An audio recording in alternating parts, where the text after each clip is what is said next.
Japanese Tales of Mystery and Imagination by Edogawa Ranpo. The Human Chair. Yoshiko saw her husband off to his work at the Foreign Office at a little o'clock. Then, now that her time was once again her very own, she shut herself up in the study she shared with her husband to resume work on the story she was to submit for the special summer issue of K magazine. She was a versatile writer with high literary talent in a smooth-flowing style. Even her husband's popularity as a diplomat was overshadowed by hers as an authoress. Daily, she was overwhelmed with letters from readers praising her works. In fact, this very morning, as soon as she sat down before her desk, she immediately proceeded to glance through the numerous letters which the morning mail had brought. Without exception, in content they all followed the same pattern, but prompted by her deep feminine sense of consideration, she always read through each piece of correspondence addressed to her, whether monotonous or interesting. Taking the short and simple letters first, she quickly noted their contents. Finally, she came to one which was a bulky manuscript-like sheaf of pages. Although she had not received any advance notice that a manuscript was to be sent her, still it was not uncommon for her to receive the efforts of amateur writers seeking her valuable criticism. In most cases, these were long-winded, pointless, and yawn-provoking attempts at writing. Nevertheless, she now opened the envelope in her hand and took out the numerous, closely written sheets. As she had anticipated, it was a manuscript, carefully bound. But somehow, for some unknown reason, there was neither a title nor a byline. The manuscript began abruptly. "Dear Madam." Momentarily she reflected. Maybe, after all, it was just a letter. Unconsciously, her eyes hurried on to read 2 or 3 lines, and then gradually she became absorbed in a strangely gruesome narrative. Her curiosity aroused to the bursting point, and spurred on by some unknown magnetic force, she continued to read.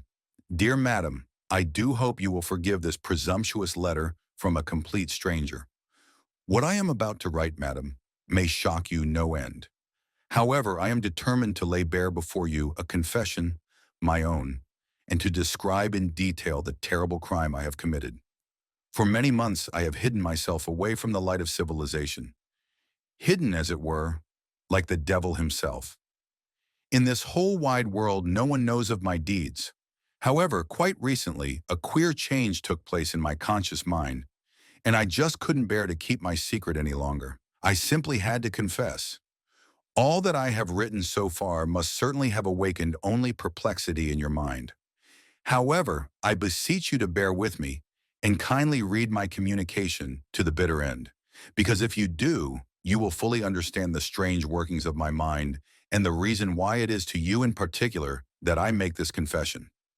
I am really at a loss as to where to begin, for the facts which I am setting forth are all so grotesquely out of the ordinary.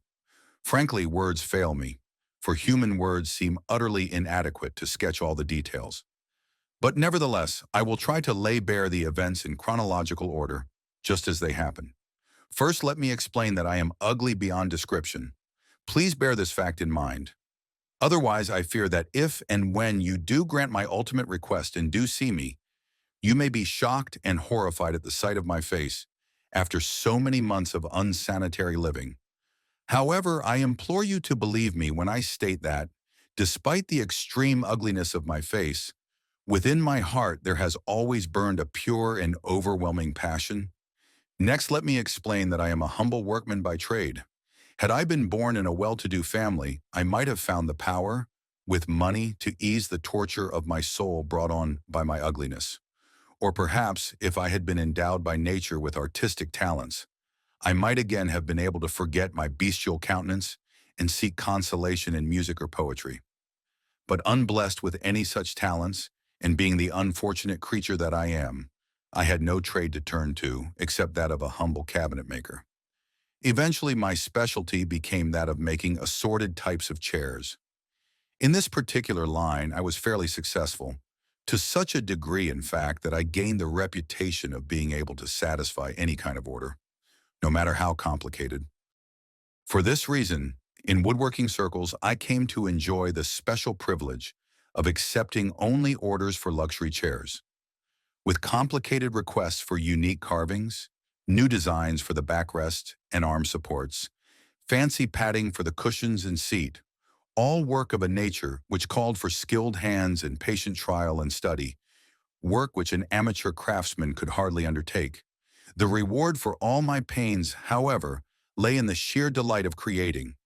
You may even consider me a braggart when you hear this, but it all seemed to me to be the same type of thrill which a true artist feels upon creating a masterpiece. As soon as a chair was completed, it was my usual custom to sit on it to see how it felt, and despite the dismal life of one of my humble professions, at such moments I experienced an indescribable thrill. Giving my mind free rein, I used to imagine the types of people who would eventually curl up in the chair, certainly people of nobility living in palatial residences with exquisite, priceless paintings hanging on the walls, glittering crystal chandeliers hanging from the ceilings, expensive rugs on the floor, etc. And one particular chair, which I imagined standing before a mahogany table, gave me the vision of fragrant western flowers scenting the air with sweet perfume. Enwrapped in these strange visions, I came to feel that I too belonged to such settings, and I derived no end of pleasure from imagining myself to be an influential figure in society. Foolish thoughts such as these kept coming to me in rapid succession. Imagine, madam, the pathetic figure I made, sitting comfortably in a luxurious chair of my own making and pretending that I was holding hands with the girl of my dreams. As was always the case, however, the noisy chattering of the uncouth women of the neighborhood and the hysterical shrieking, babbling, and wailing of their children quickly dispelled all my beautiful dreams. Again, grim reality reared its ugly head before my eyes. Once back to earth, I again found myself a miserable creature, a helpless, crawling worm. And as for my beloved, that angelic woman, she too vanished like a mist. I cursed myself for my folly. Why, even the dirty women tending babies in the streets did not so much as bother to glance in my direction. Every time I completed a new chair, I was haunted by feelings of utter despair. And with the passing of the months, my long accumulated misery was enough to choke me. One day I was charged with the task of making a huge leather-covered armchair of a type I had never before conceived for a foreign hotel located in Yokohama. Actually, this particular type of chair was to have been imported from abroad, but through the persuasion of my employer, who admired my skill as a chairmaker, I received the order. In order to live up to my reputation as a super craftsman, I began to devote myself seriously to my new assignment. Steadily, I became so engrossed in my labors that at times I even skipped food and sleep. Really, it would be no exaggeration to state that the job became my very life. Every fiber of the wood I used seemingly linked to my heart and soul. At last, when the chair was completed, I experienced a satisfaction hitherto unknown, for I honestly believed I had achieved a piece of work which immeasurably surpassed all my other creations. As before, I rested the weight of my body on the four legs that supported the chair, first dragging it to a sunny spot on the porch of my workshop. What comfort! What supreme luxury! Not too hard or too soft. The springs seemed to match the cushion with uncanny precision. And as for the leather, what an alluring touch it possessed. This chair not only supported the person who sat in it, but it also seemed to embrace and to hug.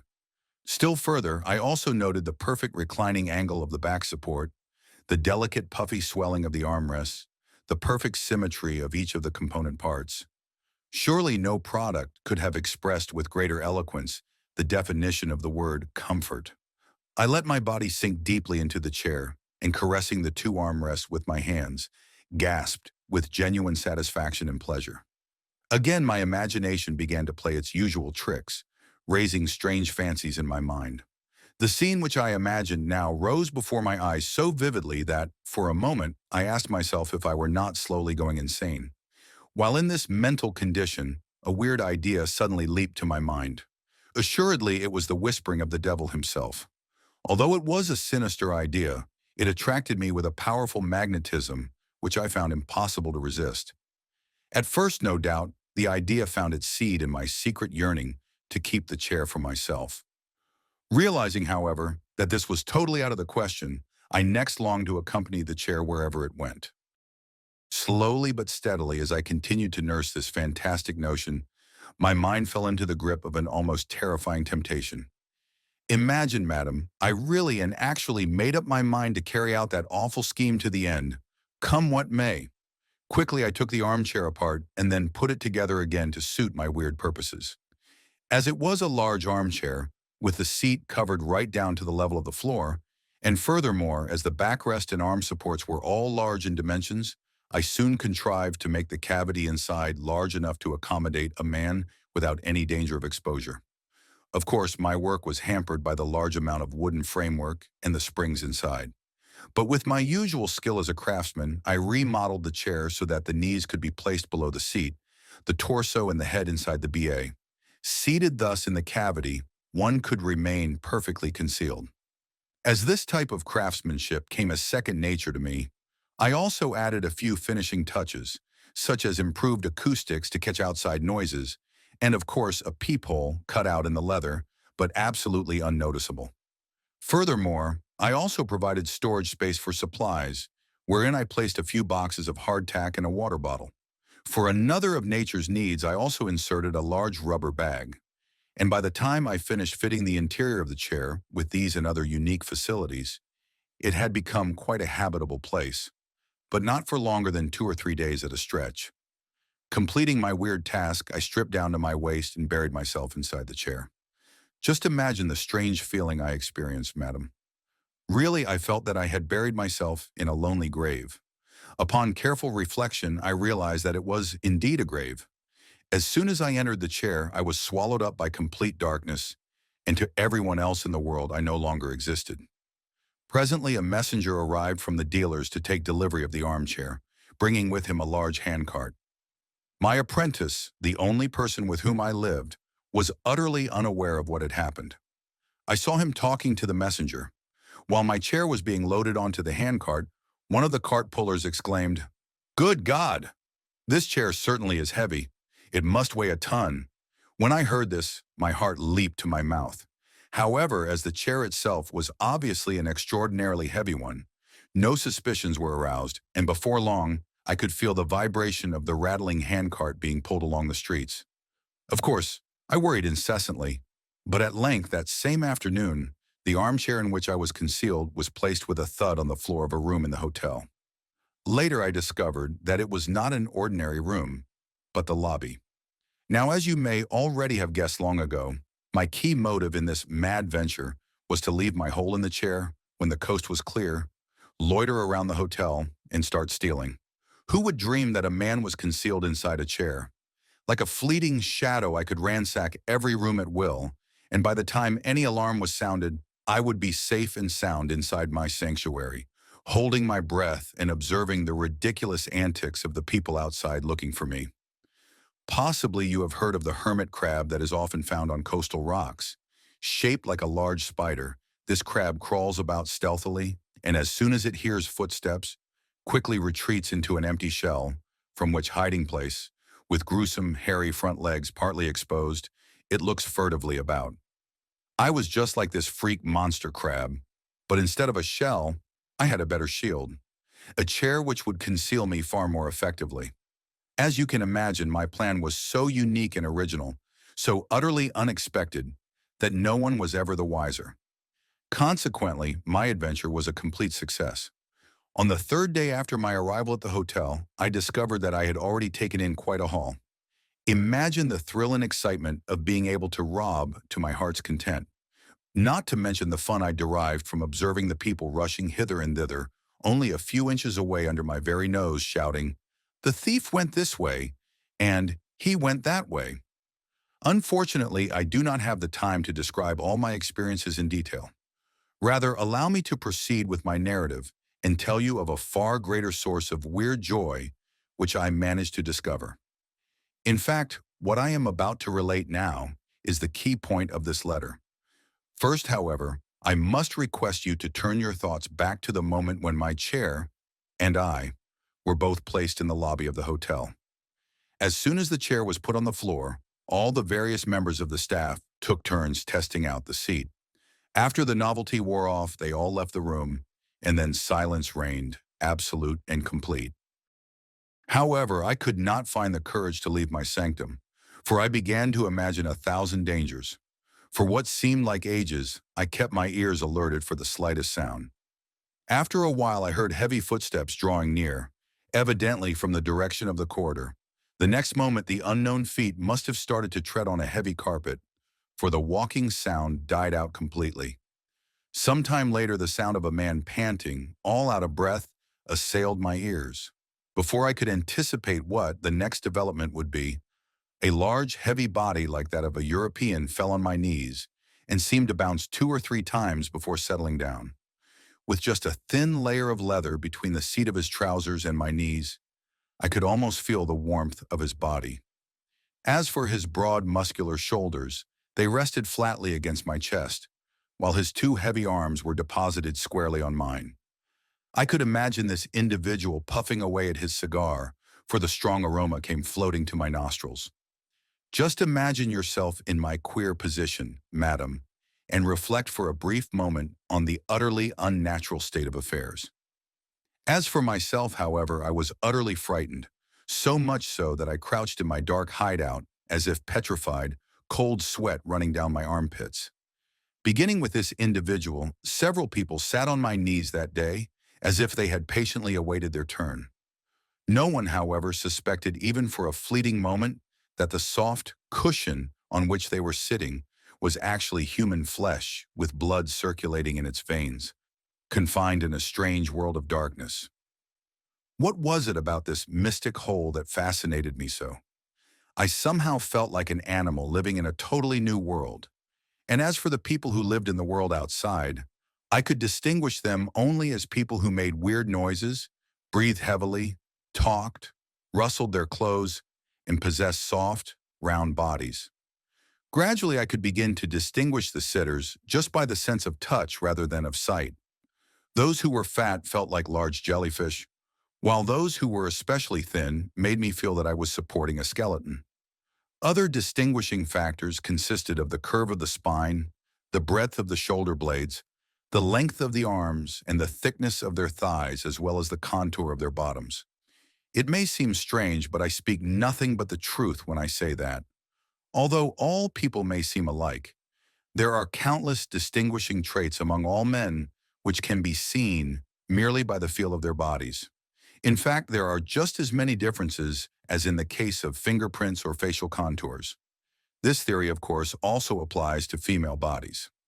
Usually, women are classified in 2 large categories: the plain and the beautiful.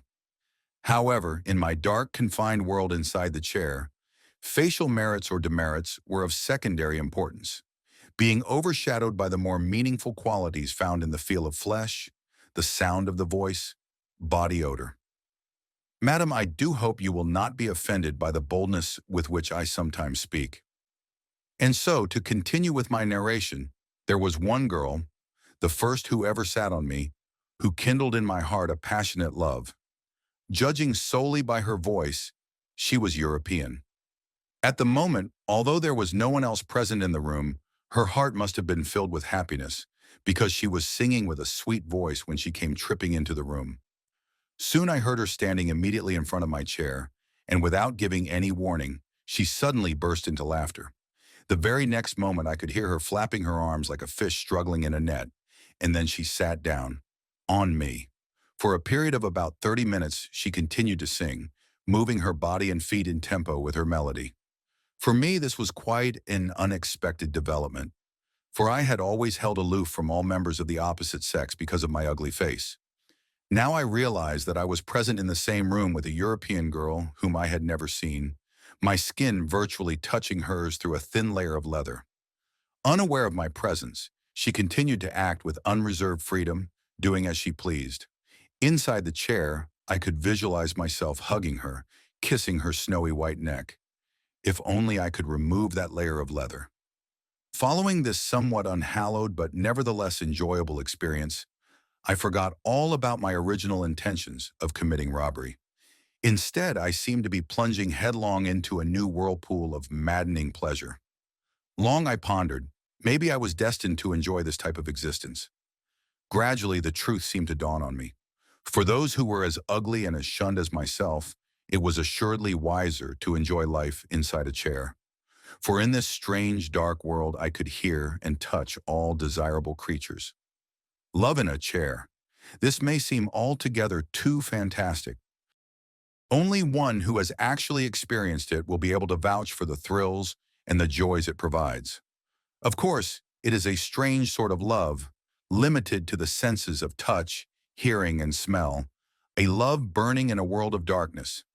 Believe it or not, many of the events that take place in this world are beyond full understanding.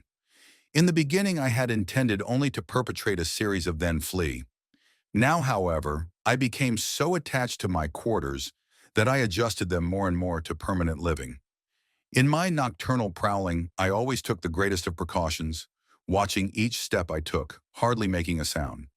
Hence, there was little danger of being detected.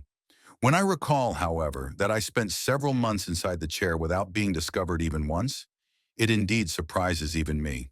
For the better part of each day, I remained inside the chair, sitting like a contortionist with my arms folded and knees bent.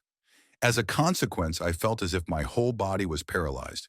Furthermore, as I could never stand up straight, my muscles became taut and inflexible, and gradually I began to crawl instead of walk to the washroom.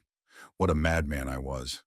Even in the face of all these sufferings, I could not persuade myself to abandon my folly and leave that weird world of sensuous pleasure. In the hotel, although there were several guests who stayed for a month or even two, making the place their home, there was always a constant inflow of new guests and an equal exodus of the old. As a result, I could never manage to enjoy a permanent love. Even now, as I bring back to mind all my love affairs, I can recall nothing but the touch of warm flesh. Some of the women possessed the firm bodies of ponies, others seemed to have the slimy bodies of snakes, and still others had bodies composed of nothing but fat, giving them the bounce of a rubber ball. There were also the unusual exceptions, who seemed to have bodies made only of sheer muscle, like artistic Greek statues.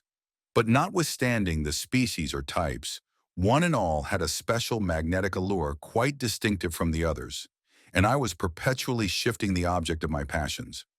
At one time, for example, an internationally famous dancer came to Japan and happened to stay at the same hotel.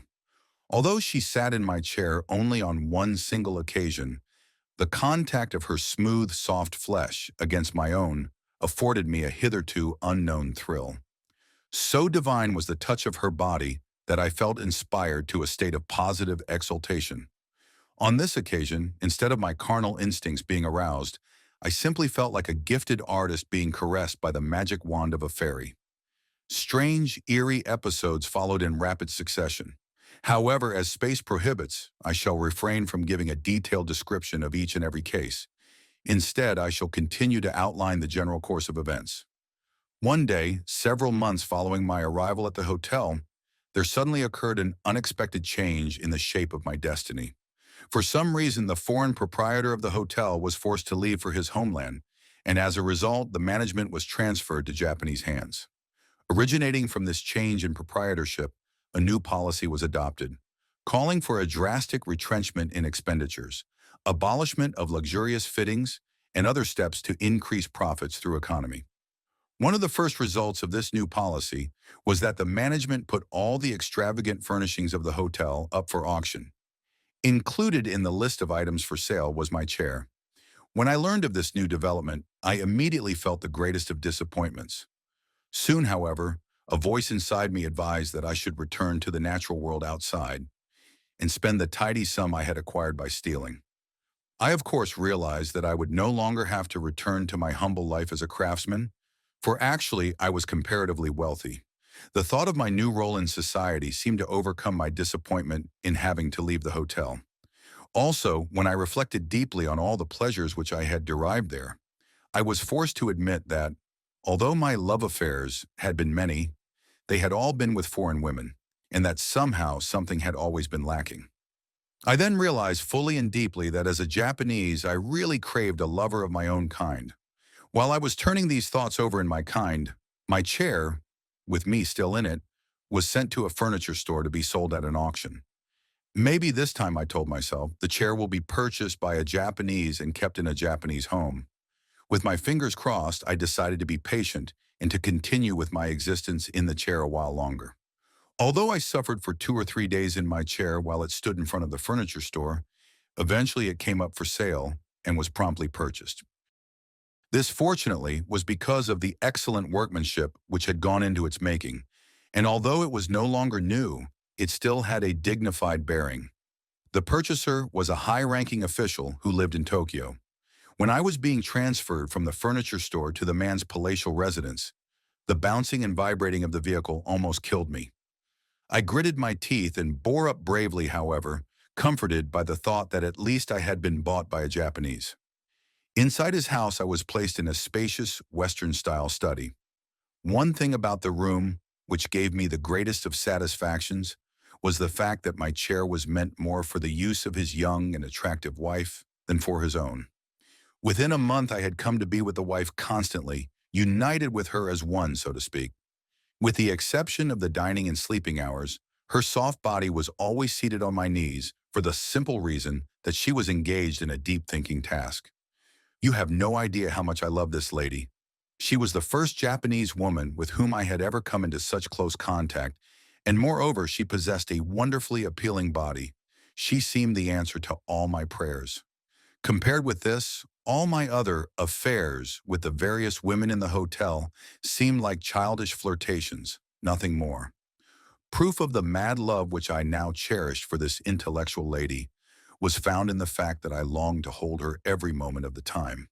When she was away, even for a fleeting moment, I waited for her return, like a love-crazed Romeo yearning for his Juliet. Such feelings I had never hitherto experienced. Gradually, I came to want to convey my feelings to her, somehow. I tried vainly to carry out my purpose, but always encountered a blank wall, for I was absolutely helpless. Oh, how I longed to have her reciprocate my love. Yes, you may consider this the confession of a madman, for I was mad, madly in love with her. But how could I signal to her? If I revealed myself, the shock of the discovery would immediately prompt her to call her husband and the servants. And that, of course, would be fatal to me, for exposure would not only mean disgrace, but severe punishment for the crimes I had committed. I therefore decided on another course of action, namely, to add in every way to her comfort and thus awaken in her a natural love for the chair. As she was a true artist, I somehow felt confident that her natural love of beauty would guide her in the direction I desired.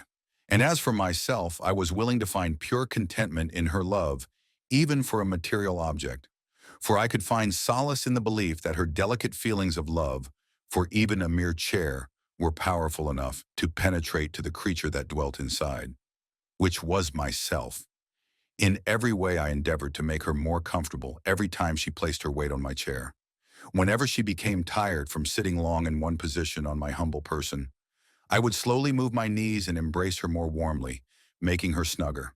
And when she dozed off to sleep, I would move my knees ever so softly to rock her into a deeper slumber. Somehow, possibly by a miracle, or was it just my imagination, this lady now seemed to love my chair deeply, for every time she sat down, she acted like a baby falling into a mother's embrace, or a girl surrendering herself into the arms of her lover. And when she moved herself about in the chair, I felt that she was feeling an almost amorous joy. In this way, the fire of my love and passion rose into a leaping flame that could never be extinguished. And I finally reached a stage where I simply had to make a strange, bold plea. Ultimately, I began to feel that if she would just look at me, even for a brief passing moment, I could die with the deepest contentment. No doubt, madam, by this time you must certainly have guessed who the object of my mad passion is. To put it explicitly, she happens to be none other than yourself, madam. Ever since your husband brought the chair from that furniture store, I have been suffering excruciating pains because of my mad love and longing for you. I am but a worm, a loathsome creature. I have but one request. Could you meet me once? Just once? I will ask nothing further of you. I, of course, do not deserve your sympathy, for I have always been nothing but a villain, unworthy even to touch the soles of your feet. But if you will grant me this one request, just out of compassion, my gratitude will be eternal. Last night I stole out of your residence to write this confession because, even leaving aside the danger, I did not possess the courage to meet you suddenly face to face, without any warning or preparation. While you are reading this letter, I will be roaming around your house with bated breath. If you will agree to my request, please place your handkerchief on the pot of flowers that stands outside your window. At this signal, I will open your front door and enter as a humble visitor. Thus ended the letter. Even before Yoshiko had read many pages, some premonition of evil had caused her to become deadly pale. Rising unconsciously, she had fled from the study, from that chair upon which she had been seated, and had sought sanctuary in one of the Japanese rooms of her house. For a moment it had been her intention to stop reading and tear up the eerie message. But somehow, she had read on, with the closely written sheets laid on a low desk. Now that she had finished, her premonition was proved correct. That chair on which she had sat from day to day, had it really contained a man? If true, what a horrible experience she had unknowingly undergone. A sudden chill came over her, as if ice water had been poured down her back, and the shivers that followed seemed never to stop. Like one in a trance, she gazed into space. Should she examine the chair? But how could she possibly steel herself for such a horrible ordeal? Even though the chair might now be empty, what about the filthy remains, such as the food and other necessary items, which he must have used? "Madam, a letter for you." With a start, she looked up and found her maid standing at the doorway with an envelope in her hand. In a daze, Yoshiko took the envelope and stifled a scream. Horror of horrors! It was another message from the same man. Again, her name was written in that same familiar scrawl. For a long while she hesitated, wondering whether she should open it. At last she mustered up enough courage to break the seal and shakingly took out the pages. This second communication was short and curt, and it contained another breathtaking surprise. "Forgive my boldness in addressing another message to you. To begin with, I merely happen to be one of your ardent admirers. The manuscript which I submitted to you under separate cover was based on pure imagination and my knowledge that you had recently bought that chair. It is a sample of my own humble attempts at fictional writing. If you would kindly comment on it, I shall know no greater satisfaction. For personal reasons, I submitted my MS prior to writing this letter of explanation, and I assume you have already read it. How did you find it? If, madam, you have found it amusing or entertaining in some degree, I shall feel that my literary efforts have not been wasted. Although I purposely refrained from telling you in the MS, I intend to give my story the title of The Human Chair. With all my deepest respects and sincere wishes, I remain cordially yours." The psychological test. Fukia might have gone a long way in the world if he had only put his considerable intelligence to better use. Young, bright, and diligent, and the constant pride of his professors at Waseda University in Tokyo, anyone could have seen that he was a man earmarked for a promising future. But alas, in collaboration with the fates, Fukia chose to fool all observers. Instead of pursuing a normal scholastic career, he shattered it abruptly by committing murder. Today, many years following his shocking crime, conjecture is still rife as to what strange, unearthly motive actually prompted this gifted young man to carry out his violent plot. Some still persist in their belief that greed for money, the most common of motives, was behind it all. To some extent, this explanation is plausible, for it is true that young Fukia, who was working his way through school, was keenly feeling the leanness of his purse. Also, being the intellectual that he was, his pride may have been so deeply wounded at having to consume so much of his precious time working that he might have felt that crime was the only way out. But are these altogether obvious reasons sufficient to explain away the almost unparalleled viciousness of the crime he committed? Others have advanced the far more likely theory that Fukia was a born criminal and had committed the crime merely for its own sake. At any rate, whatever his hidden motives, it is an undeniable fact that Fukia, like many other intellectual criminals before him, had set out to commit the perfect crime. From the day Fukia began his first classes at Waseda, he was restless and uneasy. Some noxious force seemed to be eating away at his mind, coaxing him, goading him on to execute a plot, which was still only a vague outline in his mind. like a shadow in a mist. Day in and day out, while attending lectures, chatting with his friends on the campus, or working at odd jobs to cover his expenses, he kept puzzling over what was making him so nervous. And then one day, he became specially chummy with a classmate named Saito, and his plot began to take definite shape. Saito was a quiet student of about the same age as Fukia, and likewise hard up for money. For nearly a year now, he had rented a room in the home of a widow who had been left in quite comfortable circumstances upon the death of her husband, a government official. Nearly 60 years old, the woman was extremely avaricious and stingy. Despite the fact that the income from rent on several houses ensured her a comfortable living, she still greedily added to her wealth by lending money in small sums to reliable acquaintances. But then, she was childless, and as a result had gradually come to regard money, ever since the early stages of her widowhood, as a substitute consolation. In the case of Saito, however, she had taken him as a lodger more for protection than for gain. Like all people who hoard money, she kept a large sum cached away in her house. Fukia had no sooner learned all this from his friend Saito than he was tempted by the widow's money. What earthly good will it ever do her anyway? He asked himself repeatedly, following 2 or 3 visits to the house. Anyone can see that the withered old hag is not long for this world. But look at me. I'm young, full of life and ambition, with a bright future to look forward to. His thoughts constantly revolved about this subject, leading to but one conclusion. He just had to have that money. But how to get it? The answer to this question grew into the web of a horrible plan. First, however, Fukia decided that all successful plots depended on one important factor: skillful and thorough preparation. So in a subtle and casual manner, he set about the task of getting as much information as possible from his schoolmate Saito about the old woman and her hidden money.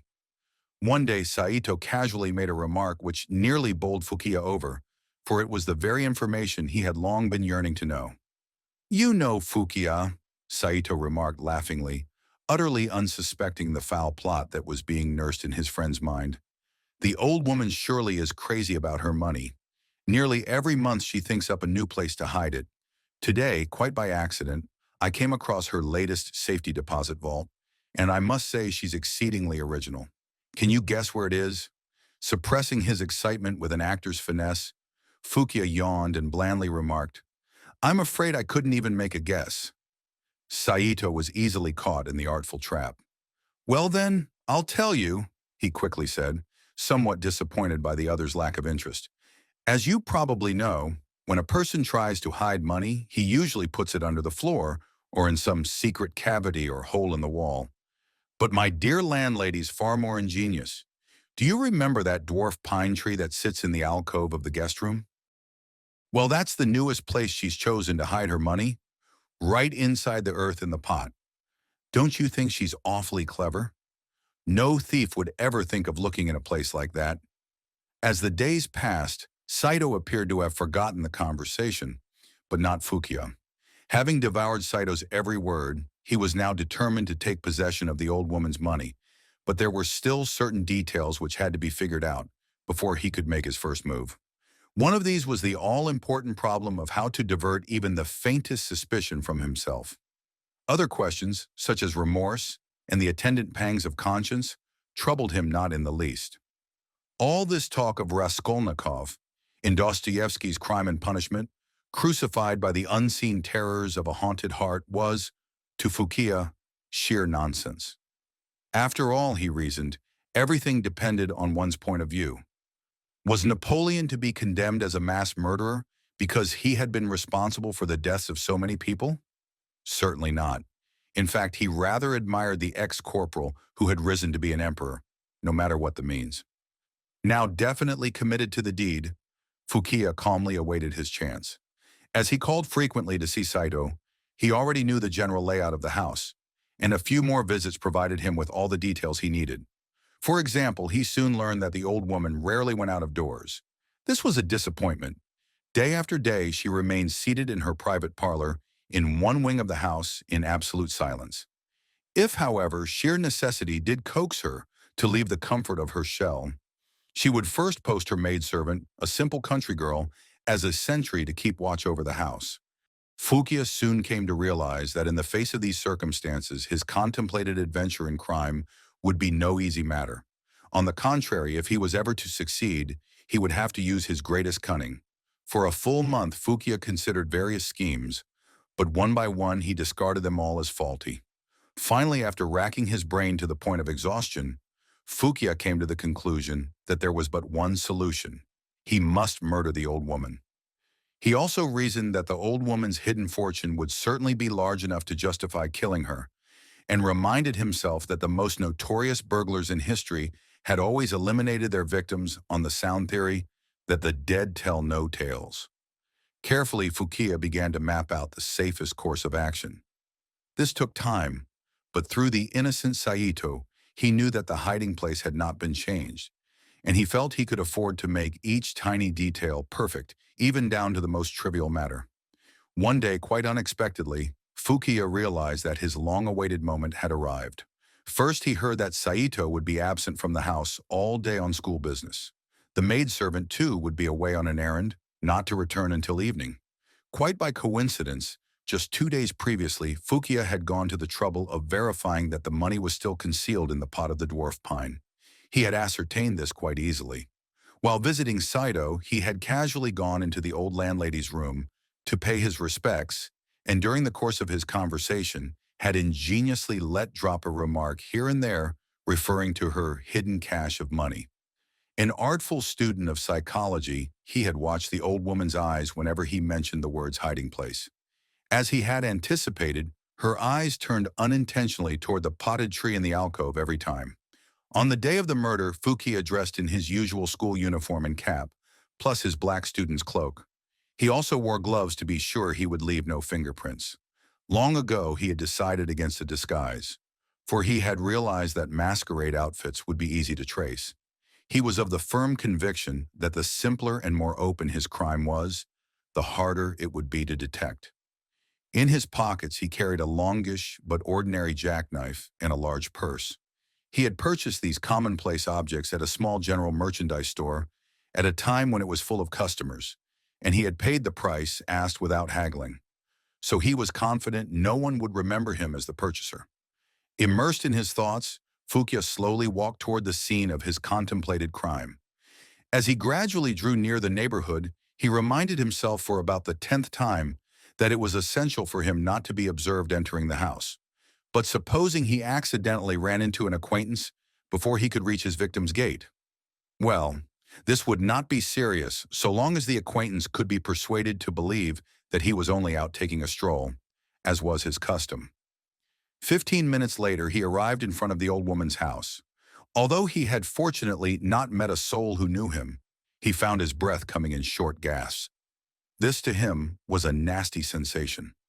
Somehow he was beginning to feel more and more like an ordinary thief and prowler than the suave and nonchalant prince of crime he had always pictured himself to be. Fighting to control his nerves, Fukia furtively looked about in all directions. Finally, satisfied that he was still unobserved, he turned his attention to the house itself. This was sandwiched in between 2 other houses, but conveniently isolated from them by 2 rows of trees on both sides, thick with foliage and forming natural fences. Facing the house on the opposite side, there stood a long concrete wall which encircled a wealthy estate occupying a complete block. Slowly and noiselessly, he opened the gate, holding the tiny bell which was attached so as to prevent it from tinkling. Once inside the yard, he walked stealthily to one of the side entrances and called out softly. "Good morning," he called, noting with alarm that his voice did not sound at all like his own. Immediately there was a reply, accompanied by the rustling sound of a kimono, and the next moment the old woman came to the door. "Good morning, Mr. Fukia," she greeted, kneeling and bowing politely. "I'm afraid your friend Mr. Sato isn't in." It's you I wish to speak to," Fukia explained quickly, "although the matter concerns Saito." "Then please come in," she invited.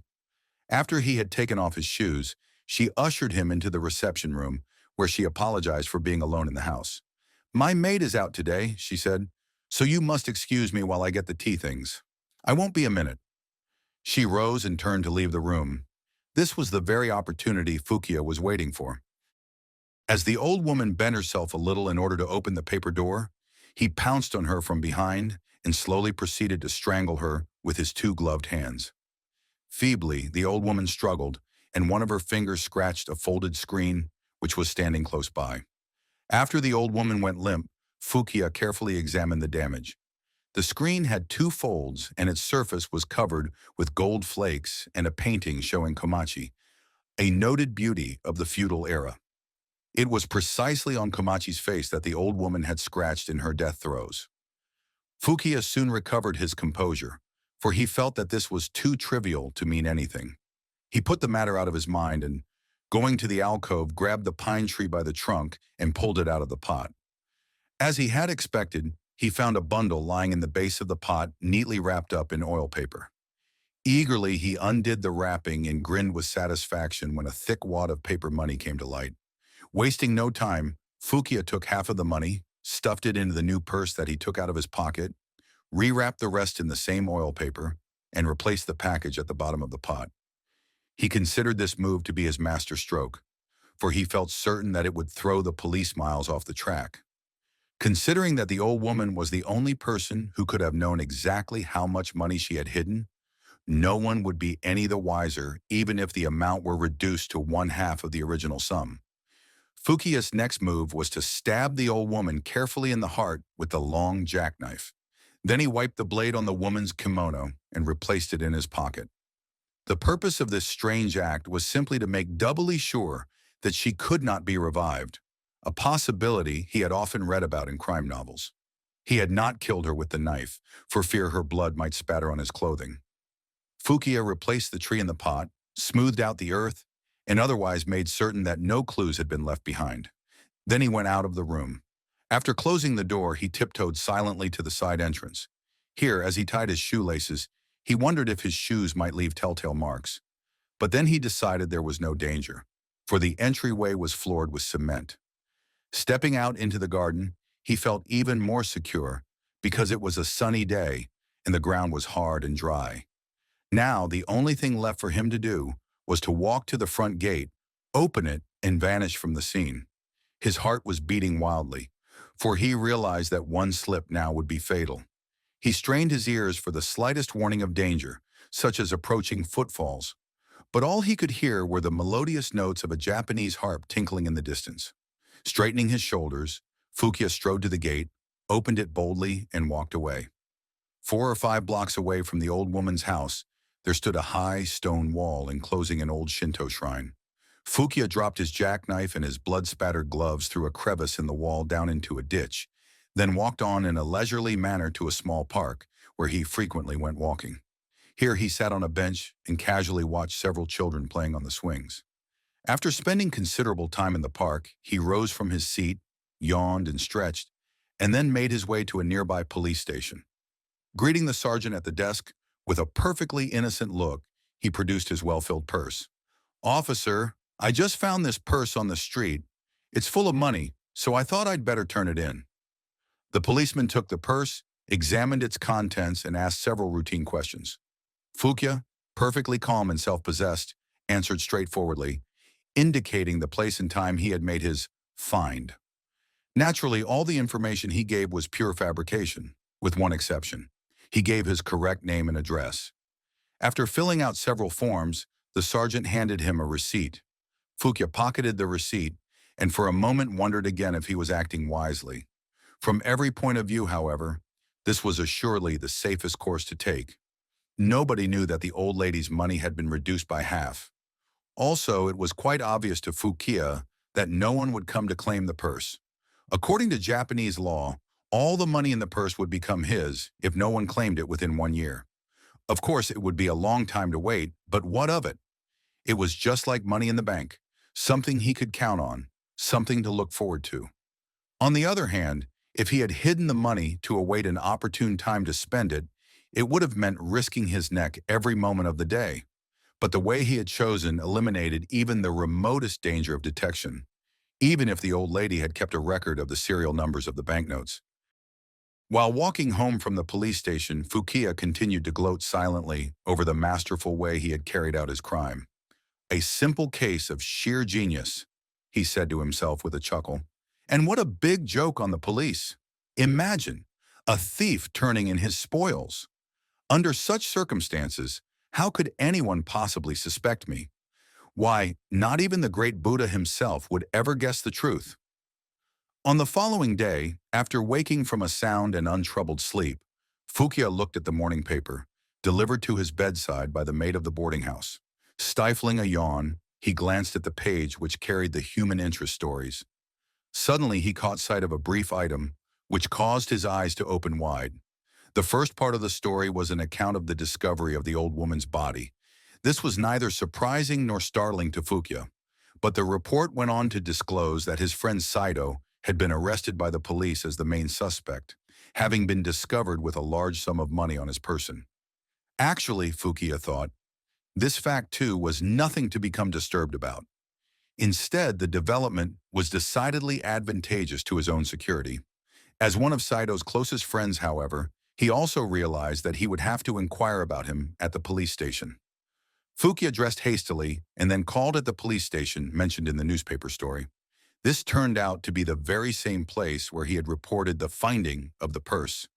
Curse my luck, he swore to himself when he made this embarrassing discovery. Why hadn't he selected a different police station to report the money to? Well, it was too late now to change things. Skillfully, he expressed deep anxiety over the unfortunate plight of his friend. He asked if they would permit him to see Saito and received a polite no. He then tried to make a few inquiries into the circumstances which had led to his friend's arrest. But here again he was refused. Fukia, however, didn't much care, for even without being told, he could easily imagine what had happened. On the fateful day, Saito must have returned to the house ahead of the maid. By that time, of course, he himself had already committed his horrible deed and left the house. Then Saito must have found the corpse. Before reporting the crime to the police, however, he must have remembered the money hidden in the pot. If this was the work of a robber, Saito must have figured, the money would surely be gone. Curious to know if his reasoning was correct, he had examined the pot and had found the money there wrapped in oil paper. And Fukia could easily imagine what must have happened after that. Undoubtedly, Saito was tempted to keep the money for himself. This was a natural reaction, although, of course, it was a foolish thing for him to do.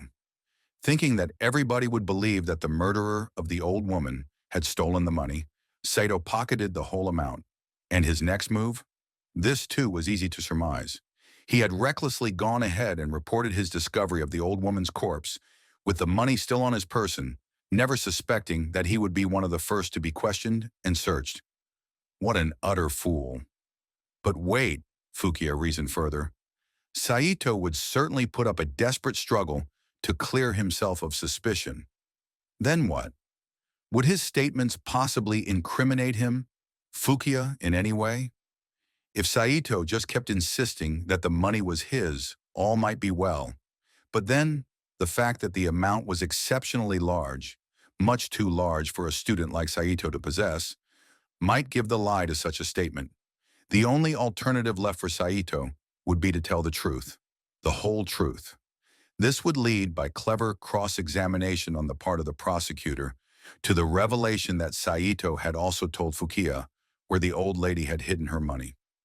Only 2 days preceding the day of the crime, Fukia could even hear Saito telling the court, "My friend Fukia conversed with the victim in the very room in which she was murdered.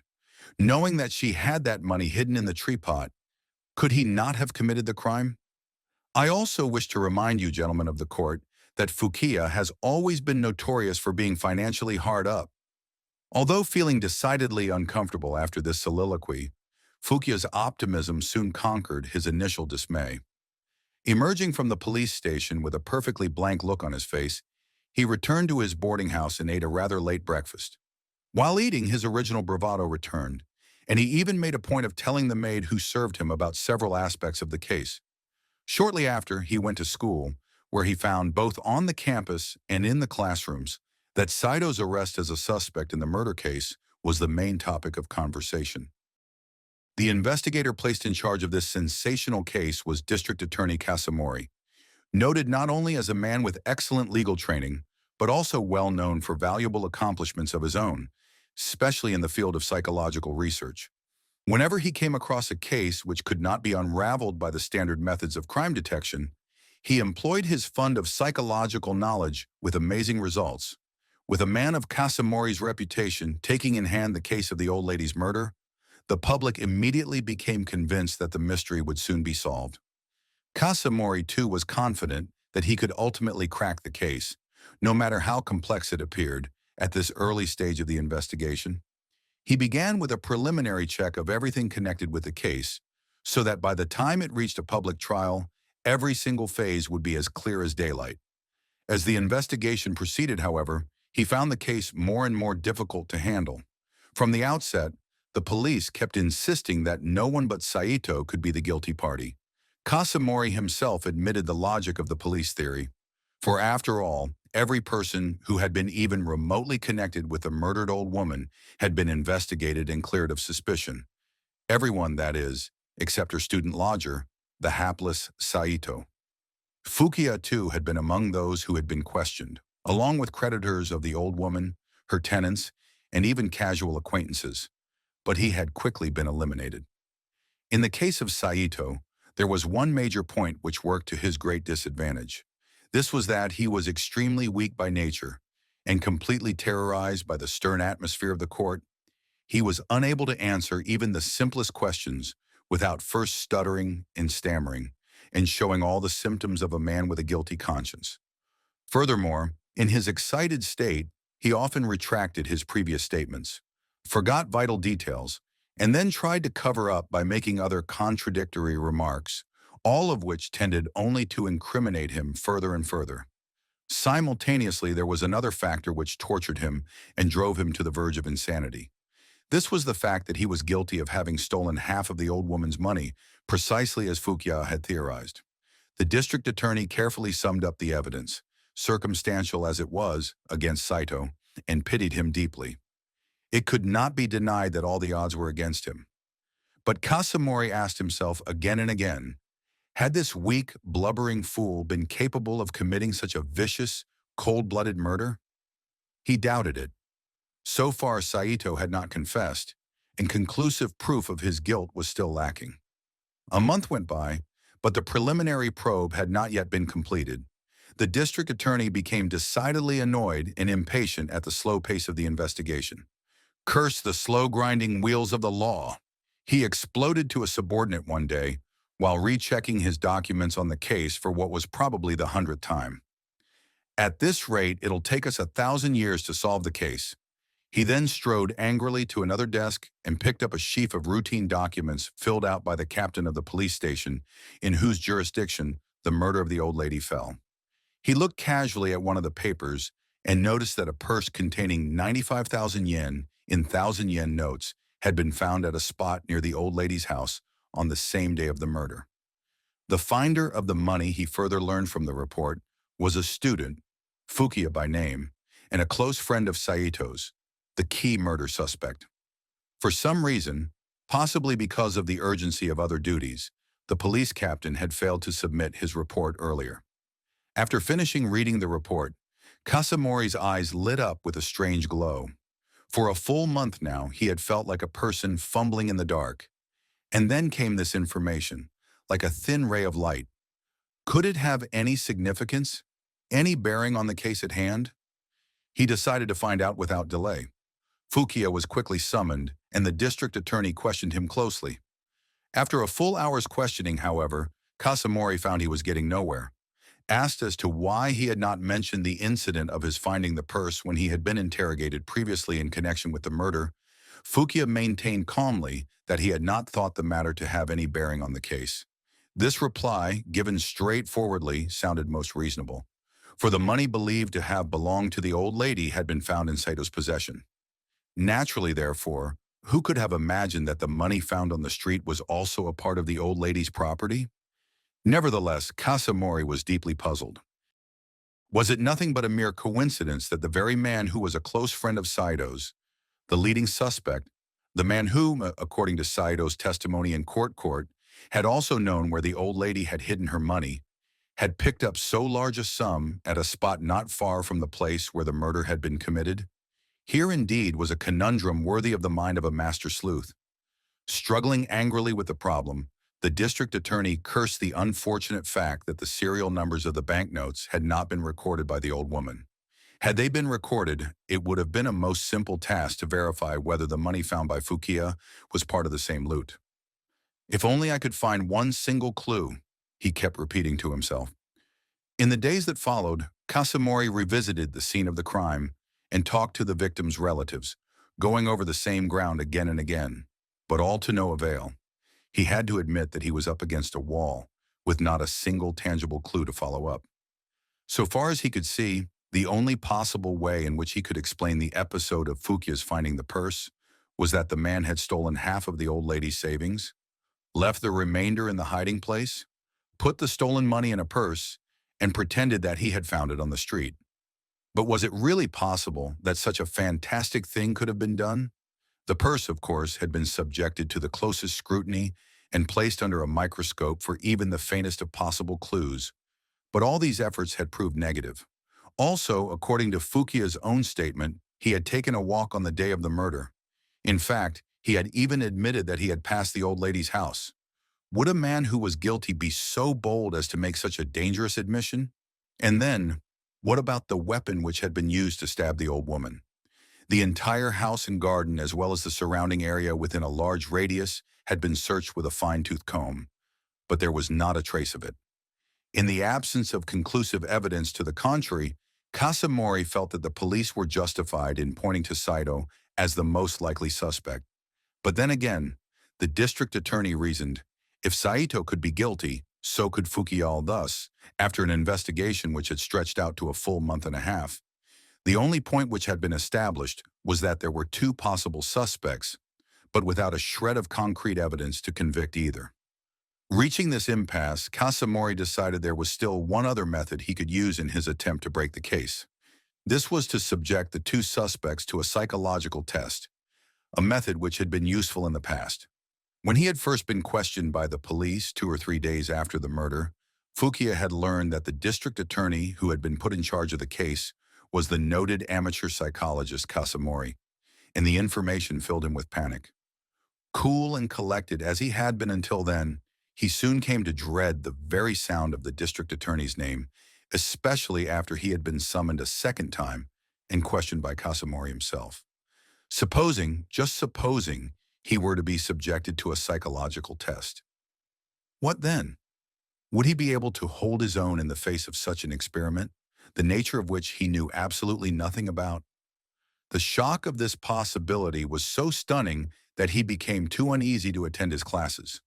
He remained in his room on the pretext of illness and tried desperately to figure out how he could match wits for wits. Of course, there was absolutely no way of anticipating the form of psychological test that Kasumori might employ. Fukiya, therefore, applied all the test methods he could possibly imagine on himself in order to discover the best possible way to circumvent them. Since a psychological test, by nature, was a method applied to reveal all false statements, Fukiya's first thought was that it would be utterly impossible to lie his way out of such a test. Fukiya knew there were psychological tests which used lie detector devices to record physical reactions. He had also heard that there was a simpler method which used a stopwatch to measure the time it took a suspect to answer questions. Reflecting upon the many and various psychological methods of crime detection, Fukiya became more and more concerned. Supposing he were caught by a surprise question like, "You're the one who killed the old woman, aren't you?" fired at him point blank. Fukiya felt confident that he would be able to shoot back calmly. "What proof do you have for such a wild supposition?" But if a lie detector were to be used, wouldn't it record his startled state of mind? Wouldn't it be absolutely impossible for a normal human being to prevent such physical reactions? Fukiya tried asking himself various hypothetical questions. Strangely, no matter how unexpected his questions were, when they were addressed to himself by himself, he could not imagine that they produced any physical changes within him. Gradually, he became convinced that so long as he avoided becoming nervously excited, he would be safe even in the face of the most accurate instrument. While conducting these various experiments on himself, Fukiya suddenly became convinced that the effects of a psychological test might be neutralized by training. He became sure that the reaction of a man's nerves to a pointed question would become less each time the question was repeated. Granting that his reasoning was sound, Fukia told himself, the best method of neutralization was to become accustomed to the questions. He reasoned that his own questions to himself produced no reaction because he already knew both question and answer before he spoke. Fukia painstakingly began to examine every page of a thick dictionary and to jot down those words which might possibly be used in questions to be thrown at him. For a full week, he spent most of his waking hours this way, training his nerves against all possible questions. Then, feeling that his mind had been fairly well fortified in this field, he turned to another. This was the word association test, which Fukia knew psychiatrists used widely in examining patients. As Fukia understood it, the patient, or accused, would be told to answer any word given him with the first word that came to his mind, and then the examiner would call off a list of words with absolutely no bearing on the case: screen, desk, ink, pen, and the like. The significance of the test lay in the fact that the word given in reply would have some mental association with the previously recited word. For example, if the word happened to be screen, the culprit might come out with such words as window, windowsill, paper, or door. And in the course of the test, such incriminating words as knife, money, or purse would be slipped in so as to befuddle the accused in his association of ideas. In Fukia's case, for instance, if he were not on his guard, he might reply money to dwarf tree, thereby unconsciously admitting that he knew money to have been stolen from the pot of the tree. On the other hand, if he prepared for the ordeal in advance, he could answer with a harmless word like earthenware instead of money. Then, of course, he would be in the clear. Fukia knew that, in conducting the word diagnosis, the exact time elapsing between question and answer was always recorded. If, for example, the accused said door in reply to screen in 1 second, and then took 3 seconds to say earthenware in reply to dwarf tree, it could be inferred that the man had taken more time to frame the second reply in order to suppress the first idea which leaped to his mind. Such a time discrepancy, of course, would arouse suspicion.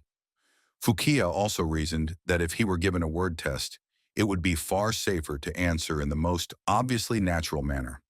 He therefore decided that in reply to dwarf tree, he would say either pine or money, because even if he had not been the culprit, the police would know that he would be sufficiently acquainted with the facts of the crime for this to be a natural answer for him to give. One question, however, called for deeper thought. This was the matter of timing, but he felt that this too could be managed by careful training.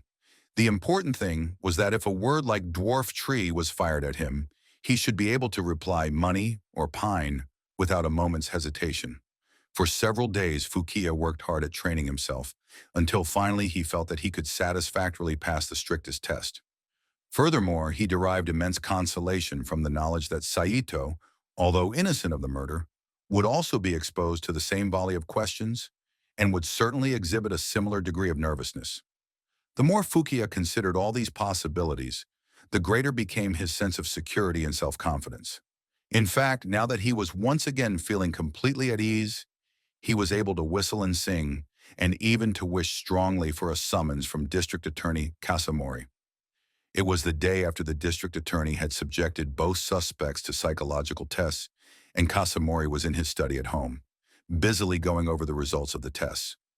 Suddenly, his maid announced that he had a visitor. Literally buried under his papers, the district attorney was in no mood to play host, so he growled impatiently to his servant, "Kindly tell whoever it is that I'm too busy to see anyone today." "Yes, sir," the maid replied obediently, but as she turned, the door suddenly opened and the caller popped his head in playfully. "Good afternoon, Mr. District Attorney," the caller said cheerfully, ignoring the startled look of the servant. "Don't tell me you're too busy even to see your old friend Akichi." Kasamori dropped his pince-nez and looked up sharply, but immediately his face broadened into a happy grin. "Why, hello, Doctor Akechi," he replied. "I didn't know it was you. Forgive me. Step right in and make yourself comfortable. As a matter of fact, I was hoping you'd drop in." Kasamori dismissed the maid with a grunt and motioned to his guest to be seated. A sleuth with a mind keen as a razor and a unique technique for solving knotty problems, Dr. Kogoro Akechi was the one man whom the district attorney would have stopped to talk to, even if he had been on his way to catch a train. On several previous occasions, he had asked for Dr. Akechi's cooperation in cracking what had been labeled impossible cases, and in every instance the man had lived up to his reputation as one of Japan's most remarkable detectives. After lighting a cigarette, Dr. Akechi nodded meaningfully toward the stacks of papers on the district attorney's desk. "I see you're very busy," he remarked casually. "Is it the case of the old woman who was murdered recently?" "Yes," the district attorney replied. "Frankly, I'm at the end of my rope." "Pessimism doesn't become you, Mr. District Attorney," said Dr. Akechi with a dry laugh. "Come now, tell me the results of the psychological tests you gave your two suspects." Kasamori raised his eyebrows. "How the devil did you know about my tests?" he asked sharply. "One of your assistants told me," Dr. Akechi explained. "You see, I'm deeply interested in the case, too, so I thought I'd come and offer you my humble services." "It was kind of you to come," Kasamori replied gratefully and quickly launched into a discussion of his complicated experiments. "The results, as you will notice," he said, "are clear enough, but there is something that has me completely baffled. Yesterday I gave each suspect two tests, a lie detector test based on pulse measurements and a word association test. In Fukiya's case, the pulse measurements were almost always above suspicion, but when I compared the results of the word association test, I found a tremendous difference between Saito and Fukiya. In fact, the results were so far apart that I must admit I'm completely at a loss for an explanation. Just look at this questionnaire and observe the differences in the time taken by the two suspects in their replies to the same words." Kasamori then handed Dr. Akechi the following tabulation of the results of the word association test. "You see, everything is very plain," said the district attorney after Dr. Akechi had examined the paper. "According to this, Saito must have willfully resorted to trickery. This is evident from the fact that he took so much time to respond, not only to the incriminating words, but also to the unimportant dummy words. Also, the long time he took in replying to dwarf tree probably indicates he was trying to suppress such natural, but in his opinion incriminating, words as money or pine. Now, on the other hand, take the case of Fukiya. He said pine in reply to dwarf tree, conceal in reply to oil paper, and murder in reply to crime. Surely if he were really guilty, he would have avoided uttering those words. Yet he replied in a perfectly matter-of-fact tone, without the slightest hesitation. From these facts, therefore, I am strongly inclined to rule him out as a suspect. At the same time, however, when it comes to deciding positively that Saito is the guilty man, I simply can't bring myself to it, despite this record." Dr. Akechi listened calmly to the district attorney's reasoning without making any effort to interrupt. But after the latter had concluded his summing up, Dr. Akechi's eyes gleamed brightly, and he began to speak. "Have you ever stopped to consider the weak points of a psychological test when," he began. "De Quiros has stated in criticism of the views entertained by Münsterberg, who advocated the psychological test, that although the system was devised as a substitute for torture, its actual result might well incriminate the innocent just as much as had trial by torture, thus allowing the real criminal to escape. Münsterberg himself has stated in his books that a psychological test is definitely effective in verifying whether a suspected person knows a certain other person, or place, or thing, but that for other purposes it is very dangerous. I realize that my telling you all this, Kasamori, is decidedly superfluous, but I just wanted to call your attention to these vital facts." The district attorney replied, with a trace of annoyance in his voice, that he was aware of these facts. "Well then," Dr. Akechi continued, "let us study the case at hand from an entirely different angle. Supposing, just supposing, an innocent man who is extremely nervous is suspected of a crime. He is arrested at the scene of the crime and is therefore aware of all the circumstances and the macabre setting. In such an event, could he preserve his composure if he was subjected to a rigid psychological test? He might very naturally say to himself, 'They are going to test me. What shall I say to escape suspicion?' Considering that his mind would naturally be greatly excited, would not a psychological test conducted under such circumstances tend to incriminate the innocent party, as De Quiros has mentioned?" "I suppose you are talking about Saito," said the district attorney, still annoyed. "Yes," Dr. Akechi replied, And now, granting that my reasoning is sound, he would be entirely innocent of the murder. Although, of course, the possibility still remains that he might actually have stolen the money. And now comes the big question. Who killed the old woman? Kasamori interrupted abruptly at this point. Come now, doctor. Akechi, he said impatiently. Don't keep me in suspense. Have you come to any definite conclusion as to who the actual killer is? Yes, I think so, doctor, Akechi replied, smiling broadly. Judging by the results of your psychological tests, I believe Fukiya is our man, although, of course, I cannot swear to it yet. Could we have him brought here? If I can ask him a few more questions, I feel positive that I can get to the bottom of this most intriguing case. But what about evidence? The district attorney asked, taken aback by the other's cool manner. Just how are you going to get your proof? Give a guilty man enough rope, rejoined Dr. Akechi philosophically, and he'll supply enough evidence to hang himself. Dr. Akechi then outlined his theory in detail. After hearing it, Kasamori clapped his hands to call his servant. Then, taking up pen and paper from his desk, he wrote the following note, addressed to Fukiya. Your friend Saito has been found guilty of the crime. As there are a few points I wish to discuss with you, I request you to call at my private residence immediately. He signed the message and handed it to the servant. Fukiya had just returned from school when he received the note.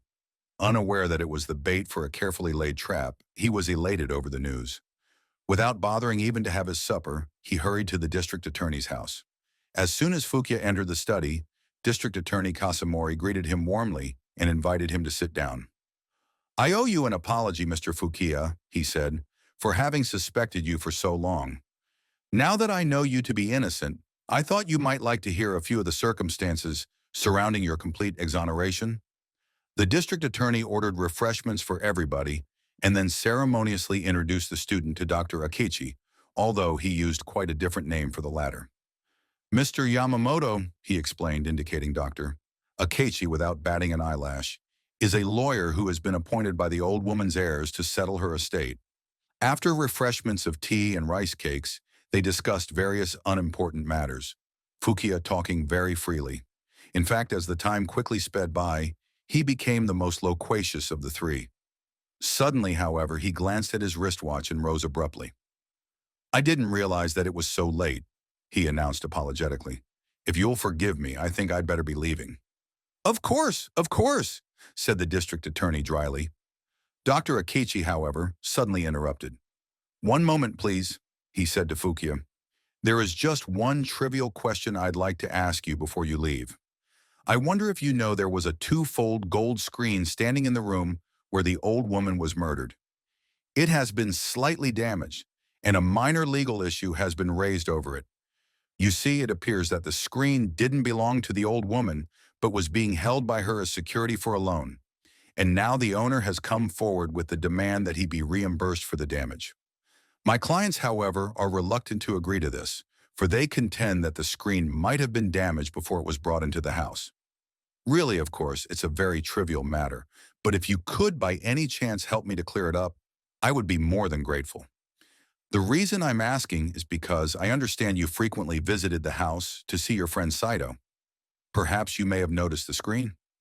Saito, of course, was asked about it, but in his excited condition, nothing that he said seemed to make much sense. I also tried to contact the old lady's maid, but she's already returned to her home in the country, and I haven't yet had an opportunity to write to her. Although Dr. Akechi had mentioned all this in a perfectly matter-of-fact tone of voice, Fukiya felt a slight tremor in his heart, but he quickly reassured himself. Why should I be startled? The case is already closed. He then asked himself what answer he should make. After a brief pause, he decided that his best course would be to speak frankly, just as he had always done. As the district attorney knows, he began, smiling innocently, I went into the room on only one occasion. That was 2 days before the murder. However, now that I come to think of it, I do remember that screen distinctly, and I can say that, when I saw it, it was not damaged. Are you absolutely sure of this? Dr. Akechi quickly asked. Remember now, the damage I mean is a scratch on the face of Komachi painted on the screen. Yes, I know, Fukiya said emphatically. And am positive, I tell you, that there was no scratch, neither on the face of the beautiful Komachi nor anywhere else. If it had been damaged in any way, I'm sure I could not have failed to notice it. Well then, would you mind making an affidavit? Dr. Akechi shot back. You see, the owner of the screen is very insistent in his demand, and I find it very difficult to deal with him. Not at all, Fukia said in his most cooperative tone. I would be most willing to make an affidavit any time you say. Dr. Akechi thanked the student with a smile, then scratched his head, a habit of his whenever he was excited. And now, he continued, I think you can admit that you know a great deal about the screen, because in the record of your psychological test, I noticed that you replied screen to picture. A screen, as you know, is something rare in a student boarding house. Fukia was surprised at Dr. Akechi's new tone. He wondered what the devil the man was trying to get at. Again, the man who had been introduced as a lawyer addressed him. By the way, he said, there was still another point which came to my attention. When the psychological test was conducted yesterday, there were 8 highly significant danger words on the list. You, of course, passed the test without a hitch. In fact, in my opinion, it went off altogether too smoothly. With your permission, I'd like to have you take a look at your record on those 8 key words. Dr. Akechi produced the tabulation of the results and said, you took little less time to answer the key words than the insignificant words. For example, in answer to dwarf tree, you said pine in only 6/10 of a second. This indicates remarkable innocence. Note that you took 1/10 of a second longer to answer to the word green, which of all the 28 words on the list is generally the easiest to respond to. Not quite understanding Dr. Akechi's motive, Fukia began to wonder where all this talk was leading. Just what was this talkative lawyer up to, anyway, he asked himself with a shudder. He had to know, and quickly, for it might be a trap. Dwarf tree, oil paper, crime, or any other of the 8 key words are not nearly so easy to associate with other words as are such words as head or green, Dr. Akechi continued tenaciously. And yet, you managed to answer the difficult words quicker than the easier ones. What does it all mean? This is what puzzled me all along. But now let me try to guess exactly what was in your mind. Really, it might prove to be quite amusing. Of course, if I'm wrong, I humbly beg your pardon. Fukia felt a cold shiver run down his spine. This weird business was now really beginning to prey on his nerves. But before he could even attempt to interrupt, Dr. Akechi began speaking again. Surely you have been well aware all along of the dangers of a psychological test, he insisted to Fukia. I take it, therefore, that you prepared yourself for the test well in advance.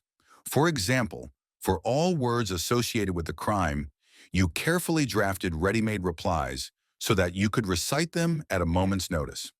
Now, please don't misunderstand, Mr. Fukia. I am not trying to criticize the method you adopted. I only want to point out that a psychological test is a dangerous experiment on occasions.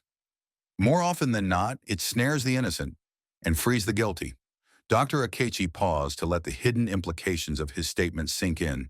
Then he resumed again. You, Mr. Fukia, made the fatal mistake of making your preparations with too much cunning.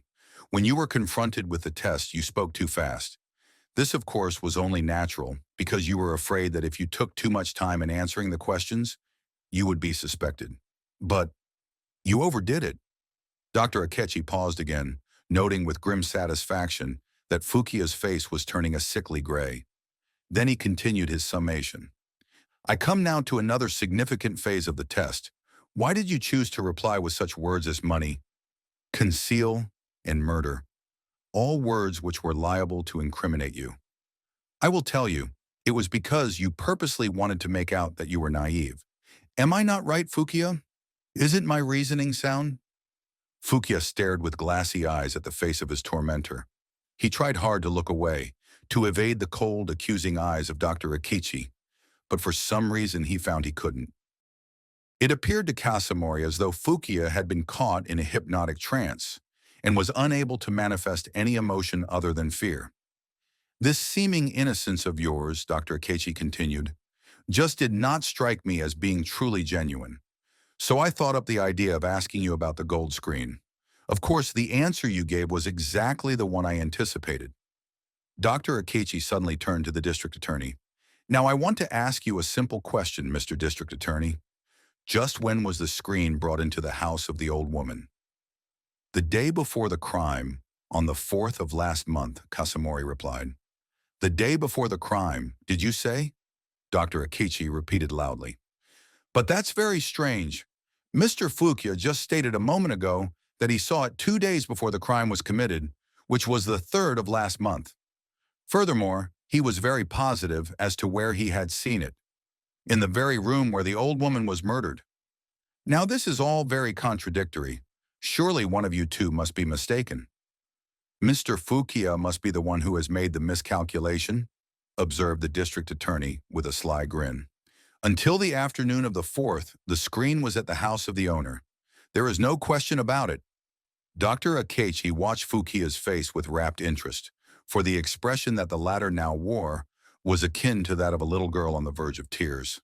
Suddenly, Dr. Akechi pointed an accusing finger at the student and demanded sharply, "Why did you say you saw something which you could not have seen?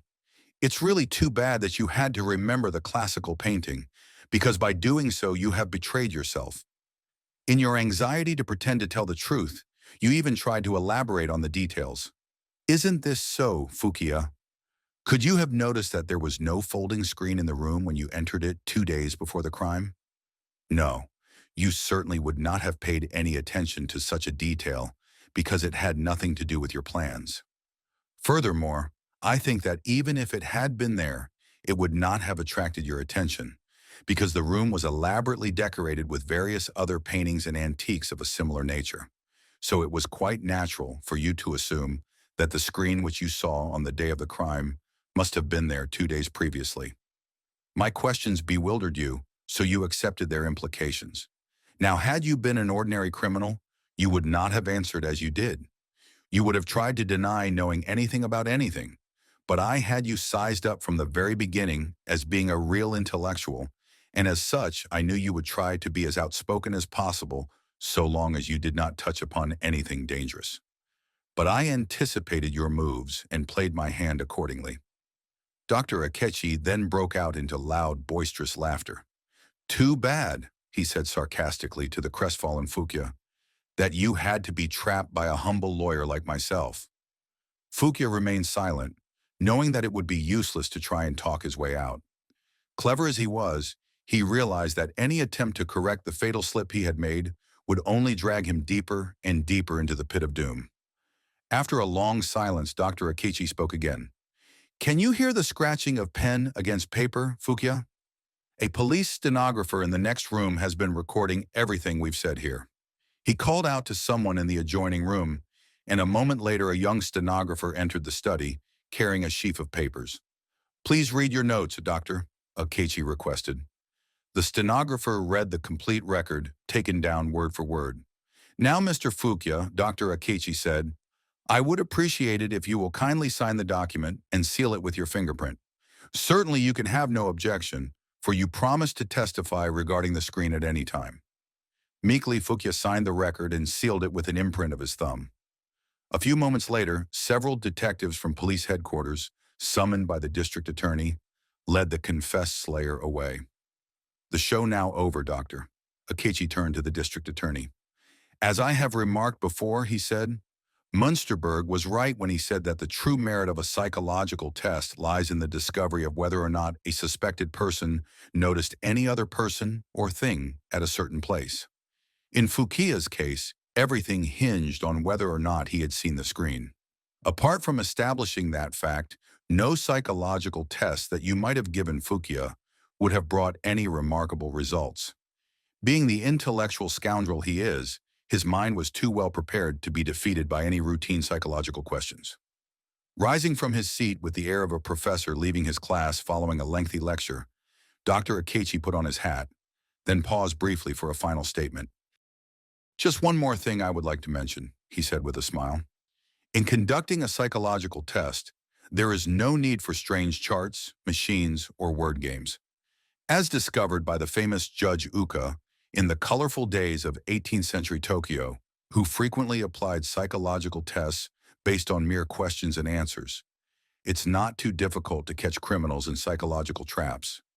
But of course, you have to ask the right questions. Well, good night, Mr. District Attorney, and thanks for the refreshments. The caterpillar.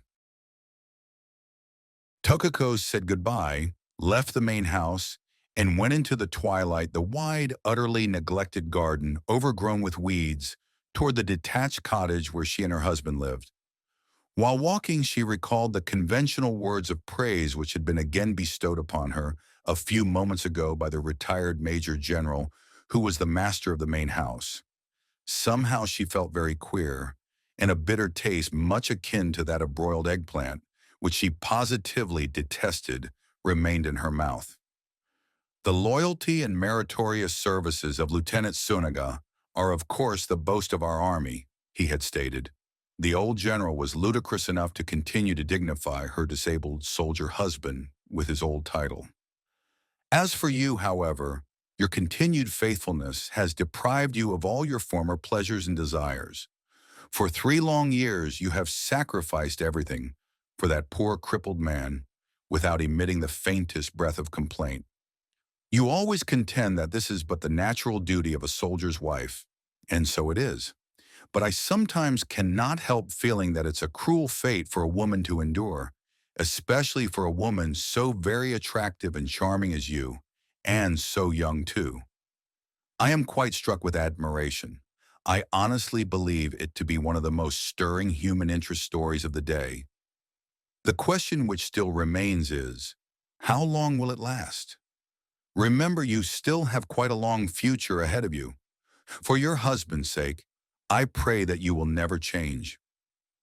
Old Major General Washio always liked to sing the praises of the disabled Lieutenant Tsunaga, who had once been on his staff and was now his guest tenant, and his wife, so much so that it had become a well-rehearsed line of conversation whenever he saw her. But this was all extremely distasteful to Tokiko, and she tried to avoid the general as much as possible. Occasionally, when the tedium of life with her silent, crippled husband became unbearable, she would seek the company of the general's wife and daughter, but usually only after first making sure that the general was absent. Secretly, she felt that her self-sacrificing spirit and rare faithfulness well deserved the old man's lavish praise, and at first this had tickled her vanity. But in those early days, the whole arrangement had been a novelty. Then it had even been fun in a way to care for one so completely helpless as her husband. Gradually, however, her self-satisfaction had begun to change into boredom and then into fear. Now she shuddered whenever she was highly praised. She imagined she could see an accusing finger pointing at her, while in her ear she heard a sarcastic voice rasping, "Under the cloak of faithfulness, you are leading a life of sin and treachery." Day by day, the unconscious changes which took place in her way of thinking surprised even herself. In fact, she often wondered at the fickleness of human feelings. In the beginning, she had been only a humble and faithful wife, ignorant of the world, naive and bashful in the extreme. But now, although her outward appearance showed little change, horrible passions dwelt in her heart, passions awakened by the constant sight of her pitiful, crippled husband. He was so crippled that the word was utterly inappropriate to describe his condition.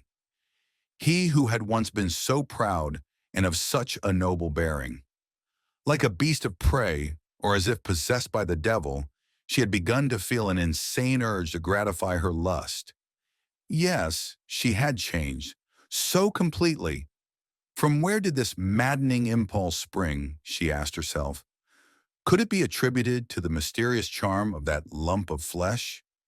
As a matter of fact, that is all her husband was just a lump of flesh.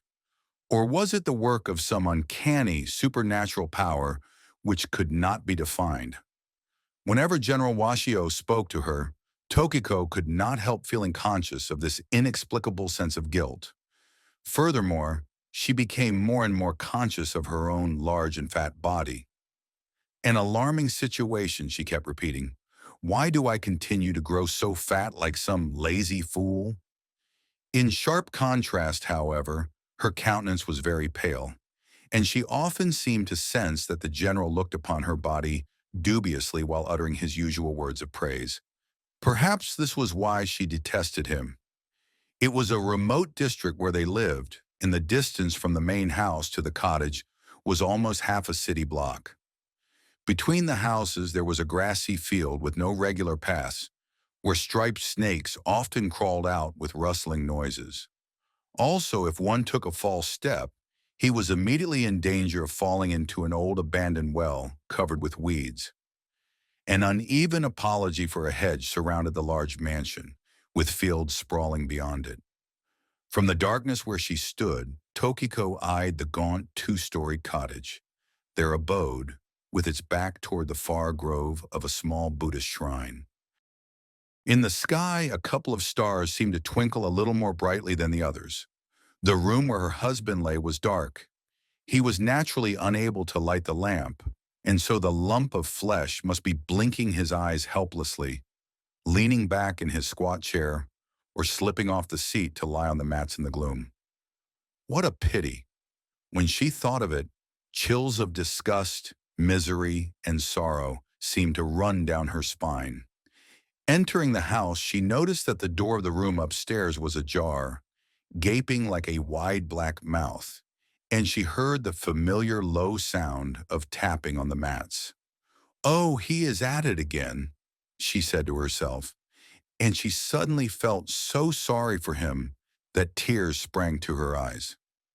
These sounds meant that her disabled husband was lying on his back, calling impatiently for his only companion by beating his head against the matted floor, instead of clapping hands like any ordinary Japanese husband would. "I'm coming now.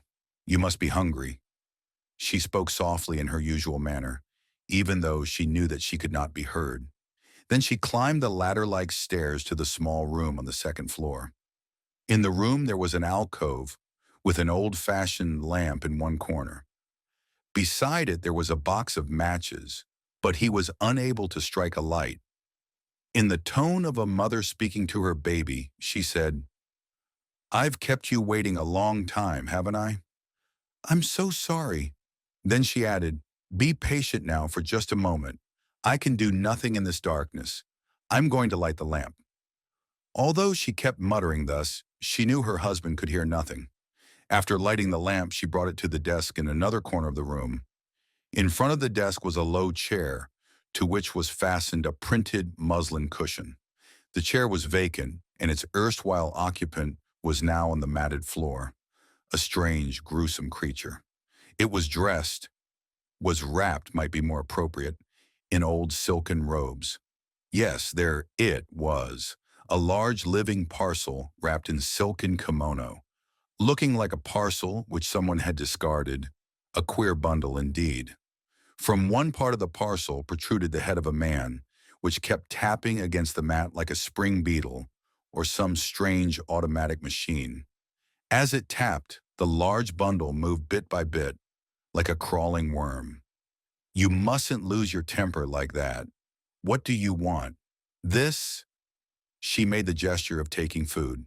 "No? Then this?" She tried another gesture, but her mute husband shook his head every time and continued to knock his head desperately against the matting. His whole face had been so badly shattered by the splinters of a shell that it was just like a mass of putty. Only upon close observation could one recognize it as once having been a human face. The left ear was entirely gone, and only a small black hole showed where it had once been. From the left side of his mouth across his cheek to beneath his eyes, there was a pronounced twitch like a suture, while an ugly scar also crept across his right temple up to the top of his head. His throat caved in, as if the flesh there had been scooped out, while his nose and mouth retained nothing of their original shapes. In this monstrous face, however, there were still set two bright, round eyes like those of an innocent child, contrasting sharply with the ugliness around them. Just now they were gleaming with irritation. "Ah, you want to say something to me, don't you? Wait a minute."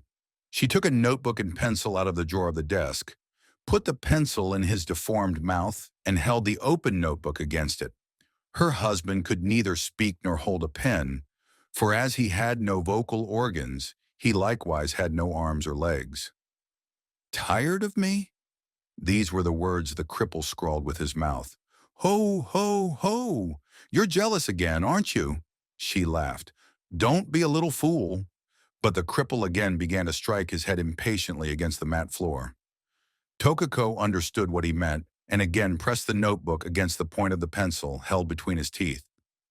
Once more the pencil moved unsteadily and wrote, "Where go?" As soon as she looked at it, Tokiko roughly snatched the pencil away from the man's mouth, wrote, "To the Washios," and almost pushed the written reply against his eyes. As he read the curt note, she added, "You should know. What other place have I to go?" The cripple again called for the notebook and wrote, "3 hours?" A surge of sympathy again swept over her. "I didn't realize I was away so long," she wrote back. "I'm sorry." She expressed her pity, bowed, and waved her hand, saying, "I won't go again. I won't ever go again. I promise." Lieutenant Tsunaga, or rather the bundle, still seemed far from satisfied, but perhaps he became tired of the performance of writing with his mouth, for his head lay limp on the floor and moved no more. After a brief spell, he looked hard at her, putting every meaning into his large eyes. Tokiko knew just one way to soothe her husband's temper. As words and excuses were of no avail, whenever they had their strange lovers' quarrels, she resorted to this more expedient act. Suddenly bending over her husband, she smothered his twisted mouth with kisses. Soon a look of deep contentment and pleasure crept into his eyes, followed by an ugly smile. She continued to kiss him, closing her eyes in order to forget his ugliness. And gradually she felt a strong urge to tease this poor cripple, who was so utterly helpless. The cripple, kissed with such passion, writhed in the agony of being unable to breathe and distorted his face oddly. As always, this sight excited Tokiko strangely. In the medical world, the case of Lieutenant Tsunaga had created quite a stir. His arms and legs had been amputated and his face skillfully patched up by the surgeons. As for the newspapers, they had also played up the story, and one journal had even spoken of him as the pathetic broken doll whose precious limbs were cruelly torn off by the playful gods of war. Lieutenant Tsunaga was all the more pitiful in that, although he was a fourfold amputee, his torso was extremely well developed. Possibly because of his keen appetite, eating was his only diversion. Tsunaga's belly was glossy and bulging. In fact, the man was just like a large yellow caterpillar. His arms and legs had been amputated so closely that not even stumps remained, but only 4 lumps of flesh to mark where his limbs had been. Often he would lie on his great belly, and using these lumps to propel himself, managed to spin round and round, a top made of living flesh. After a time, Tokiko began to strip him naked. He offered no resistance, but just lay looking expectantly into those strangely narrowed eyes of hers, like the eyes with which an animal watches its prey. Tokiko well understood what her crippled husband wanted to say with his amorous eyes. Lieutenant Tsunaga had lost every sensory organ except those of sight, feeling, and taste. He had never had much liking for books, and furthermore, his wits had been dulled by the shock of the explosion to which he had fallen victim. So now even the pastime of reading had been given up, and physical pleasures were his only diversion. As for Tokiko, although hers was a timid heart, she had always entertained a strange liking for bullying the weak. Moreover, watching the agony of this poor cripple aroused many of her hidden impulses. Still leaning over him, she continued her aberrant caresses, stirring the crippled man's feeling to ever higher frenzies of passion. Tokiko shrieked and woke up. She had had a terrible nightmare, and now she found herself sitting up in a cold sweat. The lamp at her bedside was blackened with smoke. The wick burned down to its base. The interior of the room, the ceilings, the walls, all seemed to be stretching like rubber and then contracting into strange shapes. The face of her husband beside her was of a glossy orange hue. She reminded herself that he positively could not have heard her shriek, but she noticed with uneasiness that he was gazing at the ceiling, his bright eyes wide open. She looked at the clock on the desk and noted that it was a little past 1. Now that she was wide awake, she tried to erase all thoughts of the horrors of the nightmare that had assailed her mind. But the more she tried to forget, the more persistent became the images. First, a mist seemed to rise before her eyes, and when this cleared, she could distinctly see a large lump of flesh, floating in midair, spinning and spinning like a top. Suddenly, a stout, ugly woman's body seemed to appear from nowhere, and the two figures became interlocked in a mad embrace. The weirdly erotic scene reminded Tokiko of a picture postcard portraying a section of Dante's Inferno. And yet, as her mind drifted, the very disgust and ugliness of the embracing pair seemed to excite all her pent-up passions and to paralyze her nerves. With a shudder, she asked herself if she were sexually perverted. Holding her breasts, she suddenly uttered a piercing cry. Then she looked at her husband intently, like a child gazing at a broken doll. He was still looking at the same spot on the ceiling, taking absolutely no notice of her. He is thinking again, she told herself. Even at the best of times, it was an eerie thing to see a man whose only organ of communication was his eyes lie there with those eyes fixed forever on just one spot, and now how much more so in the middle of the night. Of course his mind has become dull, she thought, but for a man so completely crippled as he, there undoubtedly exists a world completely different from any I can ever know. Is it a pleasant world, she wondered, or is it a hell? For a while she closed her eyes again and tried to sleep, but she found it impossible. She felt as if flames were whirling around her with roaring sounds, and her mind ached. Time and again, various illusions and hallucinations would wantonly appear and then vanish. Into them were woven the manifold tragic happening which had changed her normal life into this miserable existence since 3 years back. When she first received the news that her husband had been wounded and would be sent back to Japan, she felt indescribably relieved to know that at least his life had been spared. The wives of his fellow officers even envied her good fortune. Presently, the distinguished services rendered by her husband were written up in the newspapers. She knew at the time that his wounds were serious, but she never imagined for a moment that he had been crippled to such an extent. Never would she forget the first time she was permitted to visit her husband in the garrison hospital. His face was completely covered with bandages, and there was nothing but his eyes gazing at her vacantly. She remembered how bitterly she wept when they told her that his wounds and the shock had left him both deaf and dumb. Little did she dream, however, of the horrible discoveries that were still to come. The head physician, dignified as he was, tried to appear deeply sympathetic and turned up the white bed sheets cautiously. "Try to be brave," were his very words. She tried to clasp her husband's hand, but could find no arms. Then she discovered that his legs were also missing. He was like a ghost in a bad dream. Beneath the sheets there lay only his trunk, bandaged grotesquely like a mummy. She tried to speak, and then to scream, but no sounds came out of her throat. She, too, had been rendered momentarily speechless. God, was this all that was left of the husband she loved so dearly? He was no longer a man, but only a plaster bust. It was after she had been shown to another room by the head physician and nurses that she completely broke down, bursting into loud weeping despite the presence of the others. Throwing herself down on a chair, she buried her head in her arms and wept till her tear cups ran utterly dry. It was a real miracle, as she heard the physician say. No other person could possibly have survived. Of course, it's all the result of Colonel Kitamura's wonderful surgical skill. He's a real genius with the operating knife. There's probably no other such example in any garrison hospital in any country. Thus the physician tried to console Tokiko. The word miracle was continually repeated, but she did not know whether to rejoice or grieve. About half a year had passed in a dream. The living corpse of Lieutenant Tsunaga was eventually escorted home by his commanding officer and comrades in arms, and everyone made quite a fuss over him. In the days that followed, Tokiko nursed him with tender care, shedding endless tears. Relatives, neighbors, and friends all urged her on to greater self-sacrifice, constantly dinning their definitions of honor and virtue into her ears.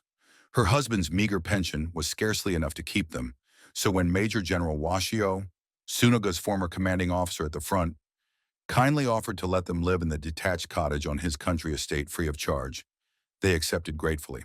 From then on, their daily life became routine, but this too brought maddening loneliness. The quiet environment, of course, was a prime cause. Another was the fact that people were no longer interested in the story of the crippled war hero and his dutiful wife. It was stale news. New personalities and events were commanding their interest. Her husband's relatives seldom came to call.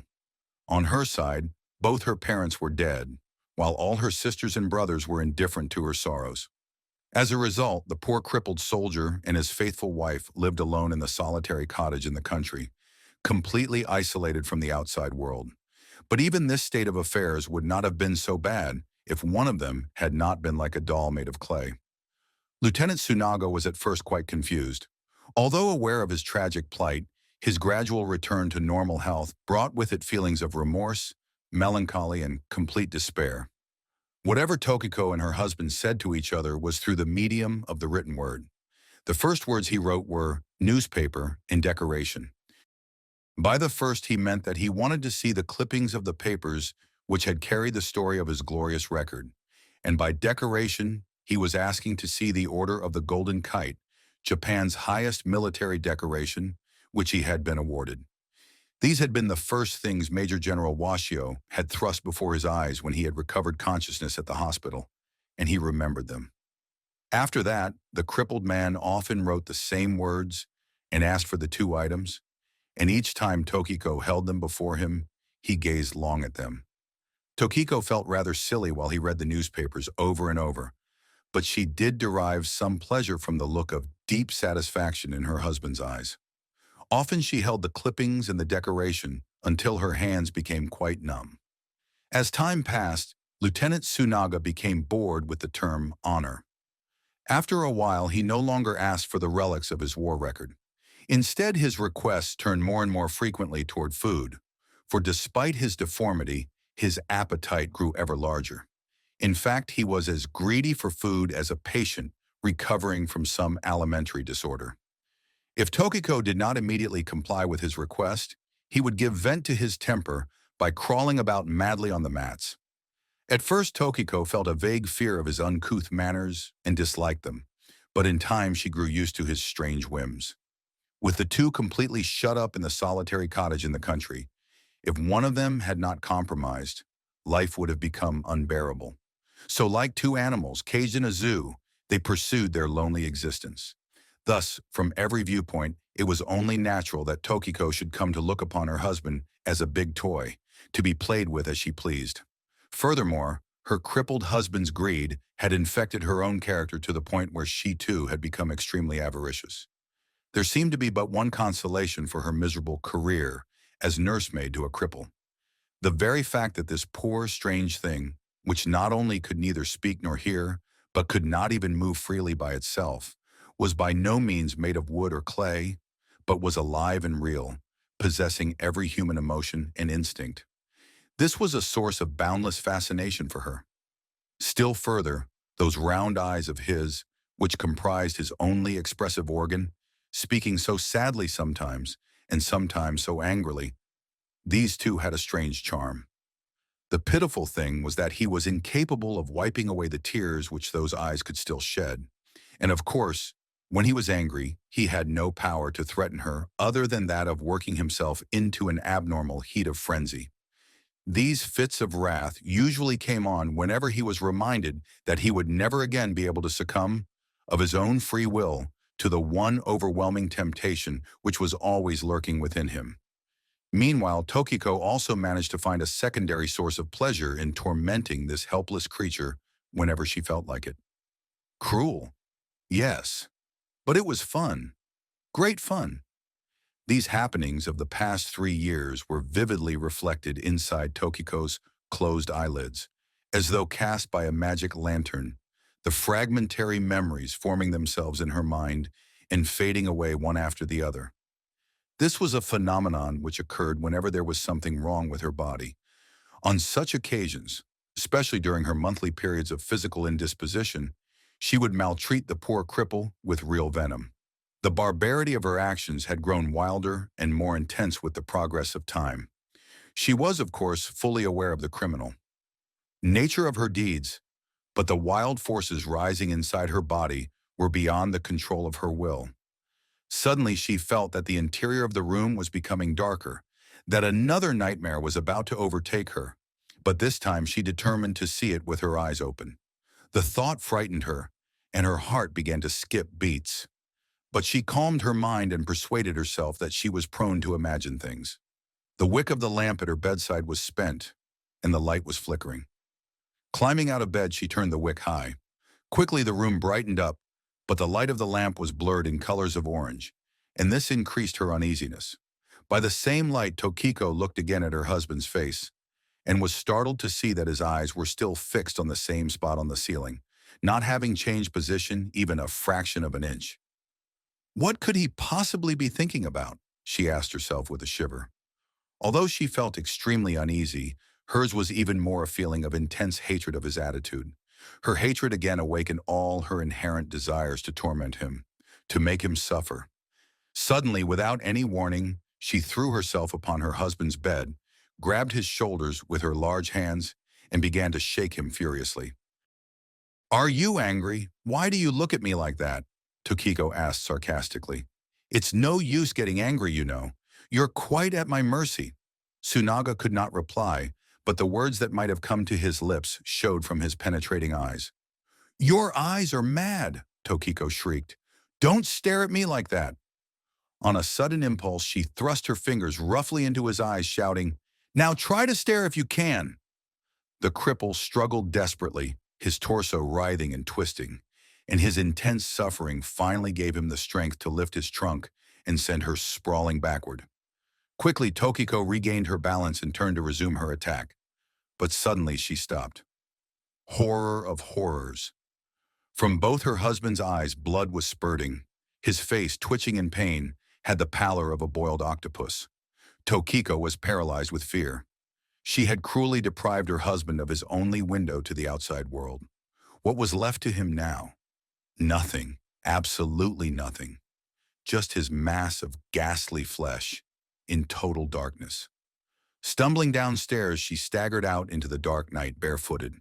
Passing through the back gate of the garden, she rushed out onto the village road, running as though in a nightmare pursued by specters, fast and yet seeming not to move.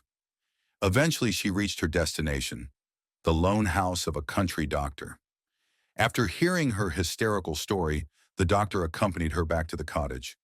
In the room, her husband was still struggling violently, suffering the tortures of hell. The doctor had often heard of the limbless man, but had never seen him before. He was shocked beyond words by the gruesome sight of the cripple. After giving him an injection to relieve his pain, he dressed the blinded eyes and then hurried away, not even asking for any explanation of the accident. By the time Lieutenant Tsunaga stopped struggling, it was already dawn. Caressing his chest tenderly, Tokiko shed big drops of tears and implored, "Forgive me, my darling. Please forgive me." The lump of flesh was stricken with fever, its red face swollen and its heart beating rapidly. Tokiko did not leave the bedside of her patient all day, not even to take any food. She kept squeezing out wet claws for his head, and in the brief intervals she wrote, "Forgive me," again and again on her husband's chest with her finger. She was utterly unconscious of the passing of time. By evening, the patient's temperature showed a slight drop, and his breathing seemed to return to normal. Tokiko surmised he must also have regained consciousness, so again she wrote, "Forgive me" on his chest. The lump of flesh, however, made no attempt to make any kind of a reply. Although he had lost his eyes, it would still have been possible for him to answer her signals in some way, either by shaking his head or by smiling. But his facial expression remained unchanged. By the sound of his breathing, she knew for sure he was not asleep, but it was impossible to tell whether he had also lost the ability to understand the message traced on his chest, or was only keeping silent out of anger. While gazing at him, Tokiko could not help trembling with terror. This thing that lay before her was indeed a living creature. He had lungs and a stomach as well as a heart. Nevertheless, he could not see anything. He could not hear anything. He could not speak a word. He had no limbs. His world was a bottomless pit of perpetual silence and boundless darkness. Who could imagine such a terrible world? With what could the feelings of a man living in that abyss be compared? Surely he must crave to shout for help at the top of his lungs. to see shapes no matter how dim, to hear voices, even the faintest of whispers, to cling to something, to grasp. Suddenly, Tokiko burst out crying with remorse over the irreparable crime she had committed. Fear and sorrow gnawing at her heart, she left her husband there and ran to the washios in the main house. She wanted to see a human face, any face that was not deformed. The old general listened anxiously to her long confession, made incoherent at times by fits of weeping, and when she was through, he was momentarily too astounded to utter a word. After a while, he said he would visit the lieutenant immediately. As it was already dark, a lantern was prepared for the old man. He and Tokiko plodded through the grassy field toward the cottage, both silent and engrossed in their own thoughts. When they finally reached the ill-omened room, the old man looked inside and then exclaimed, "Nobody's here! Where's he gone?" Tokiko, however, was not alarmed. "He must be in his bed," she said. She went to the bed in the semi-gloom, but found it empty. "No!" she cried. He isn't here." "He couldn't have gone out," reasoned the general. "We must search the house." After a thorough search of every nook and corner had proved quite fruitless, General Washio had to admit that his former subordinate was indeed not in the house. Suddenly, Tokiko discovered a penciled scrawl on one of the paper doors. "Look," she said with a puzzled frown, pointing to the scrawl. "What's this?" They both stooped to look. After a few moments spent deciphering the almost illegible scribble, she made out the message. "I forgive you," it said. Tears immediately welled in Tokiko's eyes and she began to feel dizzy. It was evident that her husband had managed to drag his truncated body across the room, picked up a pencil from the low desk in his mouth, laboriously written the curt message. And then, suddenly Tokiko came alive with action. "Quick!" she shouted, her face paling. "He may be committing suicide!" The Washio household was quickly aroused and soon servants came out with lanterns to search the field. Hither and thither they looked, trampling down the weeds between the main house and the cottage. Tokiko anxiously followed old man Washio in the dim light of the lantern which he held. While she walked, the words, "I forgive you," kept leaping to her mind. Clearly this was his answer to the message she had traced on his chest. Turning the words over and over in her mind, she came to realize that his message also meant, "I'm going to die, but do not grieve, because I have forgiven you." What a heartless witch she had been. In her mind's eye, she could vividly see her limbless husband falling down the stairs and crawling out into the darkness. She felt that she would choke with sorrow and remorse. After they had walked about for some time, a horrible thought struck her. Turning to the general, she ventured, "There is an old well hereabouts, isn't there?" "Yes," he replied gravely, immediately understanding what she meant. Both of them hurried in a new direction. "The well should be around here, I think," said the old man finally, as if talking to himself. Then he held up his lantern to spread as much light as possible. Just then Tokiko was struck by some uncanny intuition. She stopped in her tracks. Straining her ears, she heard a faint rustling sound, like that made by a snake crawling through the grass. She and the old man looked toward the sound, and almost simultaneously they both became transfixed with fear. In the dim light, a black thing was wriggling sluggishly in the thick growth of weeds. Suddenly, the thing raised its head and crawled forward, scraping the ground with projections like excrescences at the four corners of its body. It advanced stealthily, inch by inch. After a time, the upraised head suddenly disappeared into the ground, dragging its whole body after it. A few seconds later, they heard the faint sound of a splash far beneath the ground, in what seemed like the bowels of the earth. Tokiko and the general finally mustered enough courage to step forward, and there, hidden in the grass, they found the old well, its black mouth gaping. Strangely enough, in those timeless moments, it had been the image of a caterpillar which had flashed again into Tokiko's mind, a bloated creature slowly creeping along the dead branch of a gaunt tree on a dark night, inching its way to the end of the branch, and then suddenly dropping off, falling down into the boundless darkness beneath. The cliff. The season is spring. Atop a cliff, about a mile from K, spa, two persons on a rock. Far below them in the valley can faintly be heard the babbling water of a river. The man is in his mid-20s, the girl slightly older. Both are wearing the padded outer kimono of a hot spring hotel. Girl, isn't it odd that in all this time we've never discussed those incidents that keep preying on our minds so? Sometimes I think I'll suffocate if I don't discuss them. Since we have so much free time today, let's talk about those things of the past a little. You won't mind, will you, darling? Man, of course not, my dear. You go ahead and I'll add my comments from time to time. Girl, well, let's see. To begin at the beginning, there was that night when I was lying in bed, side by side with Saito. He was weeping as usual, with his face pressed against mine, and his tears kept trickling into my mouth. Man, don't be so explicit. I don't want to hear the details of your intimacies with your first husband. Girl, but this is an important part of the story because that was when I first had a clear insight into his plans. But all right, for your sake, I'll omit the details. So it was just as I tasted the salt of his tears that I suddenly told myself something was queer. The way he was crying that night was far more intense than usual, as if he had some hidden reason. Startled, I drew back and looked into his tear-stained eyes. Man, that must have made your blood run cold, to have your married happiness suddenly turn into fear. I remember your telling me that he seemed to have pity in his eyes as he returned your look. Girl, yes, his eyes spoke eloquently of the pity he felt for me. I believe a man's innermost secrets can be read in his eyes. And on this occasion, certainly, Saito's eyes were so eloquent that I perceived his thoughts instantly. Man, he was planning to kill you, wasn't he? Girl, yes, but of course, the whole thing was only a sort of game for him. In many ways, he was a sadist, as you know, and I was just the opposite. I'm sure that's why he wanted to play the game. There's no denying that we loved each other, but we both incessantly craved for more excitement. Man, I know, you needn't say any more.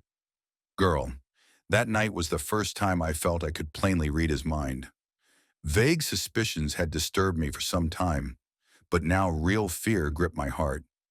I shuddered to think he would go to such lengths, but I was thrilled in spite of my fears. Man, that look of pity you saw in his eyes, that was part of the game too, wasn't it? He wanted you to be frightened, and this was his way of hinting at what was in store for you. And then, girl, then there was the man in the blue overcoat. Man, yes, with a blue felt hat, dark glasses, and a thick mustache. Girl, you had seen him before, hadn't you? Man, yes, there I was, a striving painter boarding at your house, playing the role of a clown in the midst of you and your husband's affairs. It was one day while I was out roaming the streets that the man first attracted my attention. And when I asked the owner of the tea house on the corner, she told me the stranger had been asking a lot of questions about your house. Girl, it was after you brought me this news that I happened to see him myself. The first time was outside my kitchen, and twice more near the front gate. Each time he was standing like a shadow, dressed in his baggy overcoat, both his hands shoved deep in his pockets. Man, I thought he was a sneak thief at first, and several servants in the neighborhood also warned me about him. Girl, but he turned out to be much worse, a far more dangerous character than a mere sneak thief, didn't he? Somehow that dreadful night, his sinister form leapt to my mind the instant I gazed into my husband's tear-stained eyes. Man. And then you had a third hint of his plans, didn't you? Girl. Yes, those detective stories you started bringing us. We'd read detective stories before, of course, but you really aroused our interest in the art of crime. It all started a few months before we saw the mysterious stranger, and almost every night we used to discuss nothing but various successful crimes. Saito, my husband, of course, was the most enthusiastic of all, as you may recall. Man. Yes, that was about the time he thought up the best plot of them all. Girl. You mean that trick of dual personality? There certainly were a lot of different ways of creating a dual personality, weren't there? I remember that long list you made up. Man, 33 different ways if I remember correctly. Girl, but Saito was most impressed with the possibility of creating an utterly non-existent character. Man, the theory was a simple one. For example, if a man decided to commit a murder, he would first create an imaginary character far in advance of the crime. This character would be his double.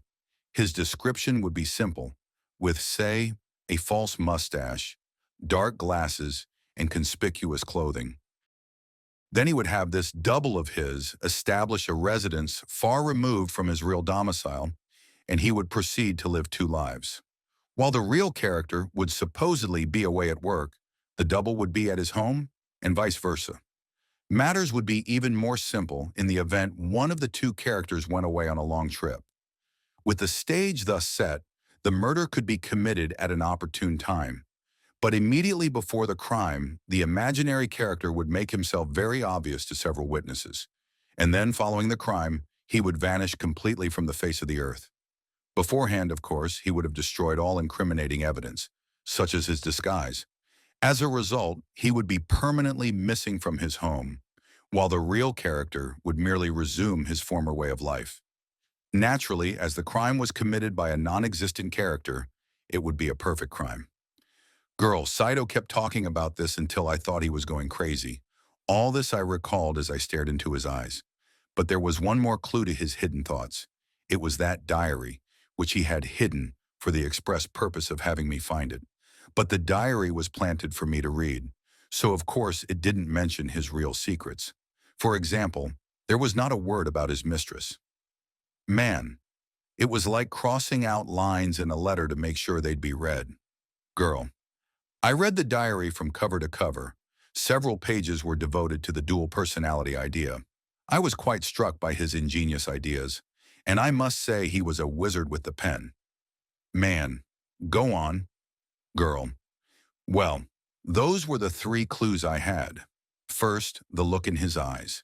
Next, the man in the blue overcoat. And finally, the diary describing the dual personality trick. But somehow I had the feeling that the picture was incomplete.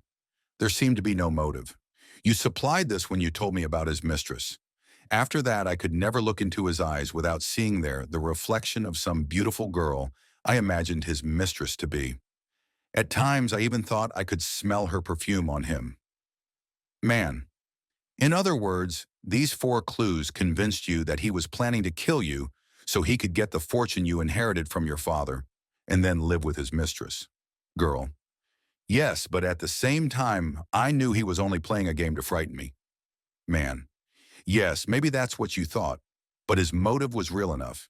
His plan was to steal into your bedroom in disguise, kill you and vanish.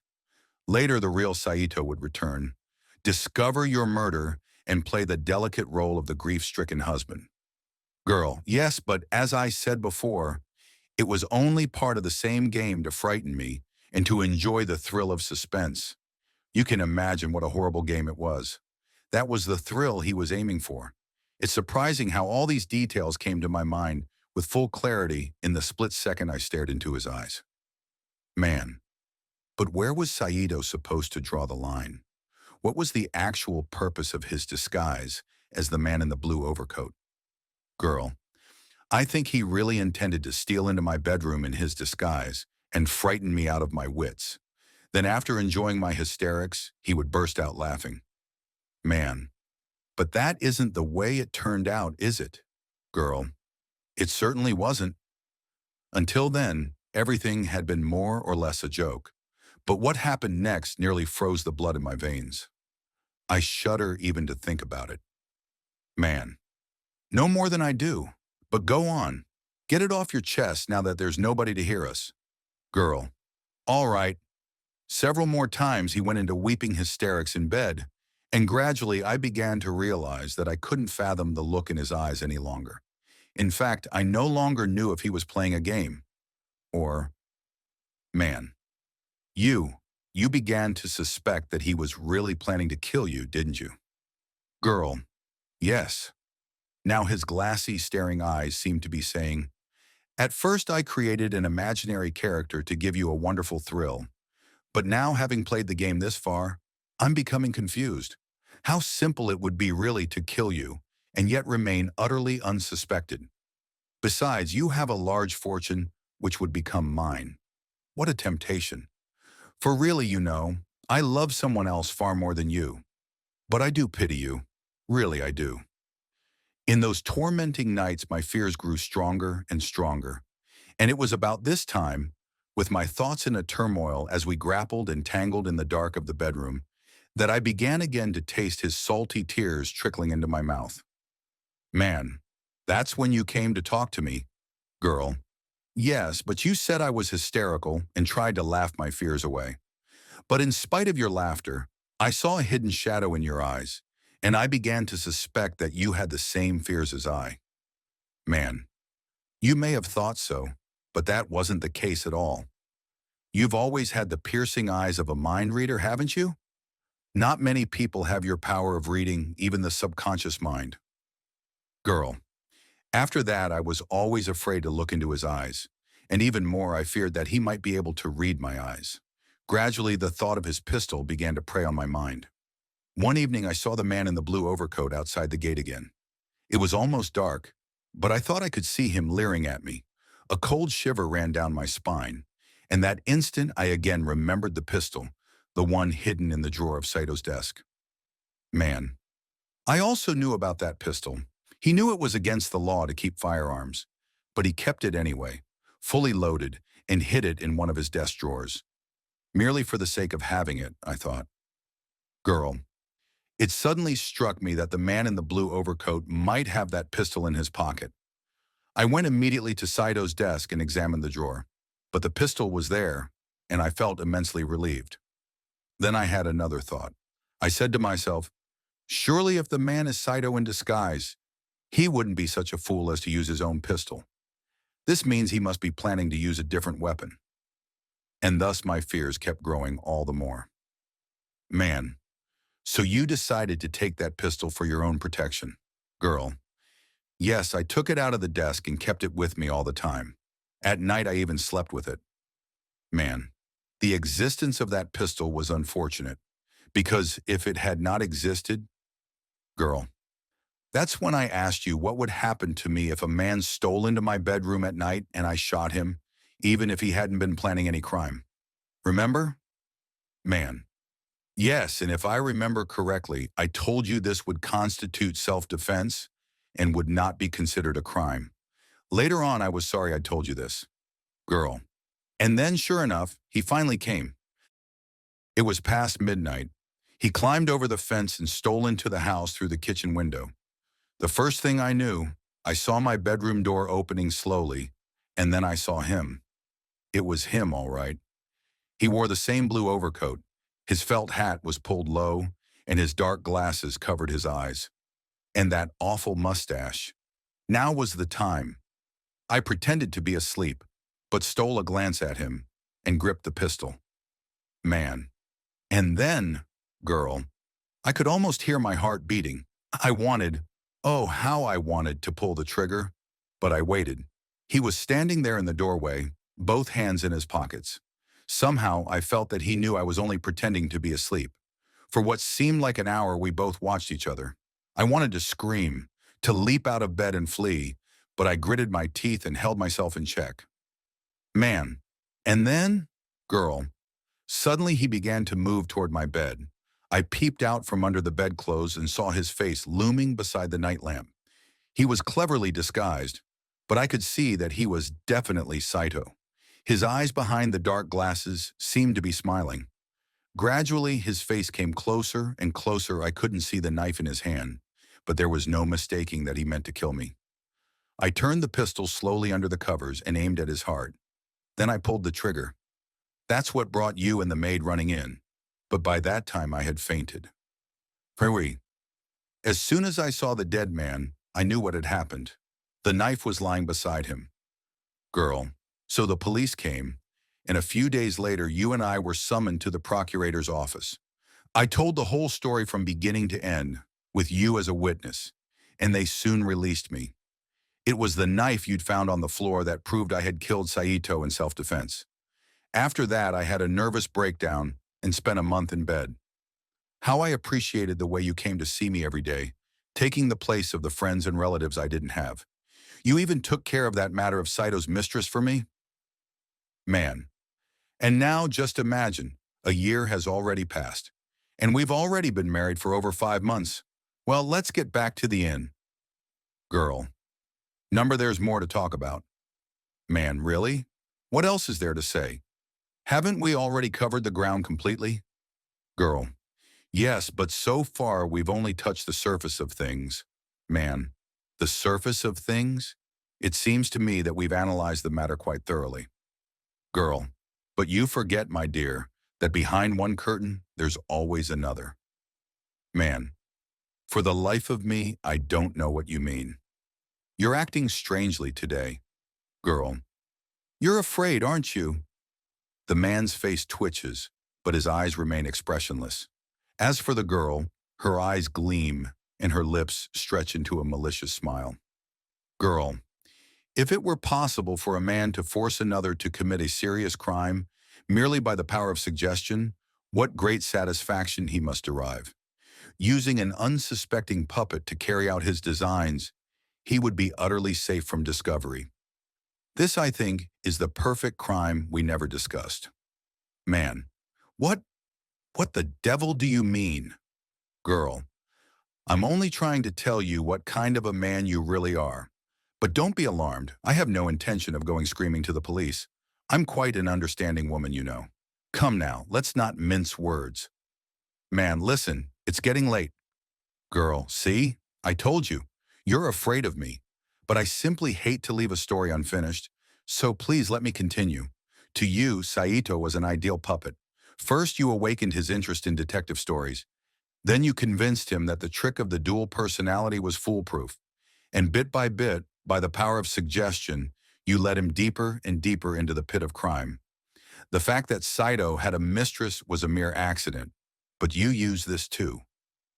Man, you're crazy. It's easy to put two and two together to fit any pattern. Girl, but think back. You know only too well that it was always you, and you alone, who made one event lead to the next, until I finally killed Saito. It was all your doing, by the sheer power of your suggestions, and you know it. Man, but you've forgotten one thing. You might not have killed Saito. Girl, in that case, you would quickly have adopted some other strategy. Of all the kinds of criminals, you're the most cunning, for your strategy was based on probabilities. If one plan went wrong, you would quickly have thought up another, and another one of them was sure to succeed, and without your ever being suspected. Yes, you did indeed commit the perfect crime. Man, you're beginning to annoy me. You've made up your story out of whole cloth, and it's sheer nonsense. I'm going back to the inn. Girl, look at you. Your face is covered with sweat. Don't tell me you're not feeling sick, but you'll have to hear me out. When I pulled the trigger of that pistol, I didn't see Saito holding any knife. I was only guessing that he was trying to kill me, so I killed him. But I had another reason too. I loved you, and you knew it. I didn't see the knife until after I'd recovered from the fainting spell, and there it lay beside Saito's body. Now you were the first one to arrive on the scene after I killed Saito, and how utterly simple it would have been for you to put Saito's fingerprints on the knife and plant it beside his body. You thus not only got rid of Saito, but also provided evidence for my plea of self-defense. Man, your powers of imagination are truly amusing. Ha, ha, girl. You can't fool me with your laughter. Look, you're trembling. You needn't, you know. I'm not going to tell anyone. How could I betray you after you've gone to such great pains to get me? I only wanted to talk this over with you. Just once. I won't tell anyone. Never fear.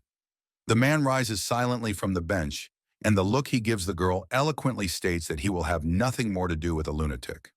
The girl also gets to her feet, and ignoring the man, who stands still, she begins to walk slowly away toward the edge of the precipice.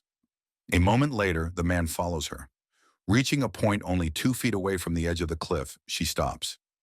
Far, far below, the faint sound of the flowing river rises above the mist that covers the chasm. Without even turning her head, the girl continues to speak to the man behind her. Girl, we've certainly bared our innermost thoughts today, haven't we? But there's one more thing I must tell you. I loved you only for yourself, but you loved my money as well as myself. And now, it's only my money you want. I know this. And you know I know it. Isn't it so? That's why you brought me to this lonely spot today. Just like Saito, You can't live without my money, so you've begun to wish I'd have an accident. If something happened to me, of course, you would inherit all my money, because you are my husband. I even happen to know that you too have a mistress, and that you hate me for being in the way." At this point, the girl hears the man's heavy breathing behind her and knows that he has been gradually creeping closer and closer. She tells herself that the time had come. She feels his trembling hands suddenly grab her shoulders. They begin to push. Harder. Harder. At the precise moment when his hands shove for a final push, she jumps aside in a flash. Losing his balance, the man staggers forward, clawing wildly at empty space. The next instant, his feet are treading thin air, and his body goes hurtling down into the yawning chasm. Moments later, the merry chirping of birds is heard from amidst the surrounding foliage. In the distance, the sinking sun is like a flaming ball, dyeing the hovering clouds a deep red. The girl stands stock still atop the cliff. Then, slowly and mechanically, she begins to mumble to herself. Girl. Self-defense again. How funny. A year ago, Saito tried to kill me. But he was the one who was killed, not I. And now that fool tried to push me off this cliff. But he was the one who fell off. I was the real killer of both. But the law won't punish me. How easy it is to kill. Who knows, maybe I really am the witch I seem. Maybe I'm destined to go on forever, killing one husband after another. Like a lone pine, the girl continues to stand motionless on the edge of the cliff, gradually fading from view as darkness descends. The hell of mirrors. One of the queerest friends I ever had was Kantanuma. From the very suspected that he was mentally unbalanced. Some might have called him just eccentric, but I am convinced he was a lunatic. At any rate, he had one mania, a craze for anything capable of reflecting an image, as well as for all types of lenses. Even as a boy, the only toys he would play with were magic lanterns, telescopes, magnifying glasses, kaleidoscopes, prisms, and the like. Perhaps this strange mania of Tanuma's was hereditary, for his great-grandfather Moribe was also known to have had the same predilection. As evidence, there is the collection of objects, primitive glassware, and telescopes and ancient books on related subjects, which this Moribe obtained from the early Dutch merchants at Nagasaki. These were handed down to his descendants, and my friend Tanuma was the last in line to receive the heirlooms. Although episodes concerning Tanuma's craze for mirrors and lenses in his boyhood are almost endless, those I remember most vividly took place in the latter part of his high school days, when he was deeply involved in the study of physics, especially optics. One day while we were in the classroom, Tanuma and I were classmates in the same school, the teacher passed around a concave mirror and invited all the students to observe the reflection of their faces in the glass. When my turn came to look, I recoiled with horror, for the numerous festering pimples on my face, so greatly magnified, looked exactly like craters on the moon, seen through the gigantic telescope of an astronomical observatory. I might mention that I had always been extremely sensitive about my heavily pimpled face, so much so that the shock I received on this occasion left me with a phobia of looking into such concave mirrors. On one occasion, not long after this incident, I happened to visit a science exhibition. But when I spotted an extra-large concave mirror mounted in the far distance, I took to my heels in holy terror. Tanuma, however, in sharp contrast to my sensitive feelings, let out a shrill cry of joy as soon as he got his first glance at that concave mirror in the classroom. "Wonderful! Wonderful!" he shrieked, and all the other students laughed at him. But to Tanuma, the experience was no laughing matter, for he was in dead earnest. Subsequently, his love for concave mirrors grew so intense that he was forever buying all sorts of paraphernalia, wire, cardboard, mirrors, and the like. From these, he mischievously began constructing various devilish trick boxes with the help of many books which he had procured, all devoted to the art of scientific magic. Following Tanuma's graduation from high school, he showed no inclination to pursue his academic studies further. Instead, with the money which was generously supplied him by his easygoing parents, he built a small laboratory in one corner of his garden and devoted his full time and effort to his craze for optical instruments. He completely isolated himself in his weird laboratory, and I was the only friend who ever visited him, the others having all given him up because of his growing eccentricity. On each of my visits, I began to feel more and more anxious over his strange doings, for I could see clearly that his malady was going from bad to worse. About this time, both his parents died, leaving him with a handsome inheritance. Now completely free from any supervision, and with ample funds to satisfy his every whim, he began to grow more reckless than ever. At the same time, having now reached the age of 20, he began to show a keen interest in the opposite sex. This interest intermingled with his morbid craze for optics, and the two grew into a powerful force in which he was completely enmeshed. Immediately after receiving his inheritance, he built a small observatory and equipped it with an astronomical telescope in order to explore the mysteries of the planets.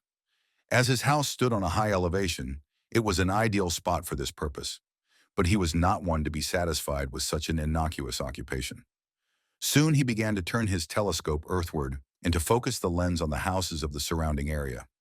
Fences and other barriers constituted no obstacle, because his observatory stood on very high ground. The occupants of the neighboring houses, utterly unaware of Tanuma's prying eyes peering through his telescope, went about their daily lives without any reserve, their sliding paper windows wide open.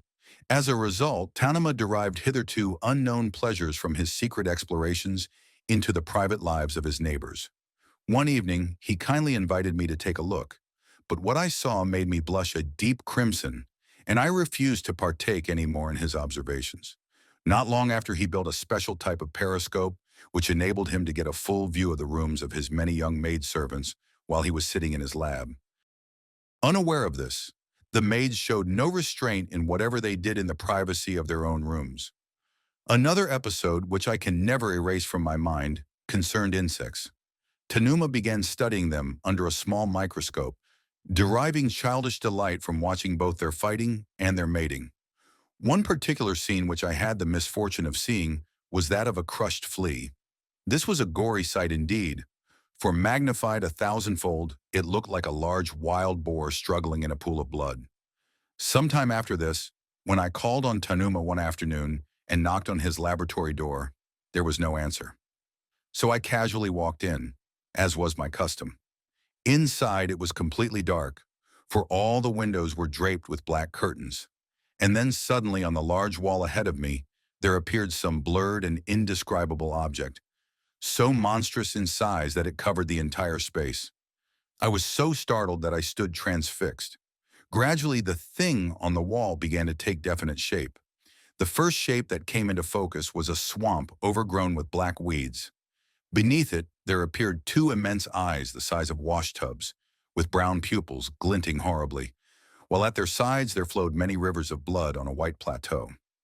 Next came two large caves from which there seemed to protrude the black, bushy ends of large brooms. These, of course, were the hairs growing in the cavities of a gigantic nose. Then followed two thick lips, which looked like two large crimson cushions, and they kept moving, exposing two rows of white teeth the proportions of roof tiles. It was a picture of a human face. Somehow I thought I recognized the features despite their grotesque size. Just at this point, I heard someone calling, "Don't be alarmed. It's only me." The voice gave me another shock, for the large lips moved in synchronization with the words, and the eyes seemed to smile. Abruptly, without any warning, the room was filled with light, and the apparition on the wall vanished. Almost simultaneously, Tanuma emerged from behind a curtain at the rear of the room. Grinning mischievously, he came up to me and exclaimed with childish pride, "Wasn't that a remarkable show?" While I continued to stand motionless, still speechless with wonder, he explained to me that what I had seen was an image of his own face, thrown on the wall by means of a stereopticon, which he had had specially constructed to project the human face. Several weeks later, he started another new experiment. This time, he built a small room within the laboratory, the interior of which was completely lined with mirrors. The four walls, plus floor and ceiling, were mirrors. Hence, anyone who went inside would be confronted with reflections of every portion of his body, and as the 6 mirrors reflected one another, the reflections multiplied and remultiplied ad infinitum. Just what the purpose of the room was, Tanuma never explained. But I do remember that he invited me on one occasion to enter it. I flatly refused, for I was terrified. But from what the servants told me, Tanuma frequently entered the Chamber of Mirrors together with Kimiko, his favorite maid, a buxom girl of 18, to enjoy the hidden delights of Mirrorland. The servants also told me that at other times he would enter the chamber alone, staying for many minutes, often as long as an hour. Once he had stayed inside so long that the servants had become alarmed. One of them mustered up enough courage to knock on the door. Tanuma came leaping out, stark naked, and without even a word of explanation, fled to his own room. I must explain at this juncture that Tanuma's health was fast deteriorating. On the other hand, his craze for optical instruments kept increasing in intensity. Continuing to spend his fortune on his insane hobby, he kept laying in bigger and bigger stocks of mirrors of all shapes and descriptions, concave, convex, corrugated, prismatic, as well as miscellaneous specimens that cast completely distorted reflections. Finally, however, he reached the stage where he could no longer find any further satisfaction unless he himself manufactured his own mirrors. So he established a glassworking plant in his spacious garden, and there, with the help of a select staff of technicians and workmen, began turning out all kinds of fantastic mirrors. He had no relative to restrain him in his insane ventures, and the handsome wages he paid his servants assured their complete obedience. Hence, I felt it was my duty to try and dissuade him from squandering any more of his fast-dwindling fortune. But Tanuma would not listen to me. I was nevertheless determined to keep an eye on him, fearing he might lose his mind completely, and visited him frequently. And on each occasion I was a witness to some still madder example of his mirror-making orgy, each example becoming more and more difficult to describe. One of the things he did was to cover one whole wall of his laboratory with a giant mirror.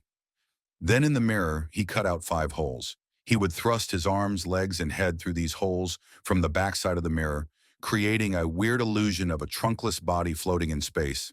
On other occasions, I would find his lab cluttered up with a miscellaneous collection of mirrors of fantastic shapes and sizes, corrugated, concave, and convex types predominating, and he would be dancing in their midst, completely naked, in the manner of some primitive pagan ritualist or witch doctor. Every time I beheld these scenes, I got the shivers, for the reflection of his madly whirling naked body became contorted and twisted into 1,000 variations.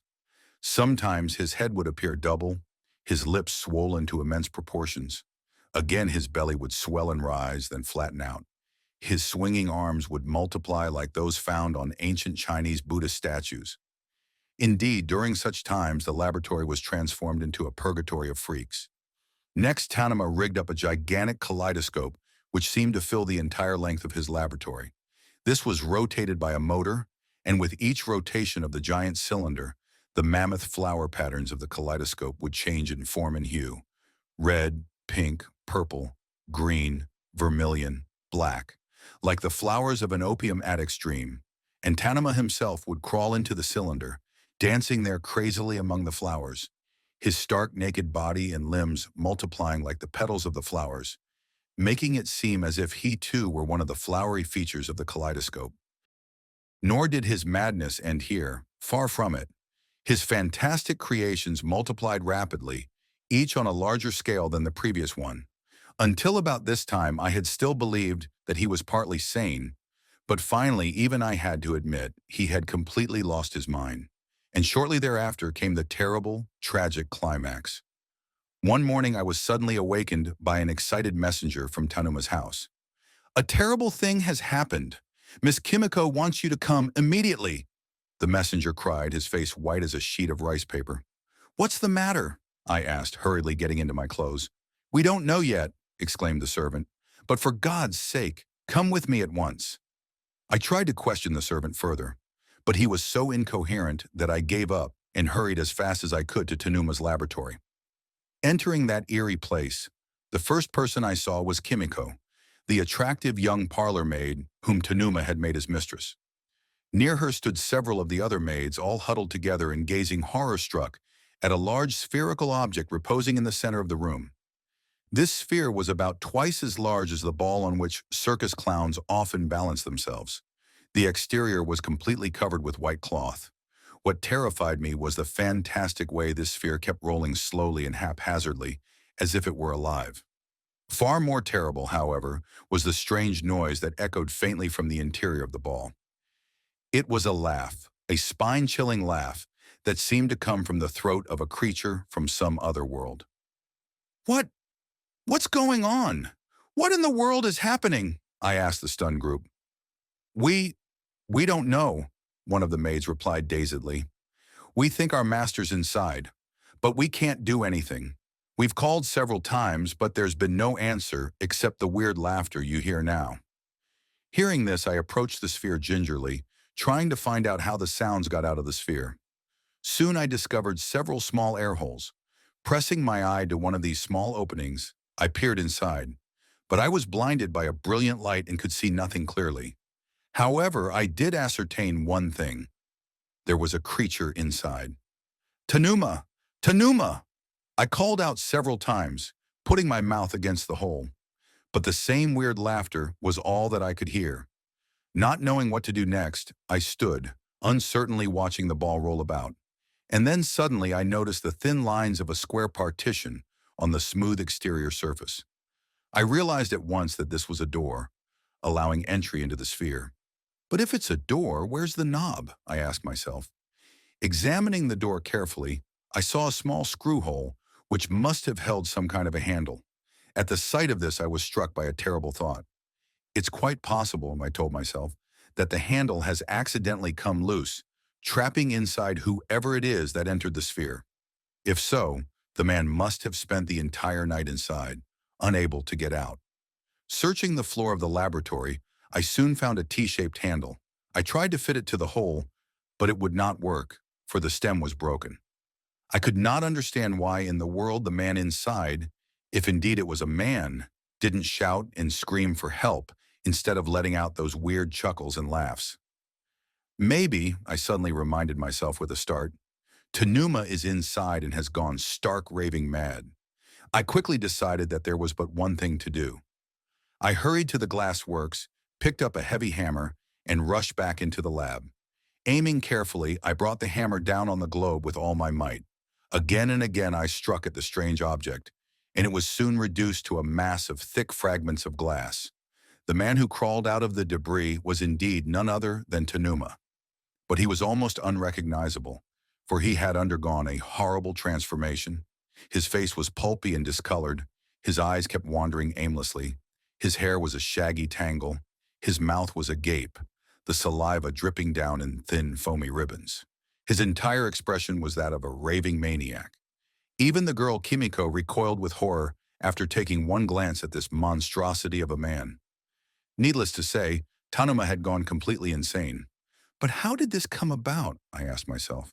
Could the mere fact of confinement inside this glass sphere have been enough to drive him mad? Moreover, what was his motive in constructing the globe in the first place? Although I questioned the servants still huddled close to me, I could learn nothing, for they all swore they had known nothing of the globe, not even that it had existed. As though completely oblivious of his whereabouts, Tanuma began to wander about the room, still grinning. Kimiko overcame her initial fright with great effort and tearfully tugged at his sleeves. Just at this moment, the chief engineer of the glass works arrived on the scene to report for work. Ignoring his shock at what he saw, I started to fire questions at him relentlessly. The man was so bewildered that he could barely stammer out his replies. But this is what he told me. A long time ago, Tanuma had ordered him to construct this glass sphere. Its walls were half an inch thick and its diameter about 4 feet. In order to make the interior a one-unit mirror, Tanuma had the workmen and engineers paint the exterior of the globe with quicksilver, over which they pasted several layers of cotton cloth. The interior of the globe had been built in such a way that there were small cavities here and there as receptacles for electric bulbs, which would not protrude. Another feature of the globe was a door just large enough to permit the entrance of an average-sized man. The engineers and workers had been completely unaware of the purpose of the product, but orders were orders, and so they had gone ahead with their assignment. At last, on the night before, the globe had been finished, complete with an extra-long electric cord fitted to a socket on the outer surface, and it had been carefully brought into the lab. They plugged the cord into a wall socket and then departed at once, leaving Tanuma alone with the sphere. What happened later was, of course, beyond the realm of their knowledge. After hearing the chief engineer's story, I asked him to leave.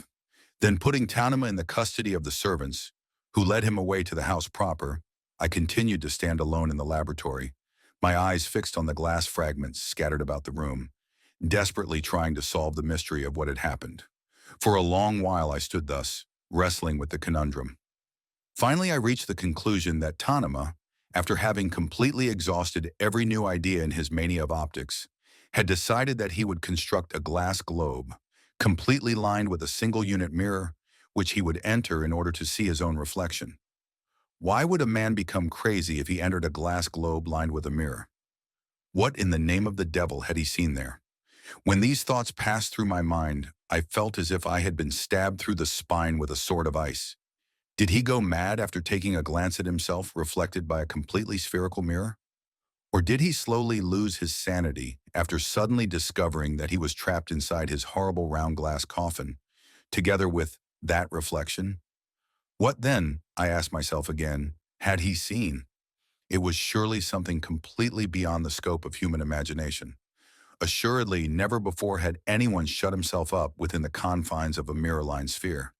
Even a trained physicist could not have guessed exactly what sort of vision would be created inside that sphere. Probably it would be a thing so unthinkable as to be utterly out of this world of ours. So strange and terrifying must have been this reflection of whatever shape it was, as it filled Tanema's complete range of vision, that it would have made any mortal insane. The only thing we know is the reflection cast by a concave mirror, which is only one section of a spherical whole. It is a monstrously huge magnification. But who could possibly imagine what the result would be when one is wrapped up in a complete succession of concave mirrors? My hapless friend, undoubtedly, had tried to explore the regions of the unknown, violating sacred taboos, thereby incurring the wrath of the gods. By trying to pry open the secret portals of forbidden knowledge with his weird mania of optics, he had destroyed himself. The twins. Tather, I've finally made up my mind to confess to you. My day of is drawing nearer, and I want to make a clean breast of all my sins, for I feel that this is the only way I can obtain a few days of peace before I die. So I beg you to spare me some of your valuable time to hear the story of my wicked life. As you know, I've been sentenced to death for the crime of killing a man and stealing 2 million yen from his safe. I did in fact commit that crime, but no one suspects me of anything more than that. So now that I am destined to face my maker, there is no reason on earth why I should confess to another crime far more diabolical. But my heart is set on confessing all while there is yet time. After I have paid the supreme penalty, my lips will be sealed forever. After you've heard my confession, Father, I beseech you to tell my wife everything, for it is only right that she should know too. The greatest of blackguards often turn out to be good men when death is near at hand. I think my wife would hate me forever if I were to die without confessing to the other crime as well. And there's yet one more reason. I've always had a livid fear of the vengeance of the man I murdered. No, I don't mean the one I killed when I stole the money. That case is already closed, for I have already confessed my guilt. The fact is, I committed another murder before that.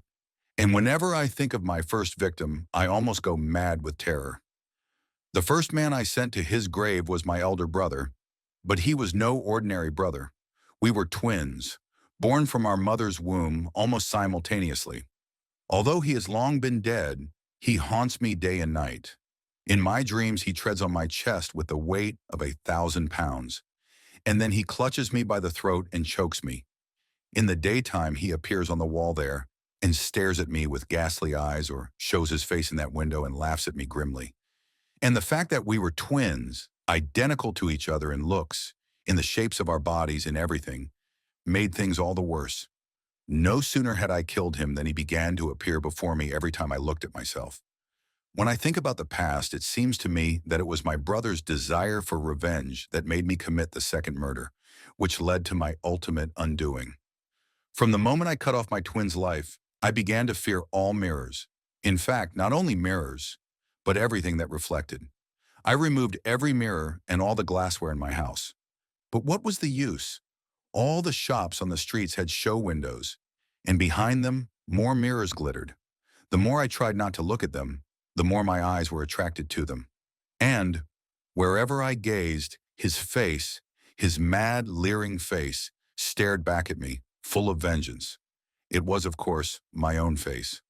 Once in front of a mirror shop, I almost fainted, for there I was set upon not just by one face of the man I had killed, but by thousands of his faces, with a number of eyes that seemed incredible. Although I was greatly dismayed by such illusions, my spirit did not break. I was reassured and emboldened by the firm belief that the scheme which I had concocted in this clever head of mine could never be exposed. And the constant strain on my mind, making it necessary for me to be perpetually on the alert and never to relax, even for a fleeting moment, gave me no time to be afraid. But now that I am a prisoner, my mind is too weak to resist, and his ghost, taking advantage of my monotonous life in prison, has gained complete possession of my senses. Thus, ever since being condemned to the gallows, I have been living in a perpetual nightmare. Although there is no mirror in this jail, he appears in the reflection of my face in the water when I wash or take a bath. Even the surfaces of tableware, glistening hardware, and in fact anything that reflects light gives back to me the sight of his image, now large, now small.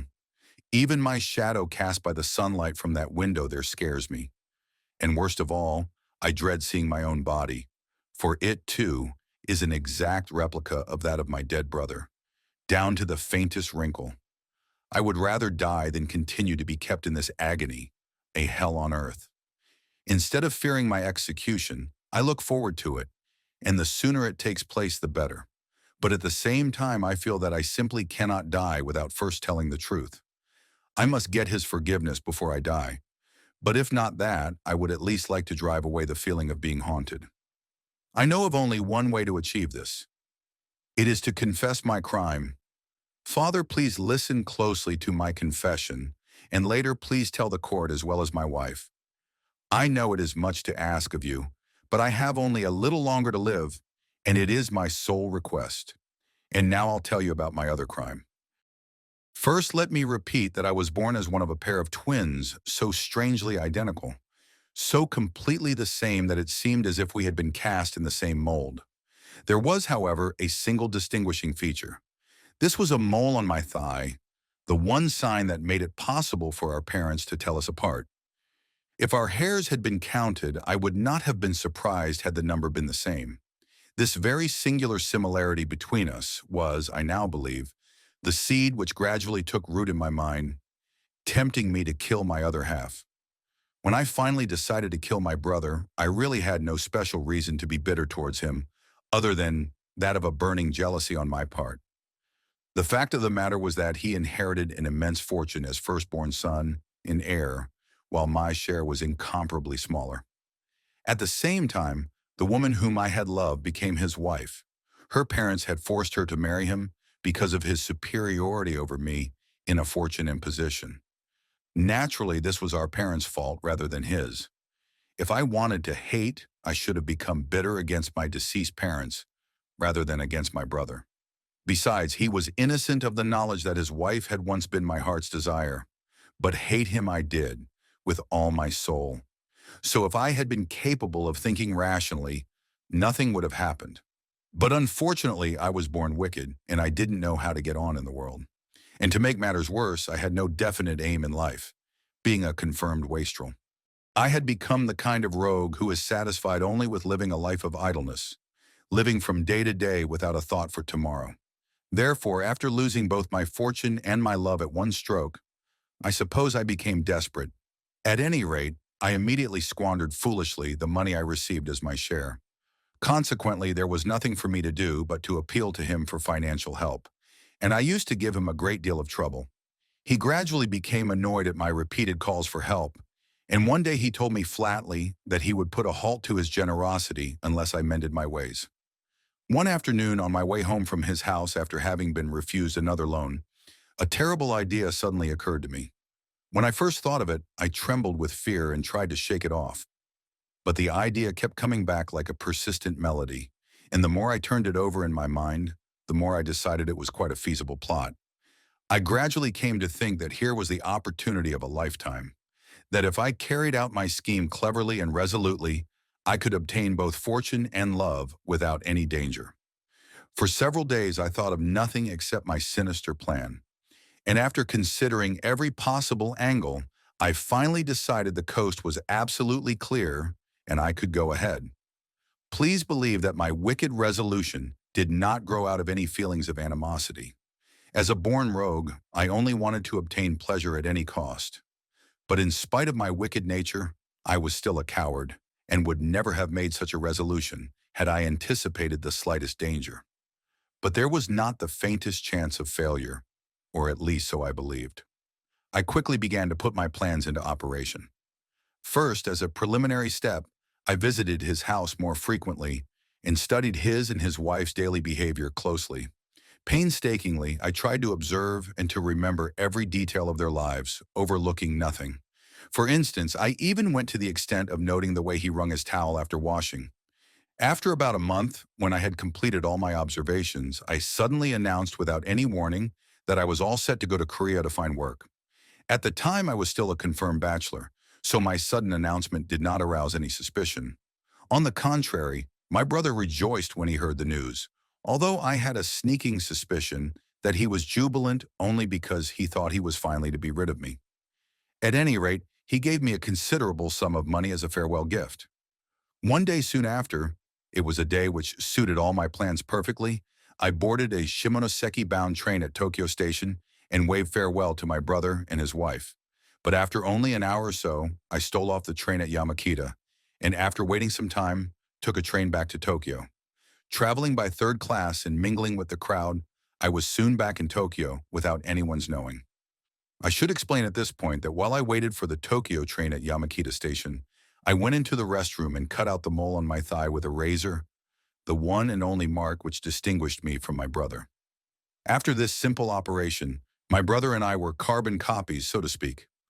When I arrived at Tokyo, dawn was just breaking. This too was part of my plan.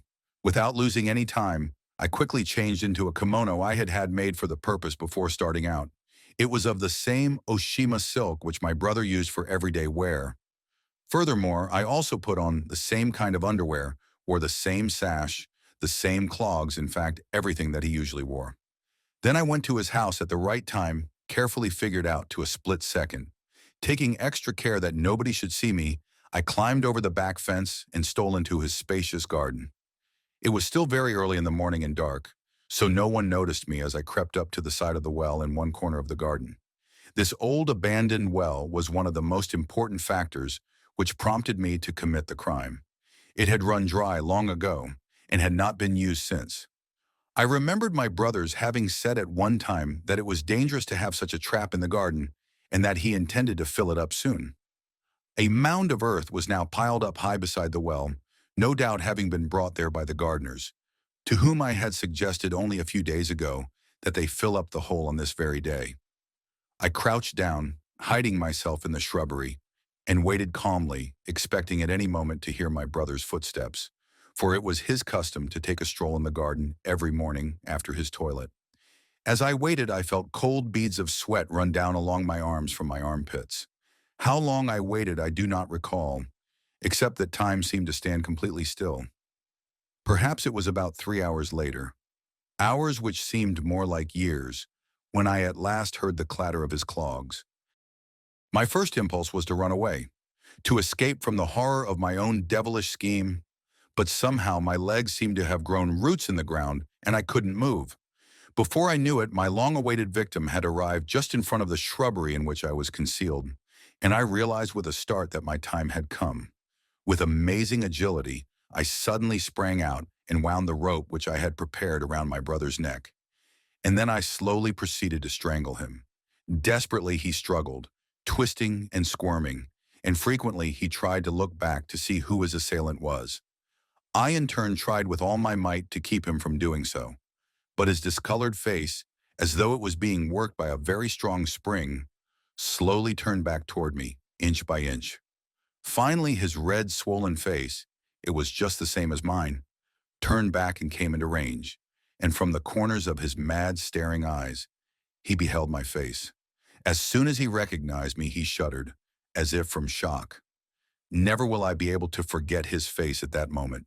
It was a death mask, a horrible countenance which cried out for vengeance. Soon, however, he ceased to struggle. Then he turned limp and fell to the ground. By this time, I was exhausted, and after I dropped him, I rubbed my hands vigorously because they were rigid and paralyzed from the strain.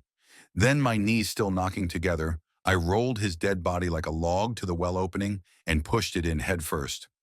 Next, I picked up a board and used it to scoop enough of the loose dirt into the well to cover the corpse. Had there been a witness to the scene, he would certainly have thought it nothing but a bad nightmare. Just imagine. He would have seen one man strangling another wearing the same clothes, possessing the same figure, and even the same face. Well, thus it was that I committed the great crime of killing my own brother. It was the same story as that of Cain and his brother Abel. Only in our case, the brothers looked exactly alike. For did we not share identical bodies? Does it surprise you that anyone could perpetrate such a cold-blooded crime? I do not wonder. But as for me, the very reason for my wanting to kill him was that we were two persons in one, and how I hated my other half. I wonder whether you've ever had such a feeling of uncontrollable hatred, far more severe than that which you could feel against any person not closely related to you. And in my particular case, it was still more so because we were twins and I was insane with jealousy. To continue with my story, after I covered the body with enough earth, I still lingered on, absorbed in contemplation. After about half an hour, I suddenly noticed with alarm that the gardeners were coming, led by a maid, and I again concealed myself. Immediately, the devil in me again whispered that this was the cue for my second entrance on the stage, for a brutally deceptive play, a performance starring a maniac. Impersonating my brother, I calmly came out of hiding and turned my face toward them a little nervously. "Well, well," I said as naturally as possible, "so you've come early. I've helped you with your work a little. Ha ha. I hope you can fill up the well by nightfall. Well, you'd better get started." With these words, I slowly walked away with the familiar gait of my dead brother and went into the house. After that, everything went like clockwork. I kept to the study all that day, my nose buried in my brother's diary and account books, for although I had studied everything else before announcing that I was going to Korea, I had been unable to get at these two items. In the evening, I sat at the dining table with my wife, the woman who had been my brother's wife and who now was mine, chatting pleasantly in the same way my brother had done, conscious that she was utterly unaware of the horrible truth. Late that night, I even ventured into her bedroom, but once there, I felt a little shaky, for I hadn't the faintest notion about his habits in this private chamber. However, still bubbling over with self-confidence, it was my firm belief that even if she did find out the truth, she would not spurn me, her old sweetheart. I opened the sliding door of her boudoir composedly and soon switched off the lights. Once I had gone so far as to commit adultery as well as murder, my mind was now at rest, and I continued to live happily for a year. With plenty of money to spend, and with the woman I had once loved at my beck and call, my life seemed one of perpetual bliss. But there was one hitch, my conscience. Night after night it tormented me, while his apparition haunted my dreams. In fact, this period of a year was the longest I had ever experienced. Gradually, like the complete rogue that I was, I began to grow weary of my humdrum life. Again, I fell into my old bad habits. My brother's large fortune soon began to dwindle, as I spent money like water, and I discovered one day that instead of being a rich man, I was up to my neck in debt. Furthermore, I no longer had anyone to turn to. What a curse! This was what spurred me on to commit the second crime. If you reflect carefully, you'll see that this was but a natural sequence to my first murder. When I first decided to kill my brother, I already had this second plot in the making. I had decided that if I could manage to become my elder brother in every minute detail, nothing would stand in the way of my committing other crimes. You see, even if the younger brother, about whom nothing whatever had been heard after his departure for Korea, committed a murder or burglary or any other crime, the elder brother would always be free from blame or suspicion. Also, there was another peculiar circumstance in this singular chain of events. After my first crime, I chanced upon a surprising discovery, one which showed me how easy it would be to commit my next crime without any danger of detection. One day I was making an entry for the day in his diary, copying his handwriting carefully. This was really a nuisance, but it had to be done, for it had been another of his daily habits. After writing a few lines, I compared the part written by me with a part written by him, and I was startled to find a fingerprint on one corner of the page. Evidently, it was my brother's. For a moment, the shock of the discovery stunned me, for I had overlooked this most important detail. Carelessly, I had thought all along that the mole on my thigh was the only difference between my brother and me, and now I was stumped. What a fool I had been. Why, even a grade school student knows that every person in the world has his own type of fingerprints, and I, of all people, should have known that even twins never have identical fingerprints. Now at the sight of his fingerprint in the diary, I was overcome by the fear that it might betray me. Secretly, I bought a magnifying glass and studied the smudge, which turned out to be a thumbprint. I stamped my own thumbprint on a piece of paper and compared the two. Upon casual observation, the two prints seemed very similar, but then I examined them closely, line by line, coil by coil, and detected many differences. I next secretly took the fingerprints of my wife and the maids for caution's sake, but they were so different that I didn't even need to compare them with the one in the diary. Assuredly, the one in the book was my brother's thumbprint. Since we were twins, it was natural that it resembled my own. Thinking it would be a serious matter if any other fingerprints of this sort existed, I made an exhaustive search for more. I examined all the books, page by page, looked in the dust in every corner of the shelves, in the closets, the wardrobe, in fact, in every conceivable place where his fingerprints might have been left. But I could find no others. This relieved me somewhat, but I was taking no chances. Quickly, I tore the page out of the diary and was about to throw it into the charcoal brazier, thinking that if this single piece of evidence was destroyed, I would have nothing further to worry about. But then a bright idea suddenly struck me. It seemed to come like an inspiration, not from any angel, but from the devil himself. Wouldn't it be very handy, I told myself, if I could make a cast of the thumbprint? Why, I could plant it on the scene of my next crime, and the ones after that. No one could remember the fingerprints of my actual self, so no one could tell whose they were. And the very fact that my own fingerprints would not match those of my brother's would establish my innocence. As for the police, they would have to search for the person who bore the fingerprints, not knowing that he was buried a good 30 feet under the ground. This wonderful idea raised me to a seventh heaven of delight. Why, I would be able to play the fantastic role of Dr. Jekyll and Mr. Hyde in reality and never be caught. Putting my wicked plot into operation, I soon stole a large sum of money from the house of a friend and purposely left my brother's thumbprint. This was easy, for I once had some experience as a photo engraver, and of course I had made a block. After this, whenever I was short of money for my merrymaking, I resorted to this means, and was never once suspected or apprehended. Intoxicated by my success, I continued to steal right and left. And as the law never seemed to catch up with me, I finally went to the extent of committing another murder. Of this last crime of mine, you must have read the records, so I'll not go into too much detail. Suffice it to say that I learned of a large sum of money in the possession of another friend, 2 million yen to be exact, reposing in his safe. When I further learned that the money was kept secretly as campaign funds for a political campaign, the setup seemed just about perfect. After studying every detail, I stole into his house one night as my natural self, the younger brother.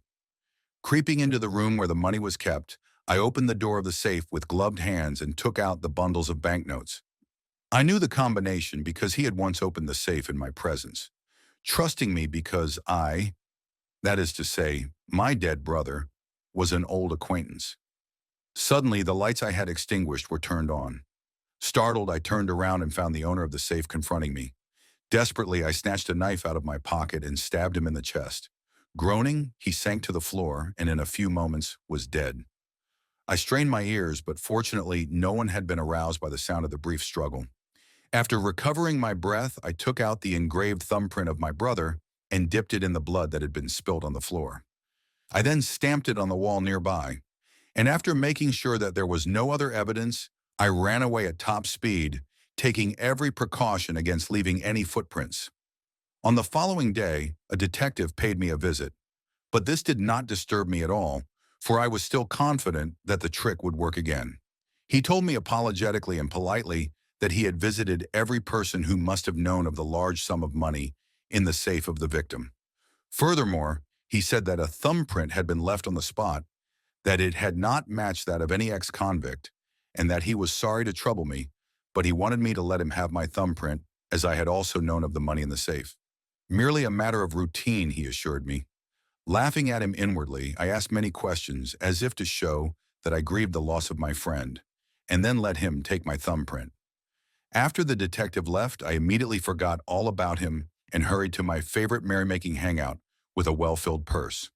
2 or 3 days later, the same detective paid me another visit. I found out later that he was a crack sleuth of the Metropolitan Police Board. When I casually walked into the drawing room, the detective looked at me with a peculiar smile. The next moment my head was swimming in a whirlpool of despair. Calmly, the man had placed a sheet of paper on the table, and when I looked, I saw what it was: a warrant for my arrest. While I gazed at the paper, almost hypnotized with terror, he approached me quickly and handcuffed me. The next moment I noticed that a burly policeman had been waiting outside the door. Shortly after, I was behind iron bars. However, I was naive enough to believe that I still had a chance. I was confident that they could never prove that I had committed the murder. But what a surprise awaited me. When I appeared before the procurator and heard his summation of the charges against me, I was pinned to the floor in open-mouthed amazement. I, who had always been so clever, had made such an absurd mistake that I was almost tempted to laugh out in self-mockery. Surely this must have been my brother's curse. How had I erred? Really, it was too foolish for words. The thumbprint which I had believed to have been my brother's was actually mine.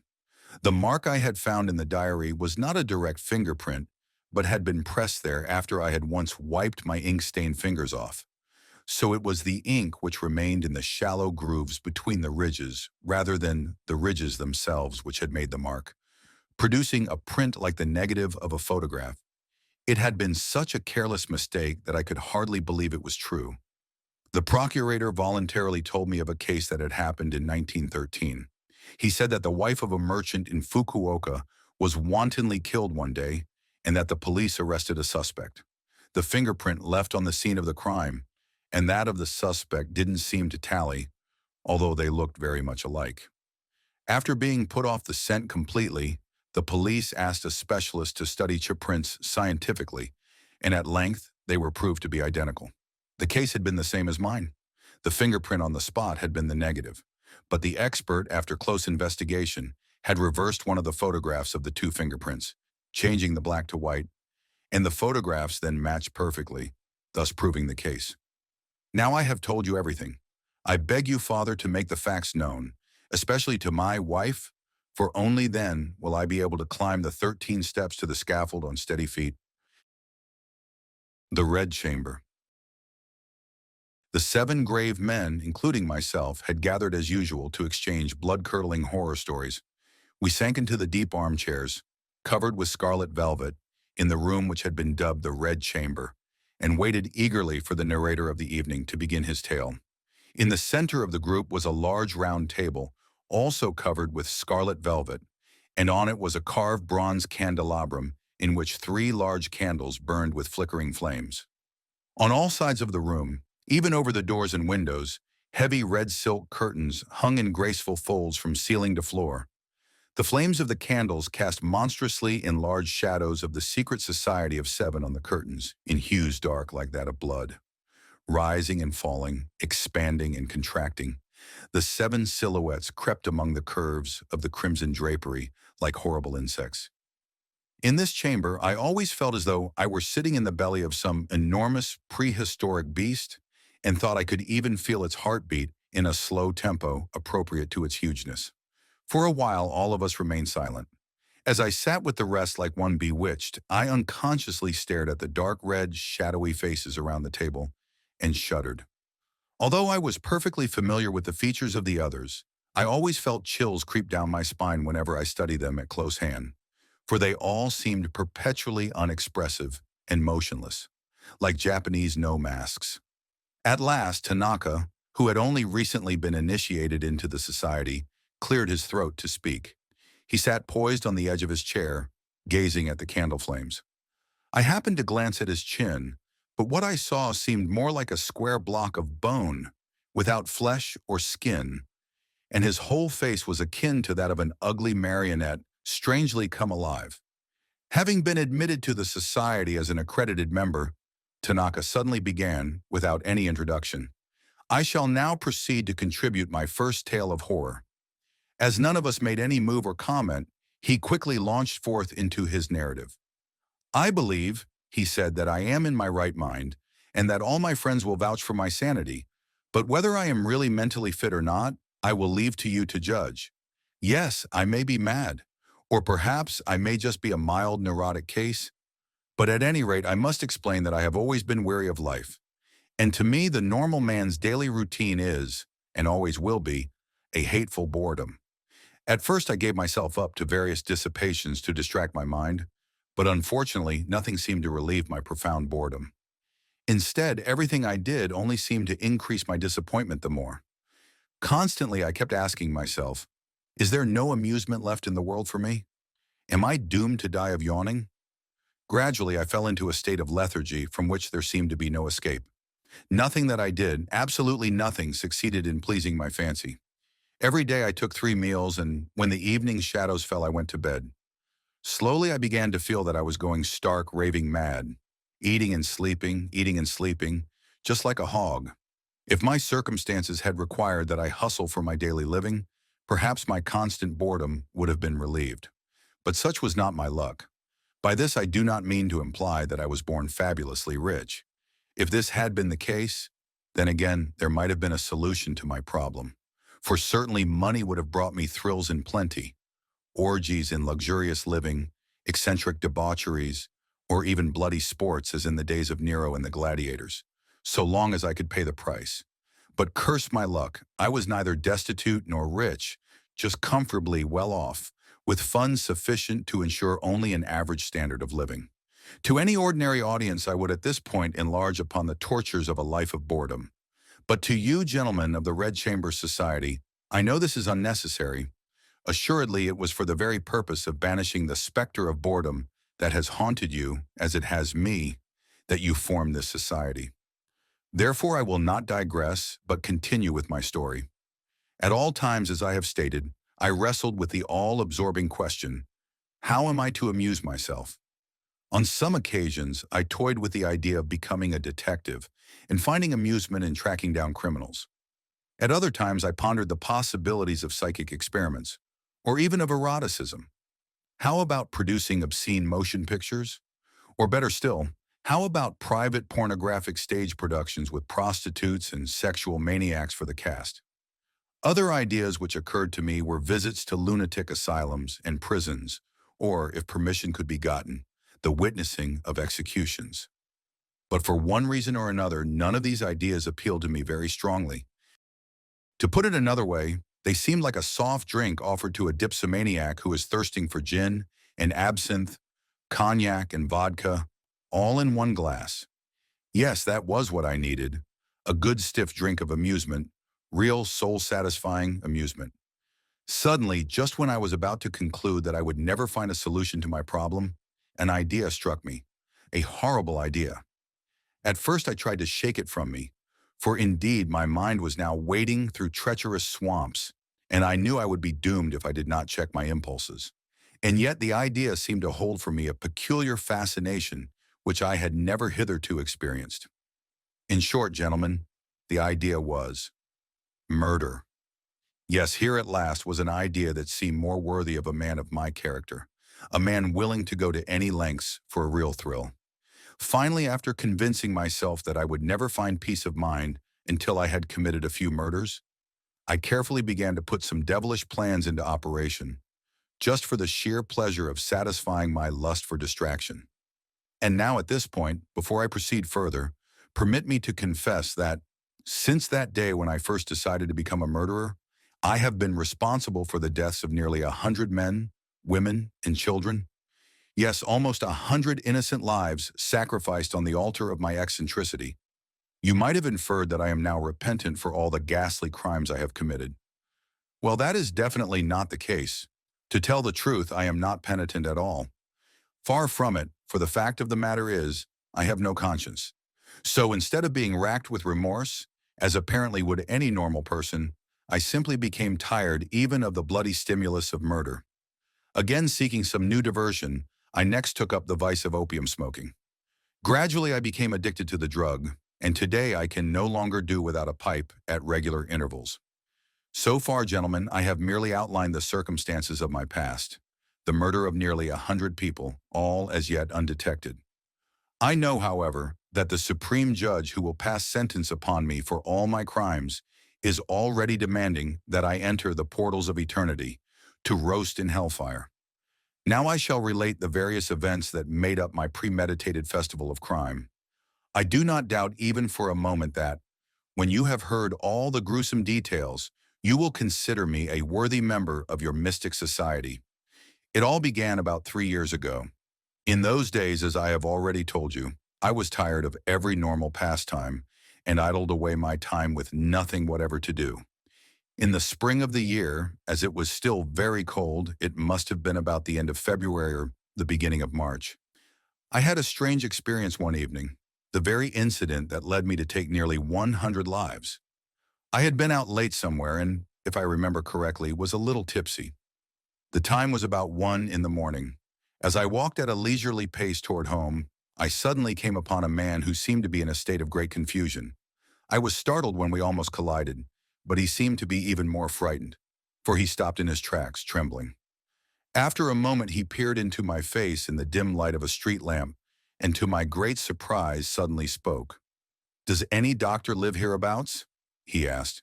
"Yes," I immediately replied, and asked what had happened. The man hastily explained that he was a chauffeur and that he had accidentally run down and injured an old man who appeared to be a vagrant, some distance down the road.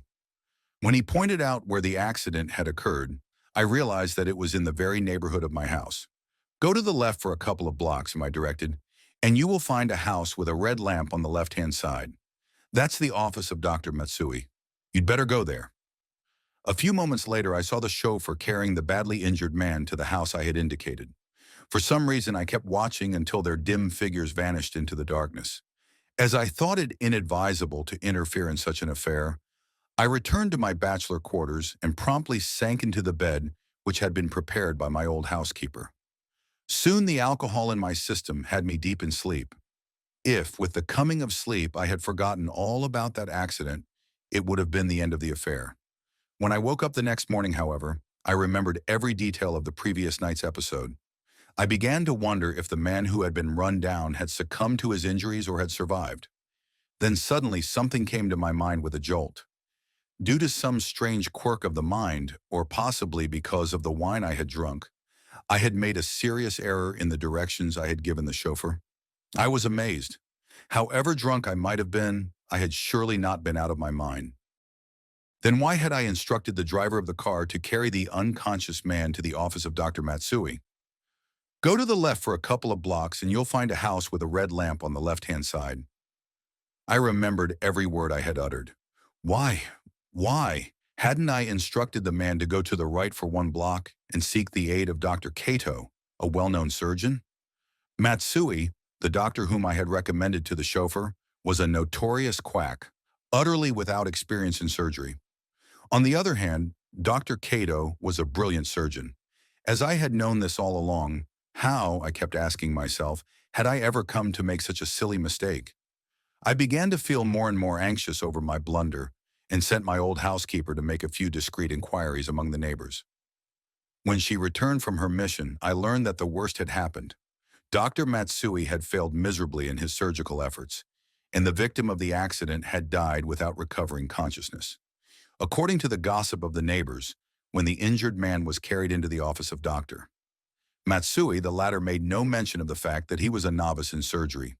If even at that 11th hour he had directed the chauffeur to take the man to Dr. Kato, the unfortunate man might still have been saved. But no, rashly he had worked on the man himself and had failed. When I learned these tragic facts, all my blood seemed to drain out of my body. Who had actually been responsible for the death of the poor old man? I asked myself. Of course, the chauffeur and Dr. Matsui had their share of the responsibility. And if someone had to be punished, the guardians of the law would certainly pick the chauffeur. And yet, wasn't it I who had really been the most responsible? If I had not made the fatal error of indicating the wrong doctor, that old man might have been saved. The chauffeur had only injured the victim. He had not killed him outright. As for Dr. Matsui, his failure was attributable only to his lack of surgical skill and to no other cause. But I had been criminally negligent and had pronounced the death sentence on an innocent man. Actually, of course, I was innocent, for I had only committed a blunder. But then, I asked myself, what if I had purposely given the wrong directions? Needless to say, in that case, I would have been guilty of murder. And yet, even if the law were to punish the chauffeur, not the slightest suspicion would have fallen on me, the real murderer. Besides, even if I had been suspected in some way, could they have hanged me if I had testified in court that because I had been in a state of intoxication, I had forgotten all about Dr. Cato, the good surgeon? All these thoughts raised a fascinating problem. Gentlemen, have you ever theorized on murder along these lines? I myself thought of it for the first time only after the experience I have just related. If you ponder deeply on the matter, you will find that the world is indeed a dangerous place. Who knows when you yourselves may be directed to the wrong doctor, intentionally, criminally, by a man like myself. To prove my theory, I will outline another example of how a perfect crime can be perpetrated without the slightest danger of suspicion.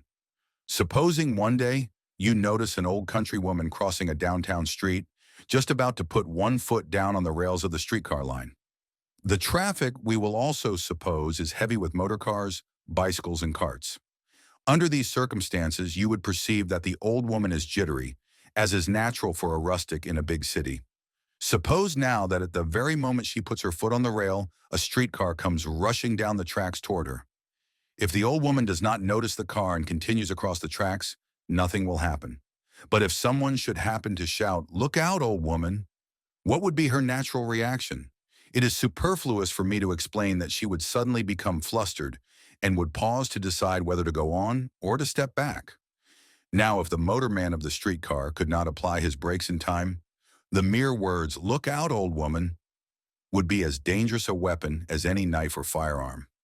I once successfully killed an old countrywoman in this way, but more of that later. Tanaka paused a moment, and a hideous grin contorted his flushed face. Then he continued, "Yes, in such a case, the man who sounds the warning actually becomes a murderer. Who, however, would suspect him of murderous intent? Who could possibly imagine that he had deliberately killed a complete stranger merely to satisfy his lust to kill? Could his action be interpreted in any way other than that of a kindly man, bent only on keeping a fellow human being from being run over? There is no ground to suppose even that he would be reproached by the dead.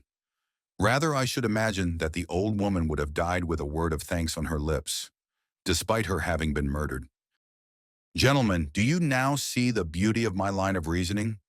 Most people seem to believe that whenever a man commits a crime, he is sure to be apprehended and swiftly punished. Few, very few, seem to realize that many murderers could go scot-free if only they would adopt the right tactics. Can you deny this? As can be imagined from the two instances which I have just cited, there are almost limitless ways of committing perfect crimes. For myself, as soon as I discovered the secret, I was overjoyed. How generous the Creator was, I told myself blasphemously, to have provided so much opportunity for the perpetration of crimes which can never be detected. Yes, I was quite mad with joy at this discovery. How wonderful, I kept repeating, and I knew that once I had put my theories into practice, the lives of most people would be completely at the mercy of my whims. Gradually, it dawned on me that murder offered a key to the problem of relieving my perpetual boredom. Not any ordinary type of murder, I told myself, but murder which would baffle even Sherlock himself. A perfect cure for drowsiness. During the 3 years that followed, I gave myself up completely to intensive research in the science of homicide, a pursuit which promptly made me forget my previous boredom. Visualizing myself in the role of a modern Borgia, I swore that I would slay 100 people before I was done. The only difference, however, would be that instead of using poison, I would kill with the weapon of criminal strategy. Soon I began my career of crime, and just 3 months ago, I marked up a score of 99 lives snuffed out without anyone's knowing that I had been responsible for these deaths. To make the toll an even 100, I had just one more murder to commit. But putting this question aside for a moment, would you like to hear how I killed the first 99? Of course, I had no grudge against any of them. My only interest was in the art of killing and nothing else. Consequently, I did not adopt the same method twice. Each time my technique differed, for the very effort of thinking up new ways of killing filled my heart with an unholy pleasure. Actually, however, I cannot take the time to explain each of the 99 ways of murder I used one after another. Therefore, I will merely cite 4 or 5 of the most outstanding techniques of murder I devised. A blind masseur who happened to live in my neighborhood became my first victim. As is frequently the case with persons who are incapacitated, he was a very stubborn fellow. For example, if out of kindness someone cautioned him against a certain act, it was his established rule to do exactly the opposite, in a manner which plainly said, "Don't make fun of me because I am blind. I can get along without any advice." One day while strolling down a busy thoroughfare, I happened to notice the stubborn masseur coming from the opposite direction. Like the conceited fool he was walking fairly swiftly down the road, with his stick on his shoulder, and was humming a song. Not far ahead of him, I saw that a deep pit had been dug on the right-hand side of the street by a gang of workers who were repairing the city's sewers. As he was blind and could not see the sign, "Danger! Under repair!" he kept going straight toward the pit, completely free from care.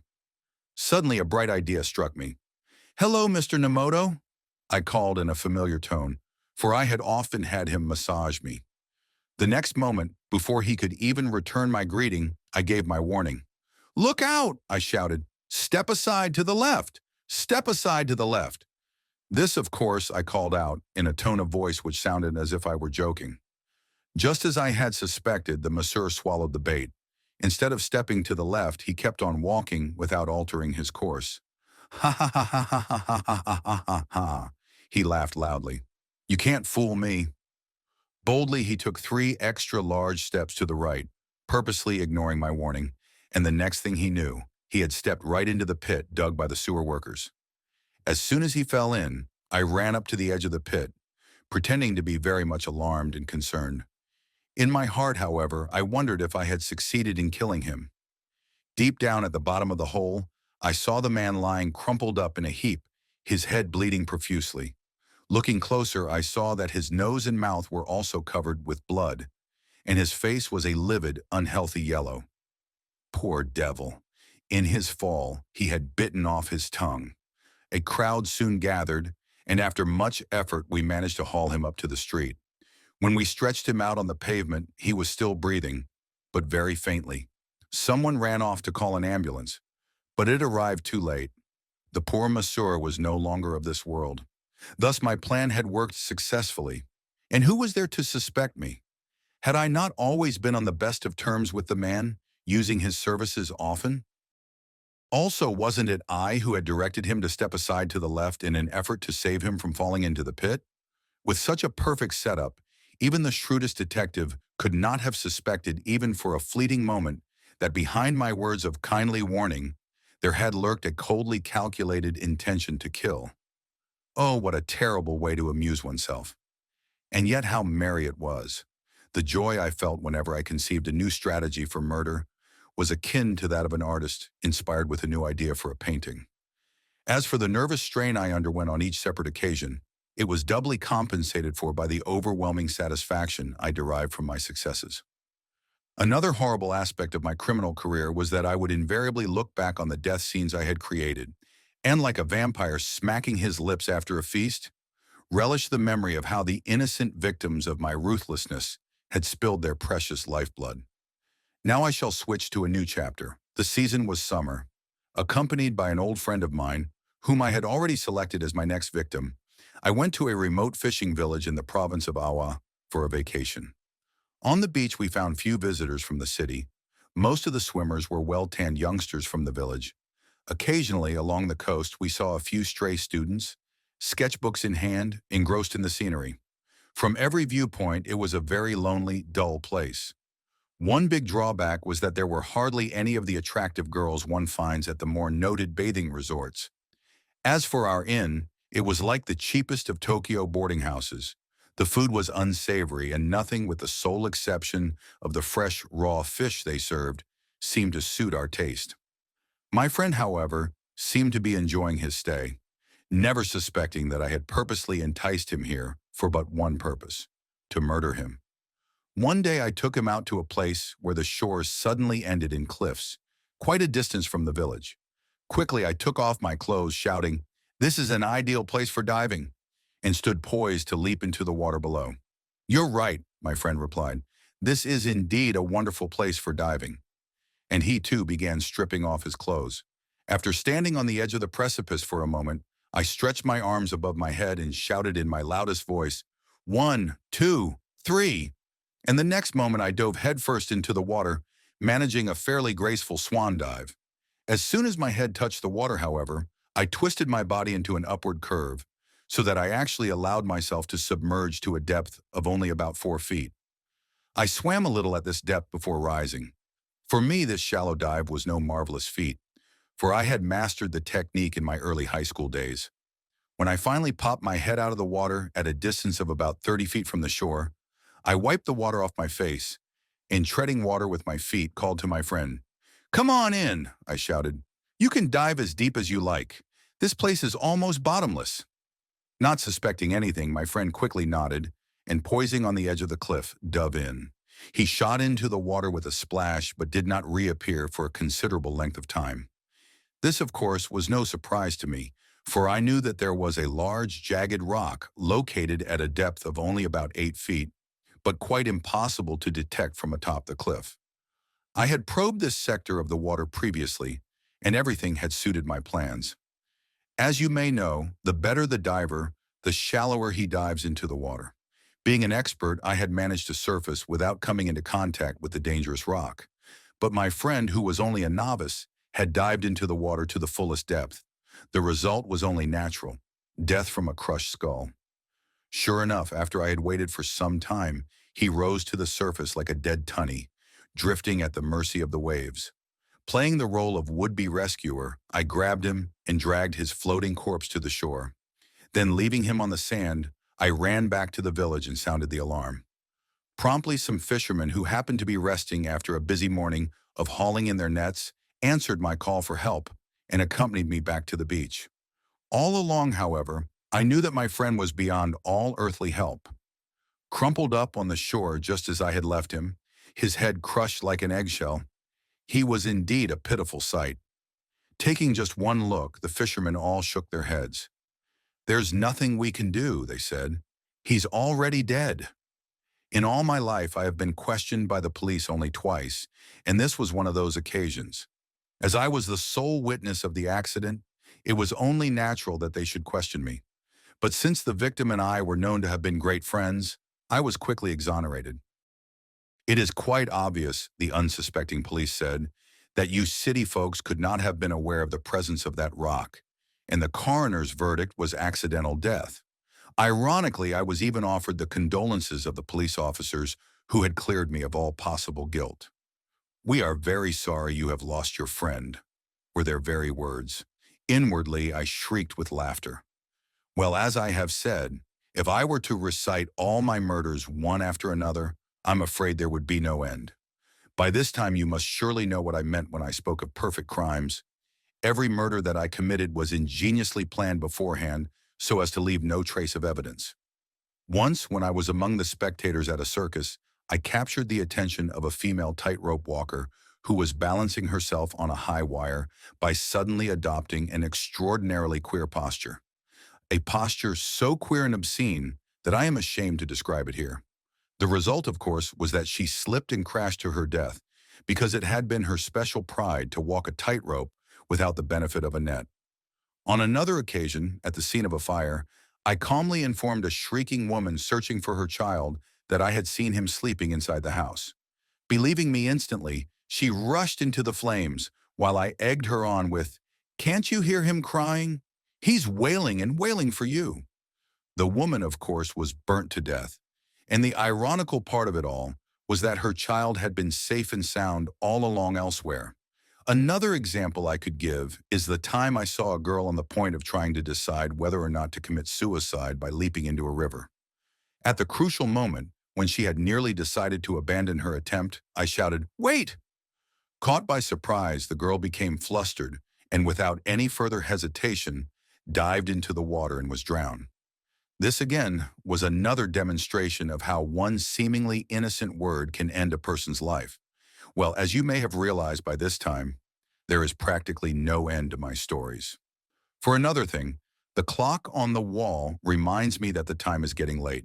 So I'll conclude my narration for this evening with just one more example of how I killed without arousing any suspicion. Only this time it is mass murder of which I'll speak. This case took place last spring. Perhaps you may even remember the report in the newspapers at that time of how a train on the Tokyo-Karuizawa line jumped the tracks and overturned, taking a heavy toll of lives. Well, that's the catastrophe to which I refer. Actually, this was the simplest trick of all, although it took me a considerable length of time to select a suitable location to carry out my plot.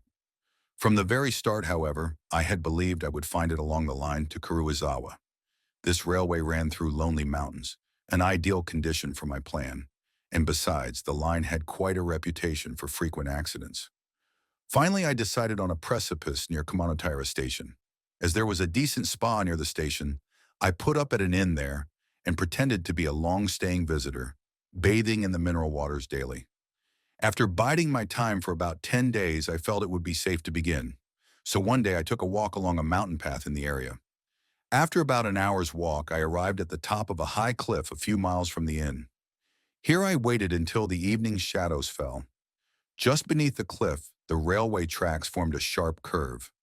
On the other side of the tracks yawned a deep ravine, with a swiftly flowing stream in the mist beyond. After a while, the 0 hour I had decided on arrived. Although there was no one there to see, I pretended to stumble and kicked a large rock, which had been lying in such a position that this was enough to roll it off the cliff, right down onto the railway tracks.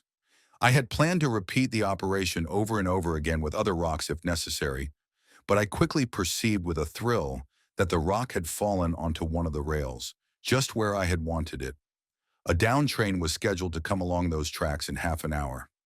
In the dark, and with the rock lying on the other side of the curve, it would be impossible for the engineer to notice it. After I had thus set the stage for my crime, I hurried to Kumanotaira Station. I knew the walk would take me over half an hour, dashed into the station master's office and blurted out, "Something terrible has happened." All the railway officials looked up anxiously and asked me what I meant. "I'm a visitor at the spa here," I said, breathing heavily. "I was taking a walk a short while ago along the edge of the cliff, above the railway line, about 4 miles from here. Accidentally, I stumbled and kicked a rock off the cliff down onto the tracks. Almost immediately, I realized that if a train passed there, it would be derailed. So I tried desperately to find a path down to the spot so as to remove the rock. But as I am a stranger in these parts, I could find no way down. Knowing there was not a moment to be lost, I came here as fast as my legs could carry me to warn you. Surely you people can do something to avert a catastrophe." When I had finished talking, the station master paled. "This is a serious matter," he gasped. "The down train just passed this station. By this time, it must already have reached that spot." This, of course, was exactly what I had expected to hear. Suddenly, the phone rang, but even before anyone picked up the receiver, I knew what the report would be. Yes, the worst had happened. The train had jumped the tracks, and 2 of the coaches had overturned. Soon I was taken to the village police station for questioning, but my deed had been perpetrated only after long and careful deliberation, so I had all the answers ready. After the interrogation, I was released. I had, of course, been severely admonished, but that was all. So with just one rock, I had succeeded in taking the lives of no less than 17 persons in just that one accident. Gentlemen, the grand total of the murders I have so far committed numbers 99. Rather than being penitent, however, I have only become bored with my festival of blood. Today I have but one desire, to make the score an even 100 by taking my own life. Yes, you may well knit your brows after hearing of all my cruel acts. Surely not even the devil himself could have surpassed me in villainy, and yet I still insist that all my wickedness was but the result of unbearable boredom. I killed, but only for the sake of killing. I harbored no malice toward any of my victims.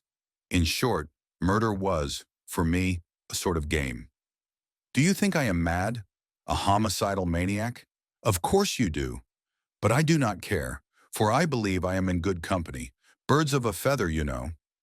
On this cynical and insulting note, the narrator concluded his disgusting story, his narrow, bloodshot eyes gazing suspiciously into ours. Suddenly, on the surface of the silk curtains near the door, something began to glitter. At first it looked like a large silver coin, then like a full moon peering out of the red curtains. Gradually, I recognized the mysterious object as a large silver tray held in both hands by a waitress, magically come, as if from nowhere, to serve us drinks. For a fleeting moment, I visualized a scene from Salome, with the dancing girl carrying the freshly severed head of the prophet on a tray. I even thought that after the tray there would appear from out of the silk curtains a glittering Damascene broadsword, or at least an old Chinese halberd. Gradually my eyes became more accustomed to the wraith-like figure of the waitress, and I gasped with admiration, for she was indeed a beauty. Without any explanation, she moved gracefully among the seven of us and began to serve drinks. As I took a glass, I noticed that my hand was trembling. What strange magic was this, I pondered. Who was she? And where did she come from? Was she from some imaginary world? Or was she one of the hostesses from the restaurant downstairs? Suddenly Tanaka spoke in a casual tone, not at all different from the voice he had used to tell his story, but the words he uttered startled me. "Now I will shoot you," were the very words he spoke, having first drawn a revolver from his pocket and aimed it at the girl. The next instant, our cries of surprise, the explosion of the revolver, and the piercing shriek of the girl all seemed to merge. All of us leapt from our seats and lunged at the madman. But then we stopped in our tracks. There before our eyes was the woman who had been shot, alive and well, but with a blank look on her face. "Ha ha ha ha ha!"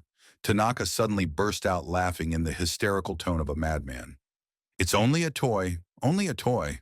Ha ha, ha ha. You were taken in nicely, Hanako. Ha ha ha ha ha ha." Was the revolver, then, only a toy, I wondered. From all appearances, it had certainly looked real, with the smoke curling out of the muzzle. "What a start you gave me," the waitress cried. She then tried to laugh, but her voice sounded hollow. As for her face, it was as white as a rice cake. After a moment, she went up to Tanaka hesitantly and asked to examine the weapon. Tanaka complied, and the girl looked at the pistol closely. "Oh, it certainly looks like the real thing, doesn't it?" she exclaimed. "I had no idea it was only a toy." In a playful gesture, she suddenly pointed the six-chambered revolver at Tanaka and said, "Now I'll shoot you and return the compliment." Bending her left arm, she rested the barrel of the revolver on her elbow and aimed at Tanaka's chest, smiling mischievously. Instead of showing fright, Tanaka only smiled. "Go on, shoot me," he said teasingly. "Why not?" the girl retorted, laughing. Bangy again, the loud explosion seemed to split our eardrums. This time Tanaka rose from his chair, staggered a couple of steps, and then fell to the floor with a thud. At first we only laughed, although we felt that the joke was becoming stale. But Tanaka continued to remain stretched out on the floor, perfectly still and lifeless, and we again began to feel restless. Was it another of his tricks? It was hard to tell, for it was all uncomfortably realistic. In spite of ourselves, we soon knelt down beside him, although we did not exactly know what to do. The man who had been sitting next to me took the candelabrum from the table and held it up. By its light, we found Tanaka sprawled out grotesquely on the floor, his face contorted.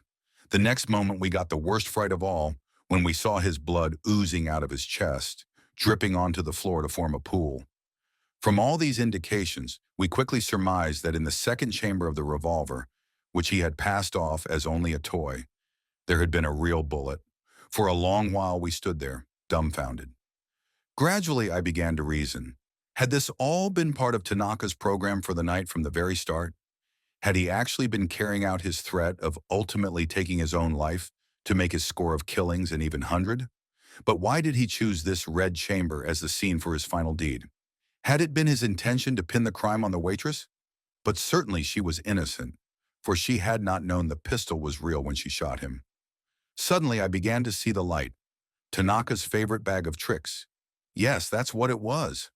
Similar to all his other crimes, he had used the waitress to murder him, and yet had made sure that she would not be punished. With 6 of us as witnesses, she would of course be exonerated. Reasoning thus, I knew that I could not be wrong. The super killer had killed for the last time. Each of the other men also seemed to be wrapped in deep meditation.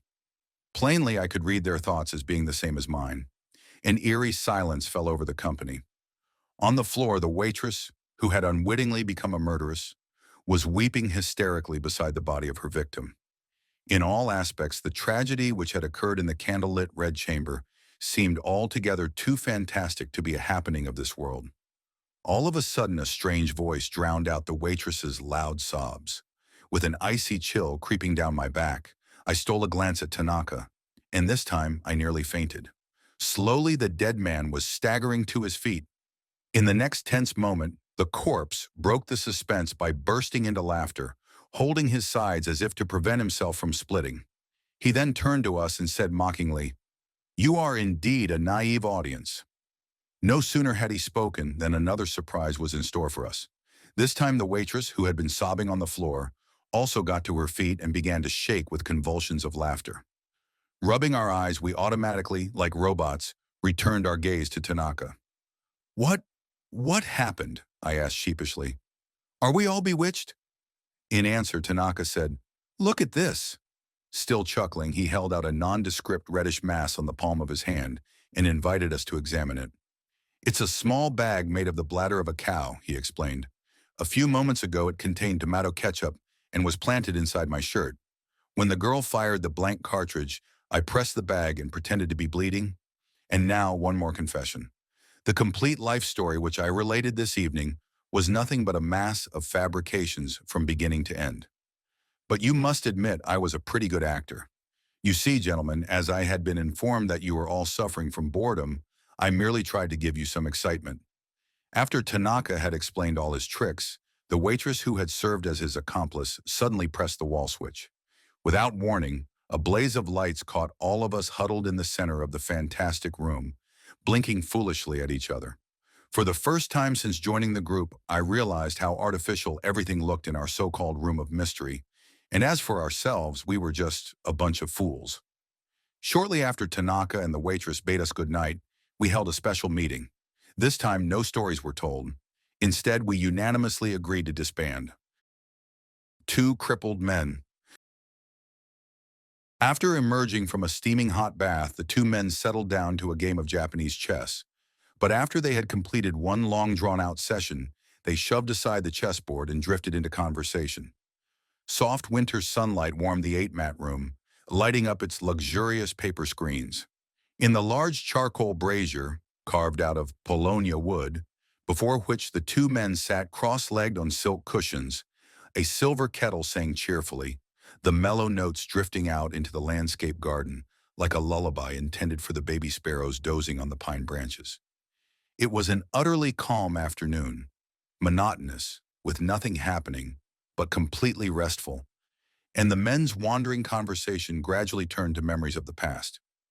Saito, who was the guest, began by launching into an account of his harrowing experiences in the Battle of Qingtao during World War I. While his voice droned on and on like the humming of insects, Ihara, the host, listened attentively, from time to time rubbing his hands above the fire in the brazier. During brief lulls in the story, the distant song of a nightingale was heard faintly, like musical interludes specially provided to bridge the silences. When he spoke, Sato's badly disfigured face was horrible to look at, and yet, as he unfolded his thrilling tale of bravery, his grotesque features strangely suited him. He suddenly pointed to a twitch on the right side of his face and explained that it had been caused by splinters from an enemy shell. "But," he said, "this is not my only reminder of those hectic days. Just look at the rest of my carcass." With these words, he stripped to the waist and displayed his old scars. "And to think," he sighed, concluding his tale, that in my youth I was quite a handsome lad, with a heart overflowing with romantic ambitions. Today, alas, it is all over with me. For a few moments Ihara made no comment. Instead, he raised his teacup to his lips 2 or 3 times in succession, the deep furrows on his brow indicating that he was lost in thought. The Battle of Qingtao. Ah, what bloody, tragic times. But he too had been crippled like the other. For the remainder of his life, never more to walk erect, never more to be loved except out of pity. Comparing himself with the other, his friend Ihara was filled with envy. For one thing, the other had won his scars with honor. As for himself, the very thought of his own history sent cold shivers running up and down his spine. Suddenly he looked up and met Saito's eyes gazing intently into his own. "Well, Ihara," Saito remarked, "now it's your turn. I don't believe you've ever told me the story of your past." Ihara moistened his lips with green tea. Then he cleared his throat. "I would hardly call it a story," he began. "Rather, it is more of a confession. However, compared to your exploits, I fear my words will prove exceedingly dull." "Nevertheless, I insist on hearing them," Saito said, his eyes lighting up with keen interest. Ihara caught the gleam in the other's eyes, and for a split second he was startled. He fancied that somewhere, at some time in the past, he had caught that same look, that same flicker of the eyelashes. They had met only 10 days ago. Could it have been since then, or wasn't it much, much further in the past? Ihara was truly mystified. Somewhere in the back of his mind, he suspected some supernatural reason for his having met the other at this inn 10 days ago, for their having immediately struck up so close a friendship. He just couldn't seem to convince himself that their chance meeting was merely a coincidence, that two crippled birds should just happen to come together. There was, however, one thing of which he was absolutely certain. He had met the other somewhere before. But exactly where? And under what circumstances? This nagging feeling of vague recognition puzzled him. Possibly they had played together as children. Or possibly... "I'm still waiting to hear your story," Saito suddenly broke in. "I was merely trying to arrange all the data in my mind before beginning.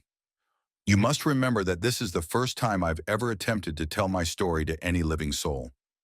Thus Ihara began his strange narrative, while the other leaned forward in the attitude of one anxious not to miss even a single word. "I was born," Ihara recalled, "the eldest son of a shopkeeper in the town of Onuki. From the very start, my parents indulged me too much, and I think this is why I acquired such a weak character in my childhood. In primary school, my failings were quickly recognized, and before long I found myself 2 classes behind my original classmates. Gradually, however, I seemed to recover from my lethargy. Thus the years sped by, and I eventually came to Tokyo to enter Waseda University. Blessed with fairly good health and eager to succeed in my studies, I found life in the big city far more pleasant than I had originally anticipated. True, I experienced many inconveniences living in cheap lodgings, but taking all daily vicissitudes gaily, I enjoyed rather than brooded over my lot as a struggling student. Looking back on those early days, I realize now that they were actually the best years of my life. At any rate, I had hardly been in Tokyo for a full year when a most disturbing incident took place. At this point, Ihara shivered slightly, but it was not from cold. Saito dropped a half-smoked cigarette into the brazier, his eyes not once leaving the face of the narrator. "One morning," Ihara continued, "I was getting ready to go to school when a friend who lived in the same lodging house entered my room. To my surprise, he slapped me on the shoulder and complimented me on my eloquent oration of the night before. Deeply puzzled by his words, I said, 'What do you mean by my eloquent oration? I don't know what you're talking about.' My friend put his hands on his hips and roared with boisterous laughter. 'Come now, don't be so modest,' he shot back. 'Don't you remember last night? You burst into my room long after I had gone to bed, woke me up roughly, and engaged me in a complicated argument. Surely you remember. I don't think you were drunk.' 'Surely you must be mistaken,' I quickly replied. 'As far as I know, I didn't even go near your room last night, much less engage you in any debate.' 'Oh, stop pulling my leg,' the other answered. 'You know perfectly well that you came to my room last night to argue, even quoting freely from the philosophies of Plato and Aristotle. In any event, I didn't come here to complain of your conduct, but to tell you that your argument impressed me deeply. In fact, after you left, some of the statements you made lingered so long in my mind that I couldn't go back to sleep. As a result, I sat up reading and then wrote this postcard. My fellow lodger waved a written postcard in my face, asking if he could possibly have written it unless someone had awakened him after he had gone to sleep. I agreed that he couldn't, but after he left I felt confused and unhappy. This was indeed a disturbing turn of events, if ever there was one, for as sure as I sit here now, sane and human, I had not the slightest recollection of having made any oration the night before. A few minutes later I went to the university, still deeply perplexed. In the lecture hall we were waiting for the professor to arrive, when somebody suddenly tapped me on the shoulder. Wheeling around I saw my fellow lodger. "Do you happen to have the habit of talking in your sleep?" he asked casually. This remark of his startled me, because during my grade school days I had indeed had such a habit. I, I did once," I quickly replied, "but not anymore. People have told me that I sometimes acted queerly as a child, often seeming to be in a trance, and my parents say I used to talk in my sleep, and that when someone playfully engaged me in conversation, while I was deep in slumber, I would reply, clearly and sensibly, but would not remember anything the following morning." No one, however, seemed worried about this. Even the doctor who was consulted stated definitely that it was not a cause for any alarm. Just a slight case of sleep talking, a slight touch of somnambulism was his diagnosis. Naturally, I was much talked about in the neighborhood, because sleepwalking is a little unusual, but gradually as I grew up, these nocturnal conversations grew less frequent, until finally it seemed that I was cured. After listening to my story, my companion observed that possibly I had started again. "Now that you mention somnambulism," he said, "I do recall that you seemed a little odd last night. For example, your face was a complete blank, and your eyes were staring. The pupils of your eyes were dilated, but when I brought the lamp close to you, they contracted quickly. Also, sometimes your eyes were partly or entirely shut, flickering open only briefly as if you were registering your surroundings in your mind with photographic clarity." When I heard these words, I began to feel even more uneasy. I didn't quite know what to make of the term somnambulism, nor exactly what tragic implications it held. From what I had heard about sleepwalking in the past, I understood that it was a state in which the body came under the control of the subconscious.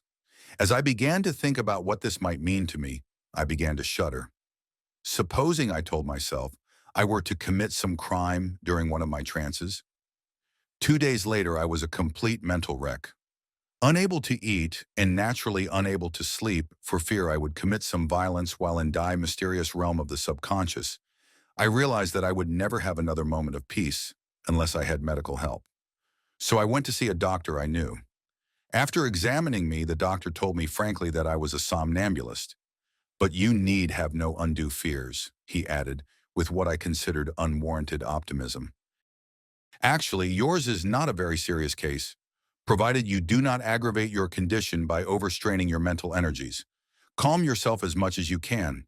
Try to live a regular, normal, healthy life, and I am sure yon will be cured." With these words, he dismissed me, but I was far from relieved. Quite to the contrary, now that I definitely knew myself to be a somnambulist, I began to worry even more. Losing complete interest in my studies, I wasted away the hours of each day, doing nothing but fretting over my fate, often wishing that I had never been born. The days dragged on, every daylight hour like a century of agony, yet they were nothing compared to the tortures that awaited me at night. Fearing the unknown, I dared not sleep except in snatches. At last, however, a whole month had passed without a single untoward incident, and I began to feel somewhat reassured. Maybe the doctor was right after all, I told myself. If I can just stop worrying, I'll be fine. I was on the point of believing that I had been making a mountain out of a molehill, and that if anything, I was just a victim of badly shattered nerves. When something dreadful happened, again casting me into the deepest abyss of despair. One morning, shortly after getting up, I found an unfamiliar object, somebody's watch, ticking loudly a few inches away from my pillow. With all my previous fears again surging into my breast like mad ocean waves, I picked the watch up with a shaking hand and tried to figure out to whom it could possibly belong. Suddenly, as if in answer to my fears, I heard a shout from an adjoining room. "I can't find my watch! I can't find my watch!" someone yelled, and I immediately recognized the voice as that of another lodger in the same house, a clerk employed by a trading company. So it's happened at last, I told myself. Just as I feared, I've committed a crime. Without knowing it. Perspiring profusely and my heart beating wildly, I rushed to the room of my schoolmate and asked for his assistance in returning the watch, which I had evidently stolen from the clerk. My friend agreed and took the watch back to the clerk. Once he had explained that I was a somnambulist, the clerk was very understanding and agreed to consider the incident closed and forgotten. After that shocking incident, however, word quickly got around that I was an incurable sleepwalker. Even in my classroom, I knew that the other students were talking about me behind my back. With all my heart, I yearned to be cured of my horrible affliction. There had to be a way out, some way out, and I was determined to find it, regardless of whatever sacrifice this might entail. Every day I bought and read books by the armful, tried various types of calisthenics to improve my health, and consulted several doctors. Far from improving, however, my condition went from bad to worse. At first, the fits came over me only once or twice a month, fits in which my subconscious mind completely dominated my actions. And every time I learned what had happened only by seeing what I had taken or what I had left behind in some unfamiliar place. If only I hadn't left these evidences of my nocturnal wanderings, I told myself, it wouldn't be so bad. And yet, if I did not leave any evidence, then how was I ever to know what type of felony I had unconsciously committed? One night I strayed out of my lodging house at about midnight and began to wander about the graveyard of a temple in the neighborhood. It happened that one of the office clerks who lived in the same house with me was returning from a late party, and as he came along the street beside the graveyard, he caught sight of my quietly moving figure beyond the low hedge. He quickly spread the report that a ghost was haunting the temple grounds. Later, when it was discovered that I had been the ghost, I became the laughingstock of the whole neighborhood. But as you can well imagine, it was no laughing matter for me. Instead, it was a horrible tragedy from which I now seemed to have no escape. As for the nights, those quiet moments of darkness and calm which spell restfulness to all ordinary human beings, they meant but one thing so far as I was concerned: fear. My state of mind finally became such that I grew to fear the very word night, and everything connected with the ritual of sleep. Meanwhile, I continued to delve deeper and deeper into the workings of the human mind. What strange mechanism makes one act so abnormally? I asked myself over and over again. I was thankful that, despite all my anguish, I had not so far committed a serious crime. But what would happen, I asked myself, if I were to become responsible for some fatal tragedy? According to the many books on sleepwalking, which I had accumulated and read with deepest absorption, ghastly crimes had been committed by somnambulists. Was it then not possible that I too might commit some such bloody act as murder? Once caught in this web of thought, I could contain myself no longer. Deciding that the best course was to abandon my studies and return home, I wrote a long letter to my parents, explaining all the circumstances and asking their advice. And it was while I waited impatiently for a reply that the very catastrophe which I most feared actually came to pass. All this while, Saito had been sitting motionless on his square cushion, taking in every word as if hypnotized. Outside, the sun was beginning to set, and as the New Year bustle of this popular hot spring resort was now over, the absolute stillness seemed ominous. During the brief pause which he allowed himself, Ihara eyed Saito intently, trying to fathom the other's reaction to his story, while simultaneously trying to place the strange resemblance of his listener to another face which he had once known. Somewhere, still unable to remember where, he again picked up the thread of his narrative. To return to my story, the most shocking moment of my life came in the fall of 1907. A long time ago, to be sure. However, I remember every detail as if it had all taken place yesterday. One morning I was suddenly awakened from a restless sleep by a loud noise in the house. Quickly I got out of bed, deeply alarmed. Did I have another fit during the night? Was the first question I asked myself. If so, what had I done? Secretly praying that it was nothing serious, I glanced quickly around the room, and suddenly I saw a mysterious bundle in a cloth wrapper placed just inside the door of my room. Under normal circumstances, I would have examined the contents of the unknown parcel, but in this particular case, I was too gripped with fear and foreboding to act rationally. So instead of even attempting to satisfy my curiosity, I snatched up the bundle and threw it into the closet. This done, I looked around furtively, like a thief, and only after I had made absolutely certain that I had been unobserved did I emit a sigh of relief. Just then, someone knocked on my door, and when I opened it, I found a fellow lodger standing outside in the narrow corridor, his face pale as a sheet. "Say, Ihara," the man said with a shiver, "something terrible's happened. Old man Murata, our landlord, has been murdered. Everybody suspects a burglar, but you'd better come along and join the rest of us. Someone has already telephoned the police, and they'll soon be here." You can well imagine how I felt when I heard this tragic news. My heart stopped beating, my tongue was glued to the roof of my mouth, and I could not utter a sound. As in a nightmare, I followed the other to the scene of the tragedy. The ghastly sight which met my eyes there made me all but faint. Even now, 20 long years later, I can still see the eyes of the dead old keeper of the lodging house staring madly and boring right into my own, as if in silent accusation. Ihara paused again, and with the sleeve of his kimono, wiped away the beads of perspiration that dotted his brow. "Yes," he continued with a shudder, "I can remember every detail vividly.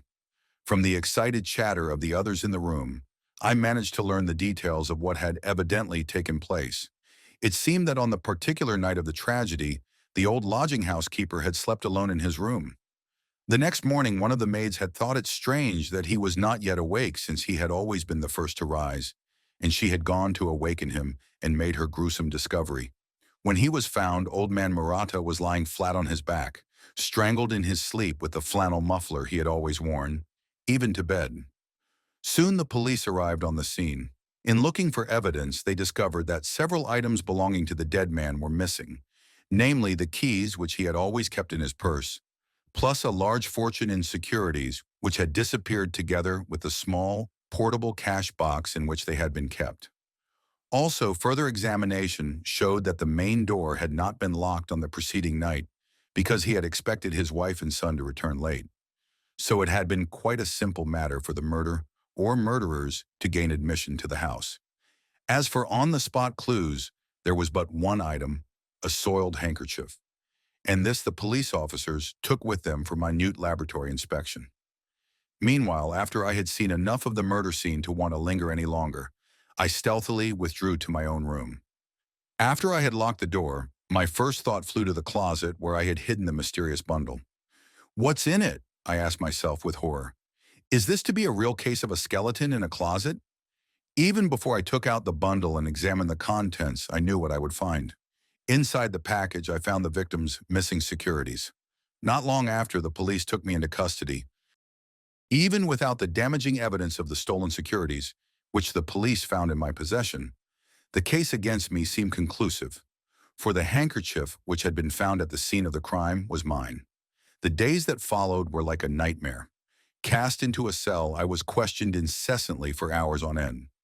Finally, they brought along a mental specialist, a psychiatrist I believe he was, and after asking his expert opinion as to my case, the police also called various tenants of the lodging house to give testimony. Many who knew me well testified that, so far as they knew, I came from a respectable family, and that they could not imagine me turning into a ruthless killer just for the sake of money. Others swore that I was a sleepwalker, and promptly cited several instances where, they claimed, I had acted abnormally, but without seeming to be conscious of my own conduct. Another person who testified was my father, who came up specially from our hometown to try to save me from hanging. I remember that he hired 3 lawyers for my defense. Other witnesses for the defense were my friend Kimura, the very person who first discovered that I was a somnambulist, in several of my classmates. Even now, my heart goes out in gratitude to these staunch friends, for they spared no effort on my behalf. As was to be expected in so complicated an affair, the trial which eventually got underway dragged on and on, with the prosecution and defense waging a bitter struggle. Fortunately for me, however, the testimony of the many witnesses for the defense was so convincing that I was finally handed the verdict of not guilty. But you are sorely mistaken if you think even for a moment that this verdict restored my peace of mind. Now, although I was declared innocent, the murder still remained to be solved. Who had done it?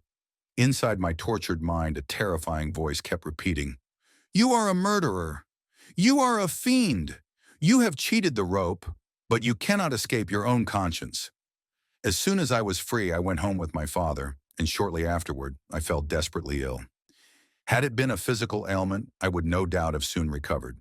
But this was something different, a mystic mental disease for which there seemed to be no known cure. Finally, after 6 months, I managed to get up, but all the time I knew, and so did my family, that I was no longer normal. Instead, I was a man without a soul, a mental cripple destined to live the remainder of my life in anguish and misery. Thus did my normal life end. Soon after, my younger brother succeeded my father as head of the family, while I continued to live on as a parasite, always dependent upon the labor, compassion, and resources of others. In this way, 20 miserable years have dragged by, and today I am the monstrosity that you see before you, seemingly normal outside, but a hideous cripple inside. Compared to the ugliness of my mental structure, Mr. Saito, I consider your physical features to be positively handsome.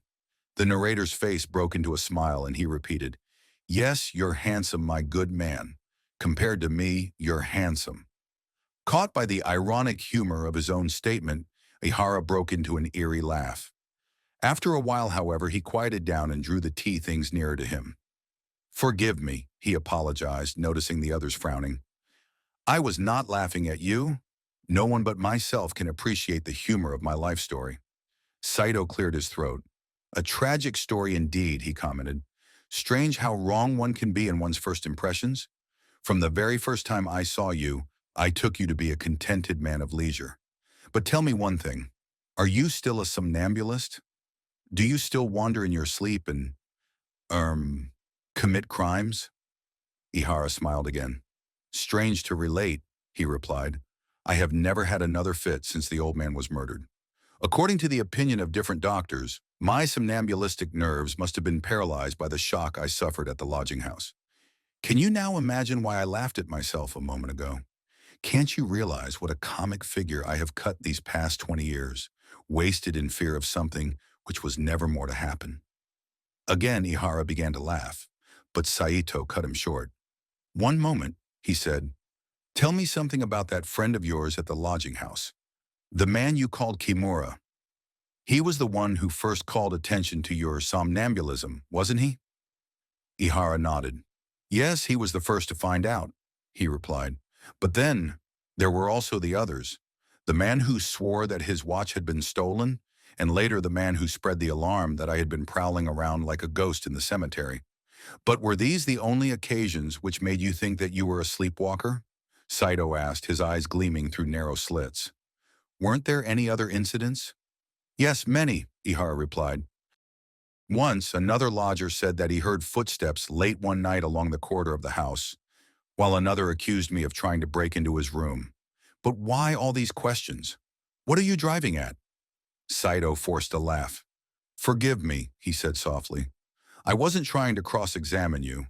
I just couldn't convince myself that a man of your high intelligence would be capable of doing such things without being aware of what he was doing. You, of course, call it somnambulism, but I am not quite satisfied.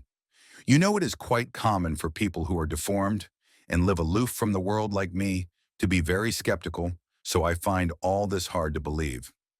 How can sleepwalkers know what they're doing? They can only believe what they are told by others. Even a doctor knows only what he's told about a case like this. Unless they are told what you are supposed to have done, it is absolutely impossible for them to diagnose a case as somnambulism. Now, maybe I'm just a suspicious fool, a born skeptic, apt even to disbelieve that the world is round. But I want to ask you, are you certain, positively, absolutely certain, that you really did walk in your sleep? If you aren't, don't you think that you were a little too gullible and naive in immediately swallowing what others told you? Hearing these words, Ihara began to fidget, while in the pit of his stomach he suddenly felt a sickening sensation. Actually, it was not because of what the other had said, but the way in which he had said it. Staring back at the other's grim countenance, Ihara again seemed to sense that he had seen this ugly mask somewhere before. However, he replied, "I didn't really believe it at first, but gradually when these fits became more frequent." Saito again interrupted. "Please don't argue without facts," he said sternly. How, how did you know that your fits became more frequent?" "Because I was told." Ihara stopped short. Yes, the other was right. He had only had the word of others about what he had done. Saito immediately took advantage of the other's hesitation. "There, you see," he gloated. "At no time were you sure. On every occasion it was the word of someone else, of that so-called friend Kimura, for example." "Yes, but there were others," Ihara broke in.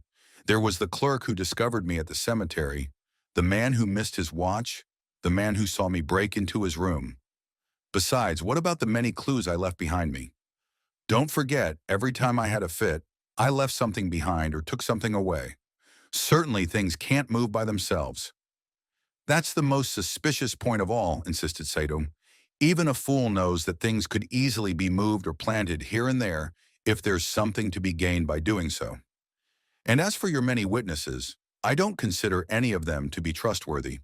Take, for example, the man who found you prowling in the graveyard. After constantly hearing that you were a somnambulist, wouldn't he have identified you as the ghost, whether you were or not? The same goes for all the others. I tell you, man, that from everything you have told me, I am strongly inclined to believe that you were the victim of a clever hoax by someone who was using you for his own purposes. I'll even tell you who that culprit was. He was none other than Kimura, the man who had always posed as your friend." "Kimura?" Ihara gasped. "None other," the other emphasized strongly. "Now look here. Let's say that Kimura harbors a strong grudge against the landlord and wants to kill him. Like all criminals, however, he's afraid of getting caught. What then is his first logical move? To seek a scapegoat, of course, some poor innocent fool who will bear all the suspicion.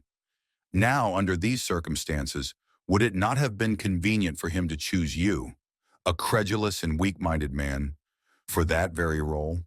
Once he was decided, the rest was easy. After getting your admission that you had once suffered from somnambulism in your childhood, he carefully and skillfully wove his plot. First, he aroused your apprehension about your mental condition.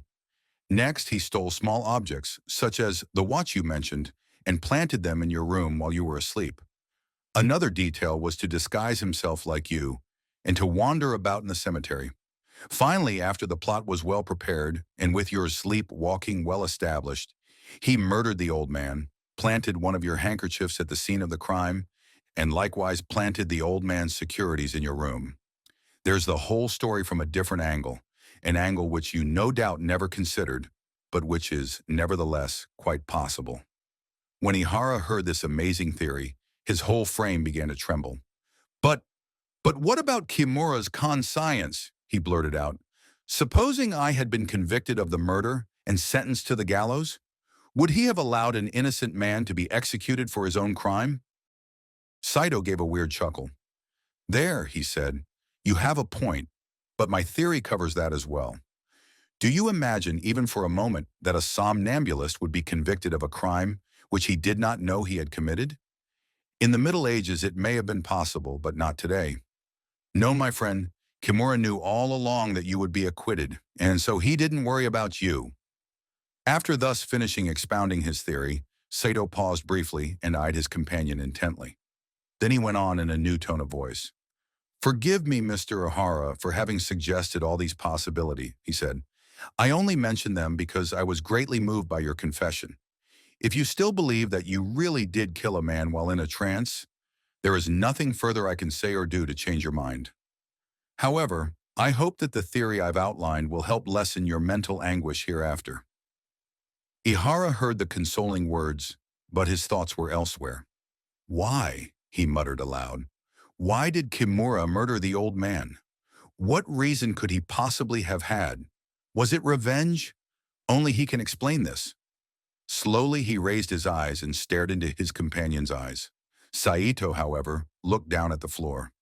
Softly, winter shadows had begun playing over the foliage in the garden, and all at once the crippled ex-soldier suddenly shivered with cold. "It's become chilly again," he remarked, rising nervously. "I'm off to take another bath." Still avoiding the other's piercing look, he quietly sneaked out of the room like some skulking animal. Left to himself, Ihara continued to stare, eyes bloodshot with fury, at the doorway through which the other had departed, clutching in his hand the steel chopsticks from the brazier and jabbing them into the ashes. After a long moment, the hardened look on his face relaxed and was finally replaced by a bitter smile playing around his mouth. "The devil I," he cursed. "I should have known he was Kimura all along." The traveler with the pasted rag picture. If Traz's story I'm about to tell was not a dream or a series of hallucinations, then that traveler with the pasted rag picture must have been mad. Or it may even be that I actually did catch a glimpse of one corner of another world, as if through a magic crystal, just as a dream often carries one into the realms of the supernatural, or as a madman sees and hears things which we, the normal, are quite incapable of perceiving. One warm, cloudy day in the dim past, I was on my way home from a sightseeing trip to Watsu, the town on the Japan Sea noted for its many mirages. Whenever I tell this story, those who know me well often contradict me, pointing out that I have never been to Watsu. Then I find myself in a greater quandary than ever, for I do not have even a shred of evidence to prove that I have actually been there. And I begin to ask myself, was it only a dream after all? But if so, how account for the vivid colors I distinguished in the dream?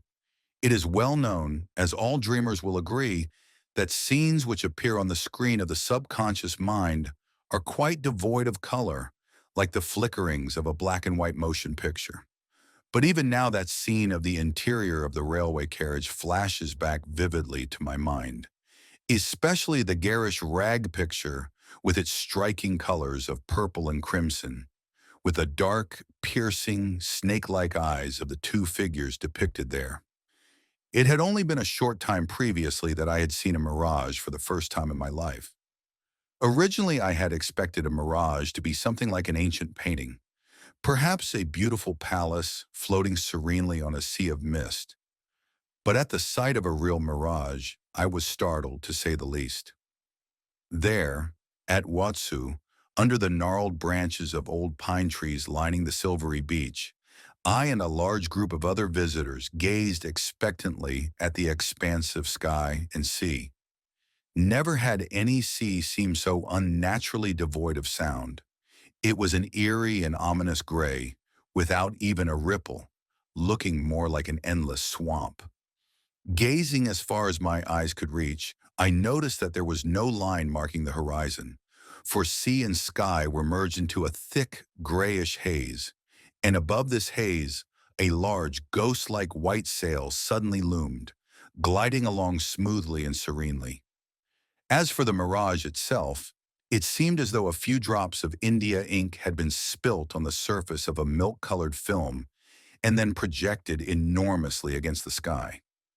The forests of the distant Noto Peninsula were vaguely and enormously magnified, like black worms placed under a microscope and seen through a badly focused lens. At times it also took on the aspect of a strangely shaped cloud. But the location of a real cloud is clearly distinguishable, whereas in this case I discovered that the distance between the mirage and its observer was oddly immeasurable. This uncertainty of distance made the mirage even more eerie than I had ever imagined it would be. Sometimes the mirage took the form of a horrible ogre floating in the distant sky. Then swiftly, it would assume another hazy and monstrous shape looming inches away from my face. At other times, it was like a huge blackish dot seen directly before my eyes. A moment later, a mammoth-sized quivering triangle would begin to grow, bit by bit. Then suddenly it too would collapse without warning. Quickly, the same indescribable mass would appear again, this time stretching horizontally and running like a long train. but again the shape would scatter before it could be brought properly into focus, transforming itself into something resembling a row of fir trees. And yet, despite all these changes of form, each transitional process was so subtle and gradual as to be imperceptible. Perhaps the magical power of this mirage had bewitched us all. If so, then it may well have been that the same uncanny power continued to hold me in its grasp, even on the train carrying me homeward. After standing and staring at the mysterious scenes projected on the sky for 2 hours on end, I must say that I was in a most peculiar frame of mind as I left Watsu for the night's journey home. It was exactly 6 o'clock in the evening when I boarded the Tokyo-bound train at Watsu Station. For some strange reason, or was it a usual thing with the trains on that line, the second-class carriage which I occupied was almost as empty as a church after services. As I stepped into the car, I found only one solitary passenger snuggled comfortably in the farthest corner. Soon the train got underway, the locomotive chugging away monotonously as it pulled its heavy load along the deserted sea coast, then groaning and wheezing as it began to climb. Deep in the mist of the marsh-like sea, the crimson evening glow was now barely discernible. A white sail, which looked weirdly large, glided smoothly in the haze. It was a sultry evening, the air seemingly bereft of all oxygen. Even the occasional breezes which stole into the car through the open window were weak and thin. A series of short tunnels and rows of wooden posts erected as snowbreaks flickered past, making the scenery of the sea and sky play a game of hide-and-seek in my vision. As the train rumbled past the precipice of Oyashirazu, dusk closed in upon us. Just at this moment, the other passenger in the dimly lit coach stirred in his corner and stood up. Watching him without any particular reason, I saw him spread a large wrapping cloth of black satin on his seat. In it, he began to wrap a flat object about 2 feet by 3 in size, which had hitherto been propped up against the window. Somehow the man's movements gave me a creepy feeling. The flat object, which I suppose must be some kind of tablet, had until then been resting with its front side turned to the window pane, and I began to wonder why. Now as he moved the object, I caught a glimpse of the front side and saw it was a garish rag picture, strangely vivid and different from usual examples of this minor art. My curiosity aroused, I looked closely at the owner of this strange object and was startled to note that he himself was even stranger in appearance. Thin and long-legged, he wore an old-fashioned sack coat tailored with narrow lapels and drooping shoulders and trousers of an equally outmoded and narrow cut. At first glance, he made a rather comical figure, but as I continued to gaze, I began to realize that his outdated attire was oddly becoming to him. His face was pale and thin, with features which clearly distinguished him as a man of above normal intelligence. But what impressed me most were his eyes, which seemed to gleam with an uncanny light. Looking at his black and glossy hair, neatly parted in the middle, I guessed him to be about 40 years old. But I quickly added another 20 years when I noticed his face networked with numerous wrinkles. In fact, it may have been the complete disparity between his black, glossy hair and his multi-wrinkled face, which caused me to feel so uneasy. After he had finished wrapping up his tablet, he suddenly looked up in my direction. Caught by surprise, I had no time to turn away, and our eyes met.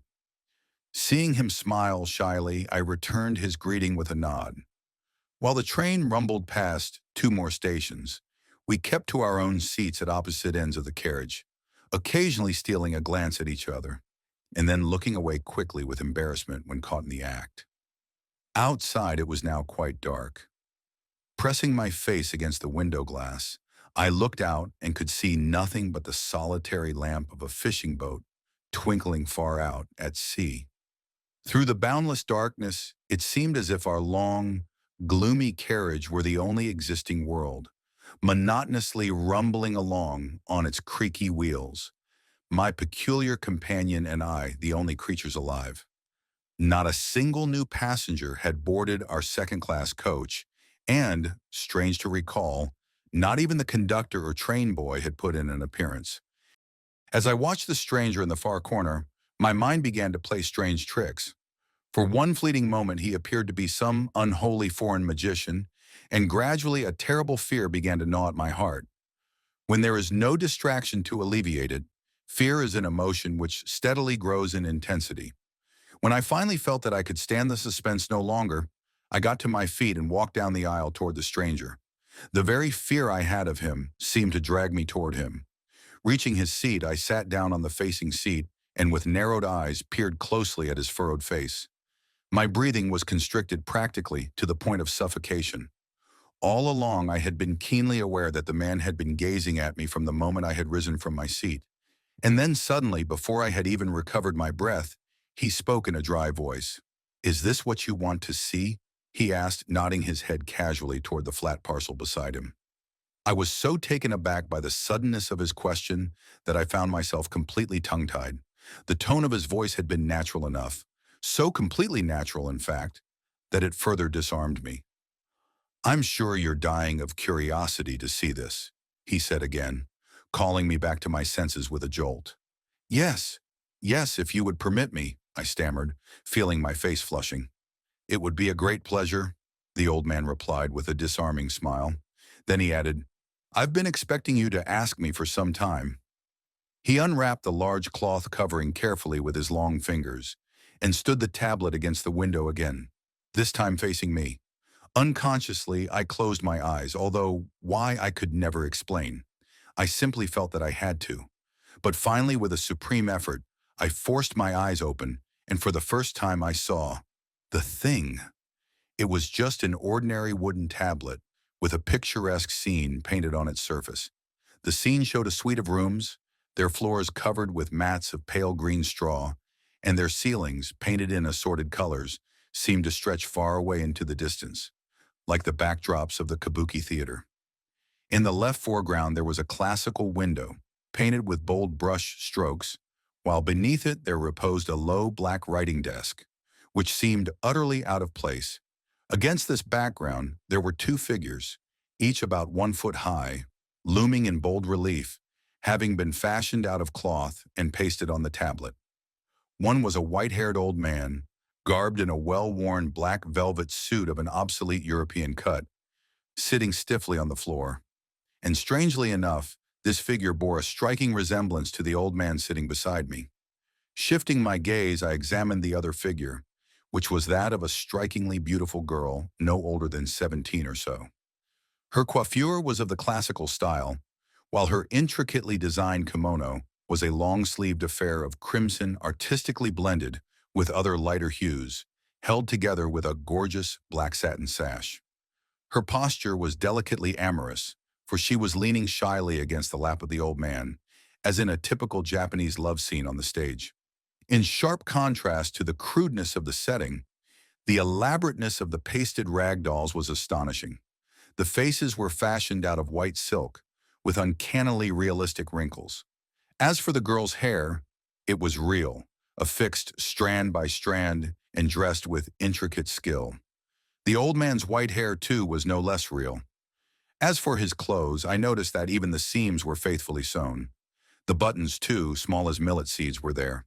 To add to all this, I also saw the swelling of the girl's breasts, the bewitching line about her thighs, the scarlet crepe of her undergarments showing from beneath her kimono, the natural fleshy texture of her white skin, the shell-like nails on her fingers.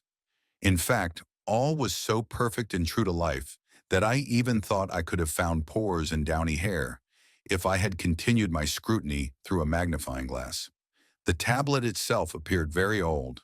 The colors of the background had peeled off here and there, and the costumes of the pair were faded in color.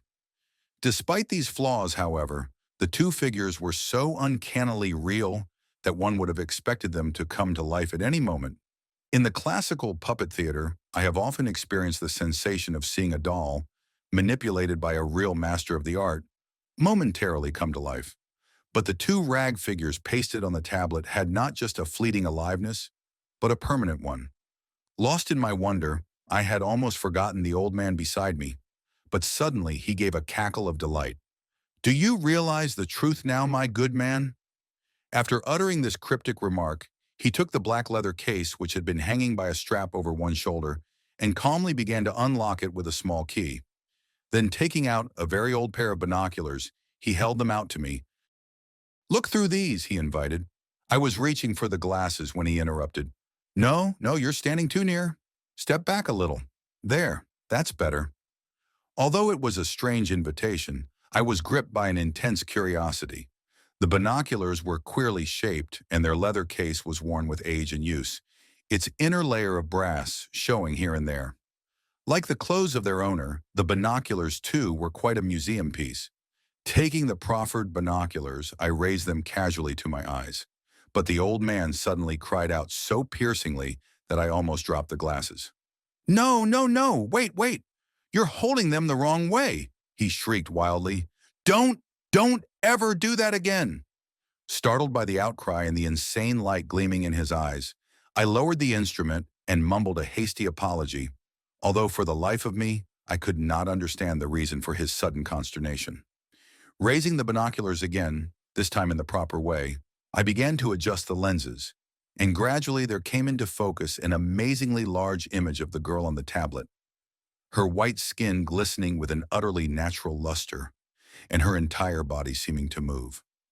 Within the confines of the antique 19th century binoculars which I held in my trembling hands, there vividly existed another world, entirely alien from my own. And within this realm, there lived and breathed the gorgeous young girl, incongruously enjoying a tete-a-tete with the white-haired old man who was surely old enough to be her grandfather. This must be witchcraft, I unconsciously warned myself. But like a person caught in a hypnotic trance, I found it impossible to avert my eyes. Although I could see that the girl was quite immobile, her whole appearance seemed to have undergone a complete transformation. She now seemed to be a totally different creature from the one I had scrutinized with my naked eye. But whatever the changes which had been wrought, they were all to the good. Now her whole body seemed to quiver with life. Her pale face had turned a rosy pink. And as for her breasts, they now seemed to be actually pulsing beneath her thin, silken kimono. After I had feasted my delighted eyes on every inch of her luscious, delicately molded body, I turned the glasses on the happy, white-haired old man, against whom the girl was leaning. He too seemed to live and breathe in the realm of the binoculars. As I watched, speechless with wonder, it seemed that he was trying to embrace this girl who was but a mere child compared to his venerable old age. But quickly I also caught another expression on his wrinkled face, a terrifying mixture of grief and agony. At this point, I began to imagine that I was caught up in the terrors of a nightmare, and by sheer force of will, I pulled the binoculars down and looked around. But nothing had changed. There I was, still standing in the dimly lit railway coach, with the pasted rag picture on the tablet and the old man, plus the darkness outside, filling my gaze with the same monotonous rumbling of the train's wheels vibrating in my ears. You look deadly pale, my strange companion remarked, eyeing me intently. Can I help it, after what I've seen? I replied nervously. For a moment I thought I'd gone insane. He ignored my words and continued to stare, so I tried to conceal my embarrassment with a commonplace remark. It's quite close in here, don't you think? I muttered. But this pleasantry too went unheeded. Bending forward, he brought his face up close to mine, and rubbing his long, bony fingers vigorously, spoke in a low whisper. They were alive, weren't they? Before I realized what I was doing, I found myself nodding in agreement. This admission seemed to please him greatly. Would you like to hear the story of their past? He asked suddenly. Their past, did you say? I blurted out, unable to interpret the meaning of his query. Yes, their past.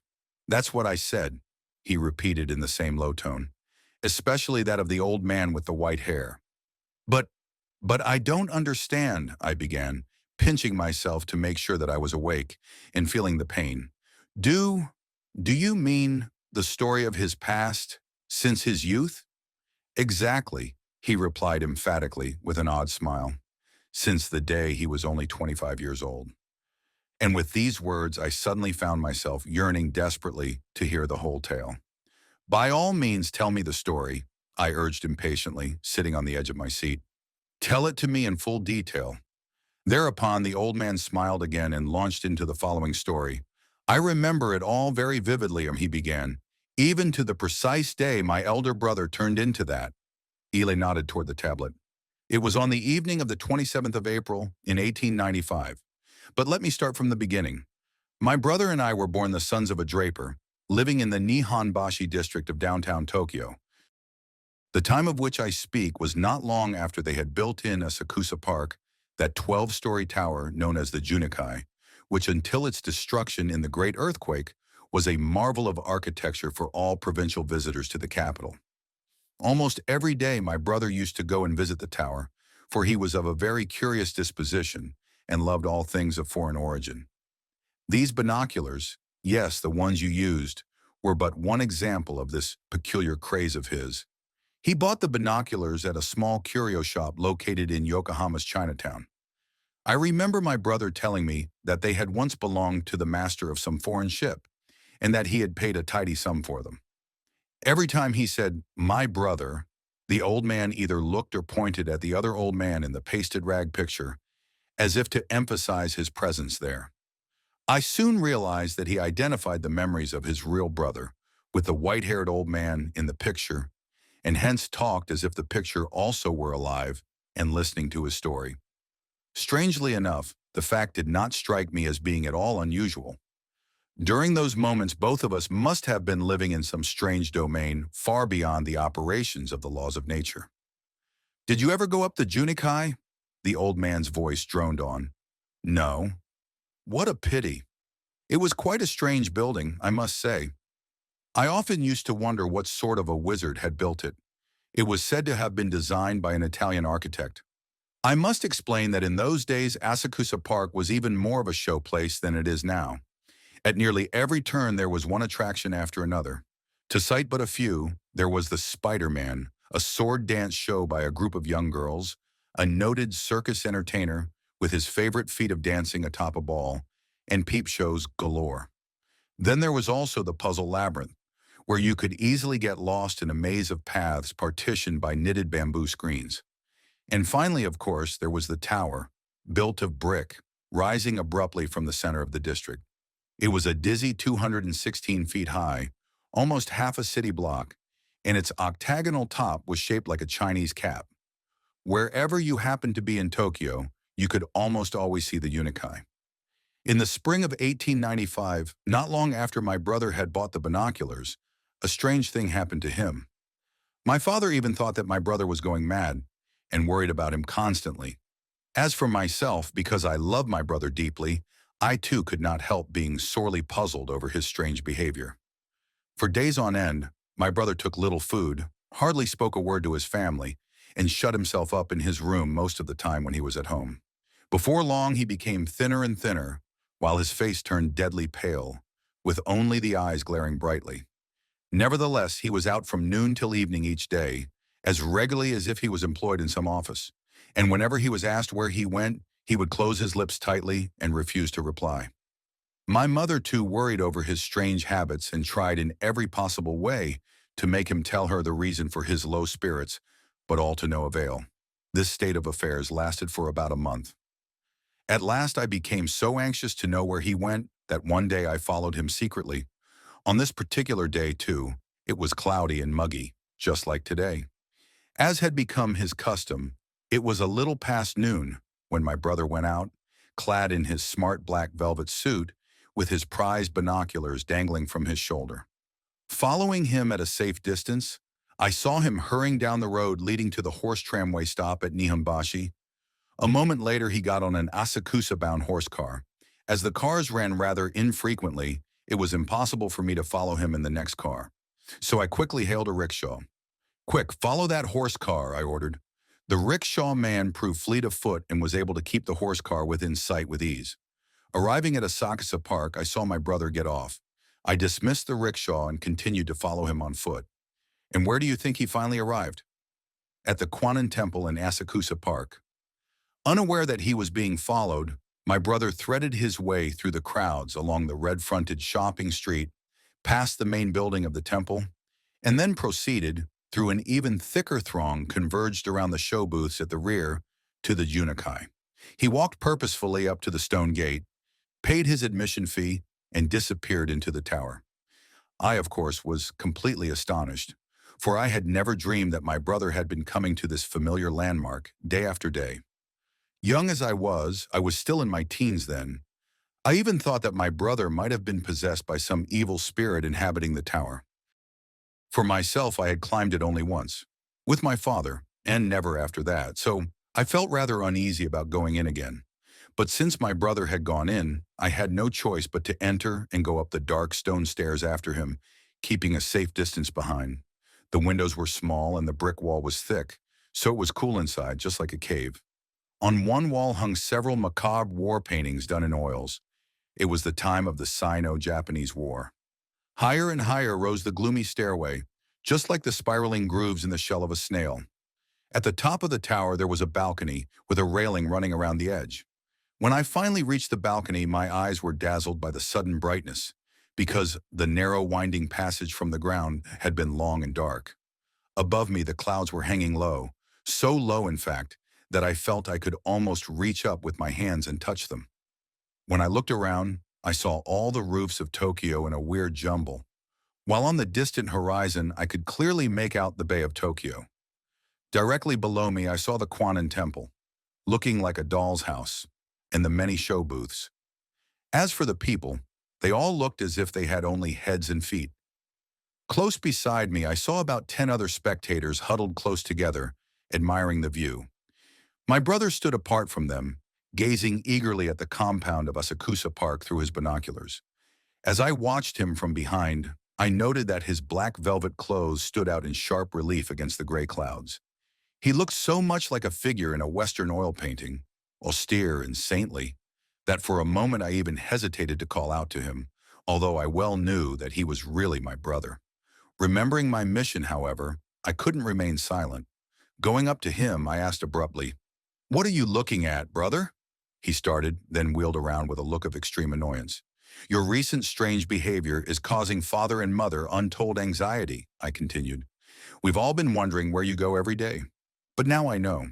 You come here. But why, brother? Why?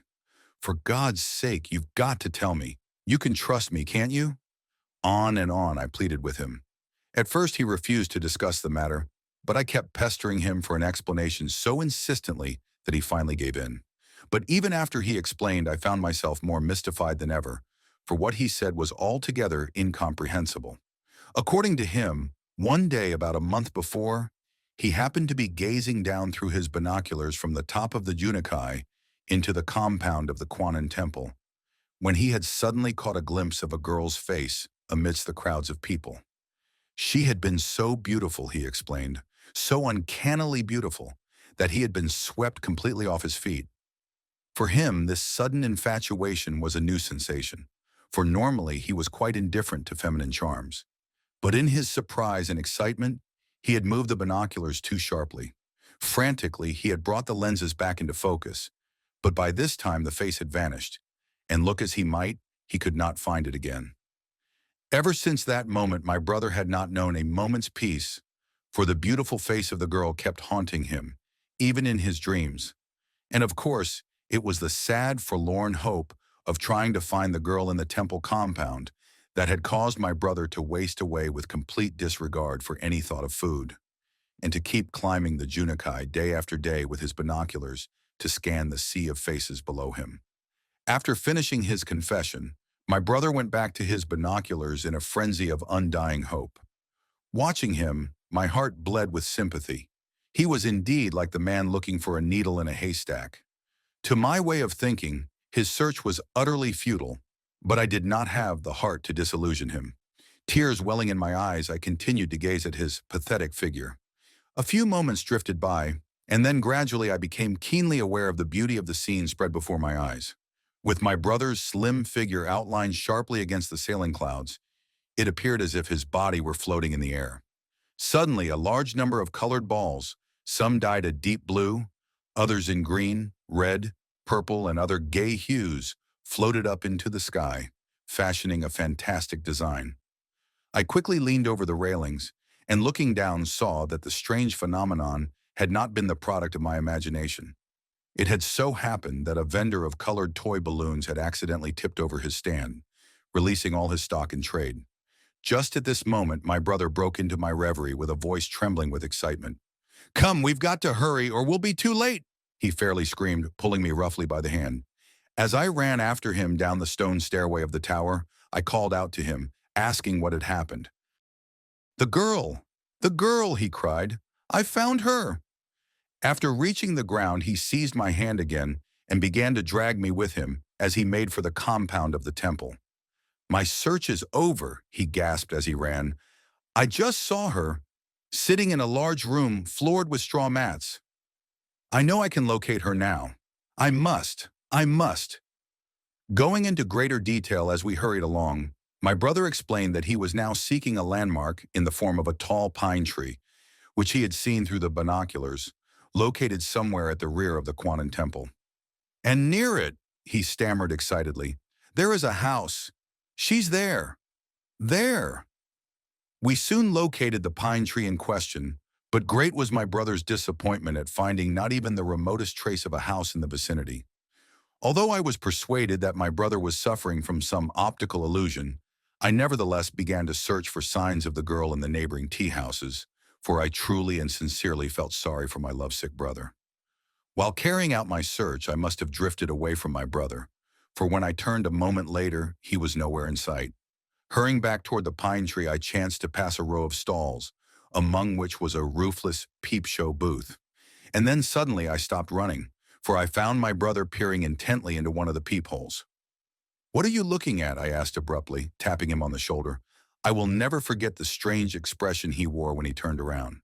His eyes were glassy and appeared to be gazing at some far-off scene. His voice sounded decidedly unreal. "Brother," he sighed, "the girl is inside." Immediately grasping the significance of his statement, I peered into the peephole he had indicated. As soon as I pressed my eyes against the hole, an attractive face fairly leaped into view.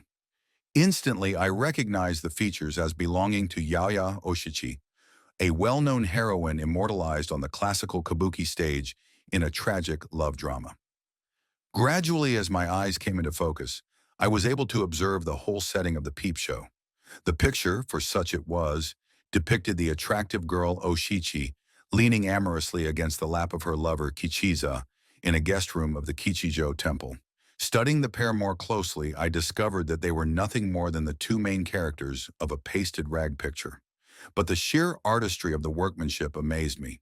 Oshichi especially was a masterpiece, so true to life in every minute detail. I wasn't surprised, therefore, to hear my brother remark behind me, "I know the girl is only a rag picture doll, pasted on one of many tablets, but I simply cannot afford to give her up. Oh, if only I could be like her lover Kichiza in the picture and talk to her." As though petrified, my brother stood there, lost to the world. I soon realized that he must have seen the picture in the peep show from the top of the Junikai through the open top of the booth. It was getting quite dark by this time, and already the crowds were thinning out. In front of the peep show, there were now only a couple of children who seemed reluctant to leave. But eventually, they too left the place. It had been cloudy ever since noon that day, and now the skies were threatening rain. Somewhere in the distance, I heard the faint rumbling sound of thunder, and streaks of lightning flashed across the leaden skies. But my brother continued to stand immobile, staring far, far away. Soon the darkness descended like a black veil. Close by, I caught the bright gas-lit illumination of a signboard advertising the Dancing on a Ball show. Suddenly, my brother came to himself and clutched my arm. "I've an idea," he exclaimed. "Here, hold these binoculars the wrong way and keep gazing at me with the larger lenses pressed close to your eyes." This was a queer request, to say the least. "But why?" I remonstrated. "Never mind why. Just do as I ask," he shot back. Reluctantly, I picked up the binoculars, for it was a distasteful task to me. Ever since I could remember, I had felt a revulsion for all optical instruments. Somehow they seemed wicked to me. Binoculars which could make objects seem either small and distant, or else uncannily close, or a microscope which could magnify a small worm into the dimensions of a monster. But having no other choice, I carried out MV Brother's wish, though with serious misgivings. As soon as I looked at my brother through the wrong end of the binoculars, I found him reduced in size to a mere 2 feet, and seemingly standing about 6 meters away. And then gradually, as I continued to gaze, I saw him become smaller and smaller. Soon he was only about a foot in height, but I was undisturbed, for I thought that he was merely moving further away from me, walking backwards. Suddenly, however, I started violently, for his small figure began to float up in the air, and then, presto, he vanished into the darkness. You can well imagine how scared I was.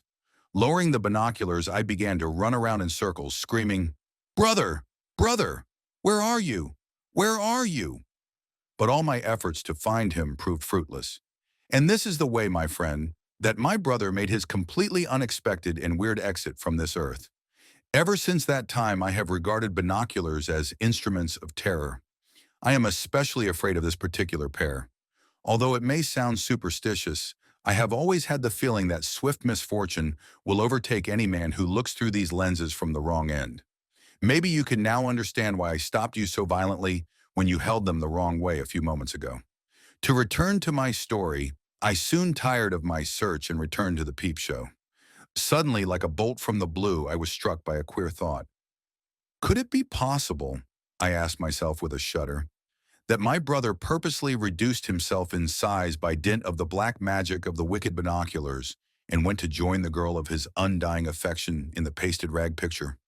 Jolted by this thought, I quickly aroused the owner of the booth and asked him to let me have another look at the picture slide of the Kichijo temple. Sure enough, as soon as I saw the pasted rag picture by the light of an oil lamp, I found that the worst had come to pass. For there, in that fantastic setting, sat my brother instead of the character Kachisa, passionately hugging the gorgeous Oshichi. Strange to say, I did not feel any sadness or remorse. On the contrary, I was extremely happy to know that my brother had finally attained his long-cherished desire. After succeeding in negotiating with the peep show owner for the sale of the picture to me, for some queer reason, he never noticed that my brother, clad in his Western suit, had usurped the role of Kichisa. I hurried home and told the whole story to my family. But of course, no one believed me, not even my mother. They all thought that I had gone stark raving mad. Concluding his story, the old man began to chuckle to himself. And for some unexplainable reason, I too found myself smiling. I could never convince them, he suddenly continued, of the possibility of a man's turning into a rag picture doll. But the very fact that my brother had completely vanished from the face of the earth proves that such is possible. My father, for example, still believes that my brother ran away from home. As for my mother, I finally succeeded in borrowing enough money from her to buy the tablet bearing the precious rag picture. Shortly after, I journeyed to Hakone and Kamakura, carrying the picture with me, for I would not deny my beloved brother a honeymoon. Now you can well understand why I always prop the picture up against the window whenever I ride on a train, for it is always my desire to let him and his lover enjoy the passing scenery.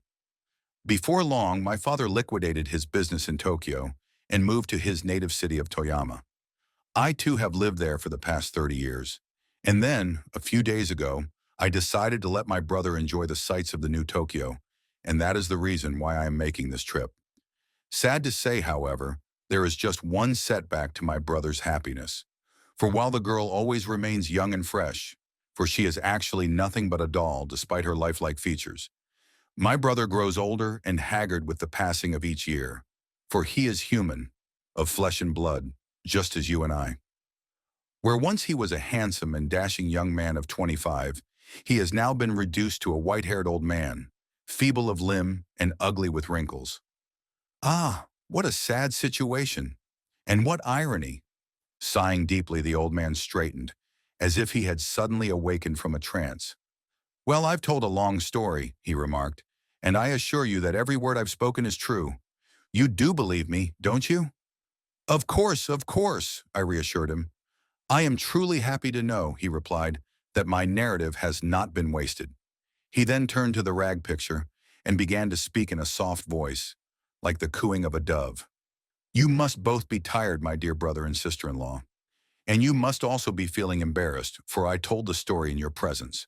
But cheer up, I'll put you to bed now." With these words, he again wrapped the picture painstakingly in the cloth wrapper. As he did this, I caught a fleeting glimpse of the faces of the two figures, and I could have sworn that they had thrown me a smile of friendly greeting. As for the old man, he had lapsed into silence. On and on sped the train. About 10 minutes later, the tempo of the rumbling wheels grew slower, while a few scattered lights could now be seen glimmering outside the windows. Shortly after, the train came to a halt at a small and obscure station high in the mountains. Looking out, I saw only one station clerk standing on the platform. The old man got to his feet. "I must now bid you farewell," he muttered. "This is where I must get off, for I am staying with relatives in this village tonight." With these words, the old man hobbled down the aisle and stepped off the carriage, the mysterious parcel clutched tightly under his arm. Gazing out the window, I caught a final glimpse of him handing his ticket to the clerk at the wicket, and a moment later he was swallowed into the night.